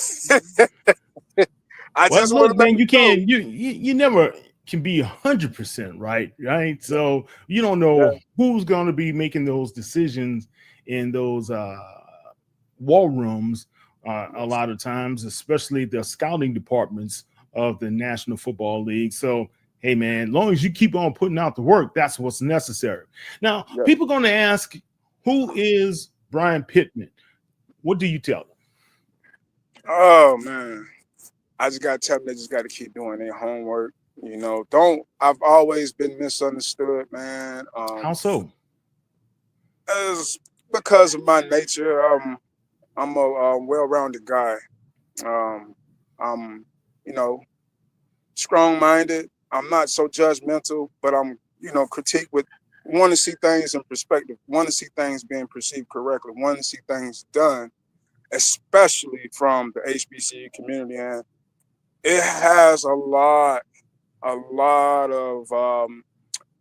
hardship of actually trying to be who I am, man. I mean, I really had to tap into a lot of psychological analysis to be Brian Pittman, man. And okay. I'm trying to let it be rewarding as the head on, man. So I guess sometimes when you're developing scouting reports and scouting talent, people want to know, did you play the position? Did you play? Where did you come from? What's going on? Well, I'm originally from Tampa, Florida. I'm actually here in Tampa, Florida. A lot of talent. You sweating. Yeah. Like you're in training camp. Yeah, I actually just got done working out. I had did a couple of dips, man. You know, man, 280, you got to stay in shape, bro. Too. You Yeah, do a I couple got you. dips. Yeah, so you know, it keep me motivated, man. So I try to do my best here in Tampa, as a national recruiter, and a national scout. I've been trying to tap in at my home school, Middleton High School here in Tampa, Florida. Been trying to help them along the way. It's a HBCU high school, to be honest. It's a historical Black high school, and man, you know, it's been challenging because it actually influenced my maturity a little bit more to be a better man, to help assist my old high school, and Yeah. and my old high school has helped assisting me, as like you was questioning, who am I? And it's helping me, man, become who I am. And I used to play football there. I played D tackle. My senior year, Well, I did okay. I which did okay. technique? Which technique were you in? Were you I was straight three up technique. nose 3 technique? All right. Okay. Three and a one. I actually played both, man. So I was I was a little physical guy. I actually had some HBCU offers. Coach Willie Totten really wanted me at Mississippi Valley State. Coach Totten, I'm sorry, I ain't had I ain't had the grades quite yet. I was trying to come, but yeah, it's another story. Did you ultimately go elsewhere to college, or? I went to JUCO for 2 years. I went to Central Lakes Community College in Minnesota, and then from there I tried to go to some 4-year schools. I had a walk-on opportunity to go to Utah State in Logan, Utah. A few other schools, man. It just, my grades, bro, was tight. It was tight back then. Yeah. That's why I be honest about it now. I try to be more formal. You see some of the things I teach, man. I teach about, some things that we should be grown to know. So Well, I'm kind of curious though. I mean, you didn't go to like formal college or whatever, right? But when you read some of your reports, they're very well crafted. And how did you come about that? I mean, was it something someone kind of helped you along with? Because, a lot of young guys want to be scouts. I can be honest, KY, man. Yes, somebody came along the way. Good. It was called a dictionary. That was one. All right. Well, hey, look, that's a great start. That was one. And just continue to practice after, learning to get into scouting. My great family, Draft Diamonds, Damon Tober, Jimmy, some of the editors and writers over there, man, they basically just critiquing me and let me know how to better my writing reports. Over the years that I've been with Draft Diamonds since 2022, if I'm not mistaken. And man, I've been, tapping into the phenomena of myself, of how I can refine my definition or my perspective, or, more of my dialect, and have more defining perspective to initiate a better interpersonal communication with certain, subjections and objections, and I've really gained that acknowledgement, man, and I really appreciate the people that's at Draft Diamonds. Hey, even reading some of your work, KY, man, I look at other people like, man, look, man, I really respect some of the stuff that y'all do, because it reflects how I need to, put out things in my perspective, to hopefully where we can share some of the same concepts, to where we can have some of the same goals together, man, regardless where we are. So as a intellectual guy, bro, I've really learned how to basically try to define myself, the aspect of life outside of the game, and the aspect adding life to the game, not in life in the game, adding life to the game. Gotcha. Yeah, I mean, you put together some great reports, man, and those guys at Draft Diamonds do a great job every year all year long when it comes to doing the analysis. And it's just incredible the type of work that you guys put out from time to time. What's the next step? And trying to take it to the next level, KY, man. Like, it's been challenging as a small business owner. I do work. I do work at Floor and Decor. as I'm trying to build myself up to get my, platform extended a little more. And I don't want to continue allowing Division I schools to continue to tap into our community and our history, man, of making things a lot better in this life. And that's my goal, is to continue raising, awareness of the HBCU True Freshman All-American platform with Pittman's Pocket. I would like some donations if I can get them. I'm not going. Hey, look, listen, I just need a little help. I promise you. You help me a little bit, you'll see a lot more. But hey, man, if not, hey, man, I'm working my 9 to 5, and I'm gonna get it to how I need to get it. Just seriously, I want it to that level. I want to do it like a HBCU legend. I do. All right. Well, keep grinding, man. You're going to get there, man. A lot of people don't realize I haven't stopped working as well. I work 9 to 5 too, baby. I'm not sitting behind a computer all day. Well, sometimes, when it comes to recruiting, but I'm not sitting behind a computer writing all day. I write in the morning, write in the noon, write in the evening as well. Then you do podcasting as well. So it's a lot too. If you want to be serious about this, you got to be dedicated. Yes, have to be. And sometimes there's some sacrifice to it as well. Yeah, bro. Yeah, bro. A lot of sacrifice. KY, you preaching, bro. Yes, sir. A lot of sacrifices, bro. Of sacrifice. People don't even know what you gave up to get what you're looking at. Exactly. Let's talk about this. I want to give you a couple minutes to talk about some of the freshmen that just give me like 2-3 guys that you kind of think that they're going to really be some difference makers this season out there in HBCU football. Okay, well, there's a lot. I'm not even gonna lie. And some of the names is just I'm trying to get in response. I think the kid Jaden that Delaware State had signed.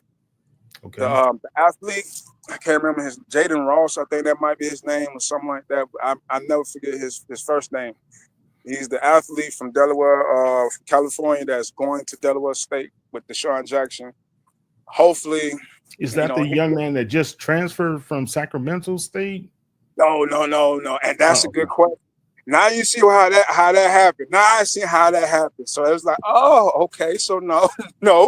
But he's the athlete from that area in California. Okay. That Sean was able to get out of that area to Delaware State. And it's a kid named David Gardner, offensive tackle with FAMU. He went to Dr. Phillips High School, 6'6", 235-pound offensive lineman.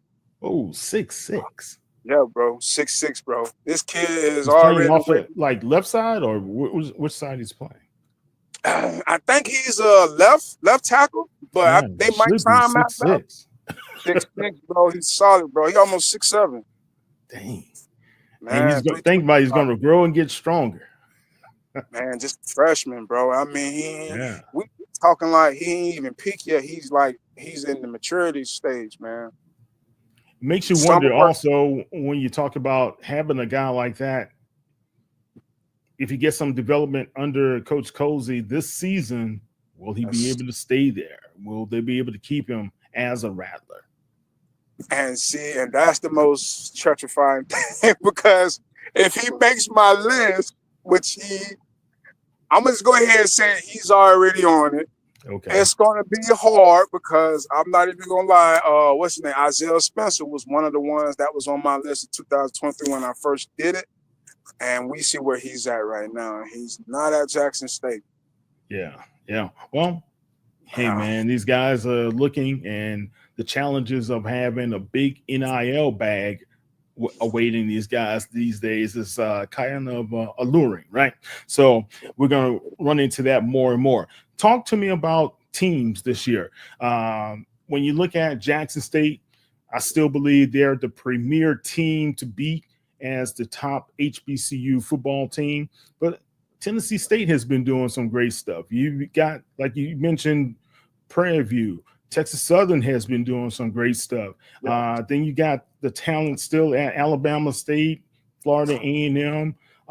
Then you look at what Coach Vic and Deshaun Jackson have been doing early on, but you can't leave out Chinnsbury and South Carolina State, as well as North Carolina Central with Trey Oliver. So, I mean, there's so much talent and so many big names and coachings that we can talk about. What are your thoughts just going into the season? Particular input on some of the, coaches, and I'm very glued with Jackson State in some aspects. I feel like Jackson has the overall most talent out of all HBCU. That's that's NFL ready. The only thing is the NFL just have to be ready for their talent. They cannot continue to make a strain on them. Be like, no, they can't be. Yes, they can. They can be that good, and they got players in every position on each side of the ball that good. Like for tennis, for Julius, or the kid, the wide receiver, Jonas, what's his name? Fertillion. Yes. Oh man, he can be a perfect challenge for the NFL rule for a junior to go to the draft. Because, man, he's just that talented, man. I mean, you can look at his average. He's averaged 16 yards a catch. You know what I'm saying? I mean, that seems significant, but look at his body range, man. He's 6'4", 220. And now you got him, and you got Shamar Savage on the other side. Yeah. At that time? Oh, that was a big loss for PV to have Savage to go over to Jackson State. But, new regime coming in, I guess he didn't know what to expect. He didn't. And that's the thing about it. He didn't know what to expect by Tremaine Jackson, man. Tremaine is an excellent coach, man. I've known T-Jack, man, since the Kansas Westlands days, man. I mean, really? He may not. Oh yeah, T-Jack. I've been knowing T-Jack for a real long time, man. I've been recruiting since 2013, man. So I put over, 120 some kids to school nationwide. Actually, almost 200 kids nationwide, on in addition of the kids that I've been doing with HBCU. But Tremaine Jackson is an excellent coach, man. Without a doubt, I do like what's going on with Michael Vick. I just, he had a lot of transfers, so it's like the freshmen, you're looking to see if there's any, and it's not too many. So that's like the only thing I'm just waiting to see. Can that experience help gain him some wins this year, just instead of just a few, So him, man, I want to see what Delaware State do, but I want to see also what Coach Eddie Robinson do. Now that's a good quest to wait for. I want to see if this year what Body does. Can Body step up? Is he healthy enough? Can they protect this man enough? Because, man, Body did some excellent work in Texas Southern when they had Coach Clarence McKinney. That was my boy. I ain't gonna lie about it. Sorry, Dishman. McKinney, that my boy. Coach was a good person, man. Coach was a real good person. He gave us access. He never was rude to us, and he always said, hey, Moses, what you need, so he's always was good. Let's put it to you like this, man. If you look at that SWAC West, there's a lot of competition to try to get that top spot away from Southern University. And you have, like you say, Tremaine Jackson, you have Coach Dishman and Texas Southern, but you also have Grambling that has, I think, a lot of pressure is on Coach Mickey Joseph as well as the Grambling State program this season, because the Grambling Knights, they need and they want to win, and they need to see a winner. What's your thoughts there? Coach Joseph put the pressure on himself with that. And it's been pressure on that program because of so much talent that comes in that program. Like you can question like what's going on with Mississippi Valley State or something like that. You can't question. You already know that, but you can question like what Coach Joseph's really going to do with that Grambling State program. Is it too young? Is it mature? Is he like? Does he have a grasp of his team? Because man, he has a challenge this year. You have a wonderful cornerback prospect in Blake Davis, right? that I'm looking to find out the first game against Ohio State or whenever they play Ohio State, I have to see what he does against that team. And if he can actually shut down Ohio State, number one receiver, Jeremiah Smith, I mean, man, that would be an excellent perspective for Grambling State to take an initial step for the season. Now, can he continue to have that, motivation going forward? Depends on however it go with Ohio State, however they win or lose against Ohio State. We already know what can be, but you don't want to make them feel like that's not an expectation to lose. But you still want to see where will they come out after that game, and then from there on, that's when you'll want to see where is Grambling going to be heading towards, because they have no quarterback that I know of. They have a transfer. They have a few other ones that's coming in. And it's just like, can the offensive line sustain itself? Can they find, and they always had great running backs. And these running backs been leaving. And that's been hurting them because the running game is like the main thing for Grambling. Grambling always had a running game, or if not, they always had a passing game. And they ain't got both, they in trouble. Because they ain't got both. They keep losing these running back, and they got a good running back right now. This little young dude, they better keep him because they done lost the last 2 or 3 of them. They've been losing. Yeah. Well, I think also, Pitt, when you look at Grambling, Dooley, and then you have Hugh Jackson, and when Dooley was on this staff and all this other stuff, it never really came to be the way it should have been offensively. And they never had the right quarterback in mind or the right scheme for that quarterback. So right now, you're in a position Coach Joseph feels very confident in the recruiting efforts that he and the staff were able to do this past off season. So let's see how it all translates out on the football field. All right, Pitt, tell everybody how they can find you out there on the World Wide Web, man. All right, man. Everybody, y'all can find me on Draft Diamonds. It's on Facebook, Twitter. It's on Instagram. My platform is called Pittman's Pocket LLC. Yes, I own the right to that. I'm very happy to have ownership of that, even though I'm partnering with another ownership business. And man, they just do their part, man. You can find me on Twitter, Facebook. You can definitely find my articles even being shared by KY. So, hey, man, Pittman's Pocket is coming out July 31st. Everybody be ready for it, man. Just show some love, people. I mean, this is something that's very, I feel like, significant for us. And so far over the past 3 years and heading into this year, I wanted to make it more significant. So you're going to see a little more players from different other schools, and I just hope that these players, when they see their names on this list, they actually just get a little fire underneath their little rumps and decide, hey, let me go ahead and tie my shoes up correctly and let's make this happen. Let's stamp my name to this list, and let me make a name for myself. And I'm adding to make sure you guys make that happen for yourselves at your respective institutions and football programs, man. So yeah, definitely. Well, that's a great points, man. And what's your handle on X? At Phenoms. At Phenoms. I'm on at Phenoms. You can follow that. That's my other platform, Junior College Phenoms. I used to actually do recruiting with Junior College Phenoms. So you can find me on X with Junior College Phenoms. At O Phenoms. Okay, cool. Guys, we're gonna have it out there for you as well. Follow Brian Pittman. That's my guy. And we fam, man. So we're gonna be able to roll like that. Pitt, man, we're gonna have you back during the season. So we'll talk a little bit about some of the goings ons and going outs in HBCU football. And guys, it's gonna be a great season.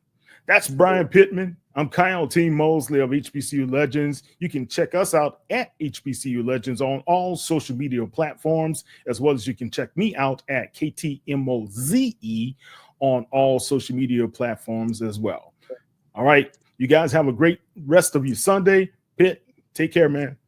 Much love, KY. All right. Later. Yes, sir.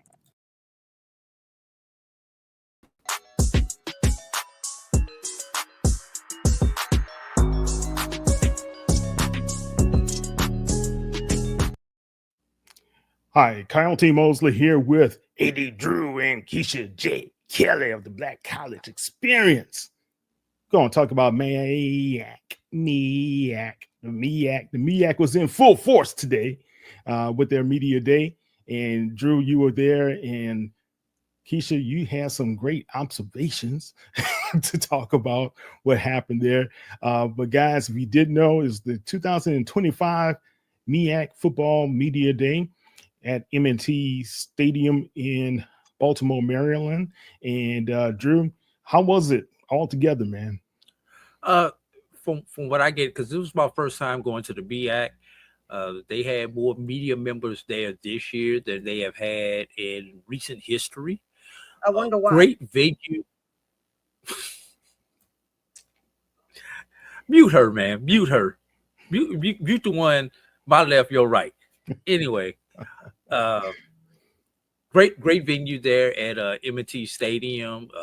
We were up here on the suite level. Had a nice area up there on the suite level. Oh, we know okay, Drew. We already know Black College Network. You guys are going to get taken care of because Doc and you guys. We already know that. We already know. No. I'm talking about the total where everybody was at, not us personally. All right. No. We know we about that sweet life over at Black College. But anyway, but no, great job, great setup. All the teams had their appropriate, step and repeats and everything. They had the different media sections. Obviously, you had those that were what we call your obligation media outlets, such as your ESPN's interviews and your HBCU game day. And there was plenty of space for secondary people to be able to do our interviews. Now, was HBCU Go there as well? Of course. That's one of those obligation interviews, as we like to call them, because they have a contract with HBCU Go, so they're going to make sure that they be able to get their content in. So great breakfast. Of the 6 teams there, 4 of them actually had printed materials for us to be able to go through. Did not have opportunity to go through them. I'll look through them later. For some reason, everybody ran out of the Norfolk State window. I grabbed one. I went back to the table to grab a second one because somebody grabbed mine off my table, and it was all gone. So Don't know why that one was so popular. I wonder why. Keisha, any idea? Maybe it's the colors. I have no idea. Maybe they like the green and gold. Behold. What is it? Gold, the green and gold. Maybe it's the colors. I don't know. But got an opportunity to talk to 5 of the 6 head coaches and their respective teams. Who did you guys not have a chance to speak to? We talked to everybody but Central. Trey Oliver was a little bit up under the weather, so we didn't force the issue with Trey Oliver. But got an opportunity to talk to Trey Oliver last week at the BX SWAC presses. So we've got content from Trey Oliver. We just didn't get any additional new content today, but we did get the other 5 teams taken care of today. So overall, I think it was a great experience. If I had to rate certain things about that one, I'll point blank, I'll say this. The HVAC award for press conferences goes to the SWAC. The temperature in the room at the SWAC was controlled perfectly. Okay. The other 3 events that I went to, temperature was a little bit on the hot side, if you understand what I'm saying. Okay. So it was a little warm up there today, They are doing construction on the stadium. I don't know if that has something to do with it or what, but it was the same thing at the SIAC when we were at Georgia State for the MEAC SWAC. It was a little bit warmer. That would be number 2 on the HVAC awards that we're going to give out. Okay. All right. Well, right. Let's do it like this, man. Keisha, Drew, both you guys were at SIAC and SWAC. Drew, you also added the MEAC, but nobody attended the CIAA.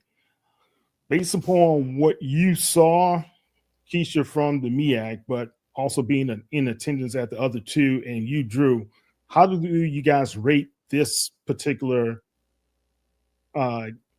media day, the MEAC? What was your thoughts in compared to the SWAC and everything else, Keisha? Well, Drew was there, so I can only go by what I see. One of the things that I think, this was Brian talked about this last week, which I think he made a really great point. I don't know if y'all remember when they used to bring all the coaches out with the helmets and introduce them in the beginning. And that was like the perfect photo op. So I really liked how the SWAC used to do that. And that was kind of like the opener for it. This year, and in SWAC Media Day, it's like it really was no opener to me. It's like no opener. So it's just like we kind of do like just delve into it. It's no opening statement. With the SIAC. What about the MEAC? Did they have an opening? Yes or no? Well, their format is a little bit different than the rest of the conferences. Okay. All right. Keith, other conferences start off with their stage show, as I call it, where the coaches come up, commissioner come up, et cetera, et cetera, et cetera. Right.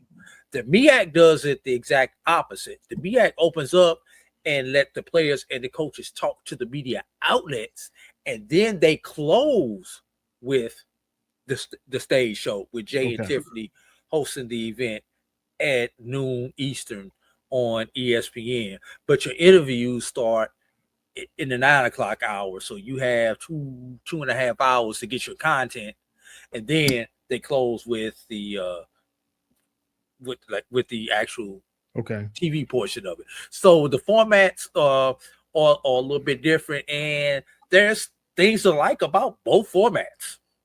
Okay. All right. Keith, continue. I'm sorry. Oh, no. I think it was, more so the SIAC. I guess I'm just used to that opening. So with Commissioner Holloman, with that opening, that's just what I'm used to, that opening. I'm used to opening just to get it started. And so that's just what I got used to. I wish like Brian was saying, I wish the SWAC would go back to that. But it's just like we kind of jumped into it. And I'm just looking at my picture frozen down there, Kyle. But yeah. Okay. All right. Cool. All right. We still have your beautiful face there, so we're good. In the doghouse, Oliver C. Dawson Stadium, or whether we're on the road, that's right. Bulldog Nation loves the dog. So at the end of the day, I'm grateful to be the head football coach of the place that loves football and expects you to win. So, oh man, when we go out there and Willie Jeffries Field, man, let me tell you something, man. He's here. Listen, man. What a great environment. We was talking about the shoe game. He's like, get the shoes. Yeah, I was telling my cameraman, and I didn't realize we was in the wide shot because we didn't have the monitor back there. Like, I'm like, get them shoes. Get the shoes. Get the shoes, because we had some coaches who had crazy. Look how they looking. Even they know he crazy. Yeah, we had some coaches that had the kicks on. Had some a good sneaker game. Last week it was Coach Jackson. Coach Jackson came in with the shoes on. Coach really had on the boots. Yeah, Coach really had on boots. Coach Dishman had on boots too. Yeah, but I did get Coach really on boots. Yeah. So just trying to bring some fun, just trying to bring something else to the media day. And speaking of, I've got to throw this out. And Keisha, I do got 2 more minutes now. Why is everybody on Southern about their dress from the SWAC? What was wrong with their dressing? I'm not gonna say everybody, But there's somebody out there who put out a said Southern was the worst dressed team at the SWAC Media Day. Hold on, I thought Givens looked very presentable. Coach looked very presentable. I didn't find anything wrong with him. Everybody don't have to dress alike to represent our university. Which Southern was one of the teams where everybody did not dress alike. So they weren't coordinated. Is that it? Yeah. To quote your best John Witherspoon, one coordinated. You gotta coordinate. And I've even seen posts today about Delaware State. Like, we didn't know that MEAC Media Day was business casual and not business professional. Do you guys actually believe that Deshaun Jackson is not going to be Deshaun Jackson? And that's my point.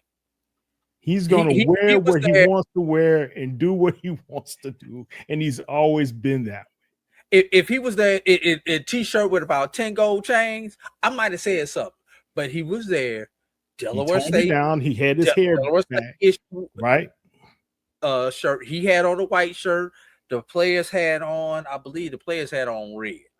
You know, so he could distinguish himself, which is just like you see on the sideline where the coach wears contrast to what his players wear.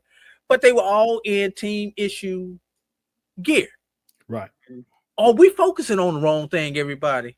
Mm-hmm. We're talking about but we want these kids to be individuals. You know, 10 years ago, Kyle, everybody was focused on the hair. You let that kid come with dreadlocks, and then back in the day when we was in school, Kyle, you let that kid come with a curl and all that stuff. Are we focusing on the wrong things with this stuff? Do we have to have that much clickbait, everybody?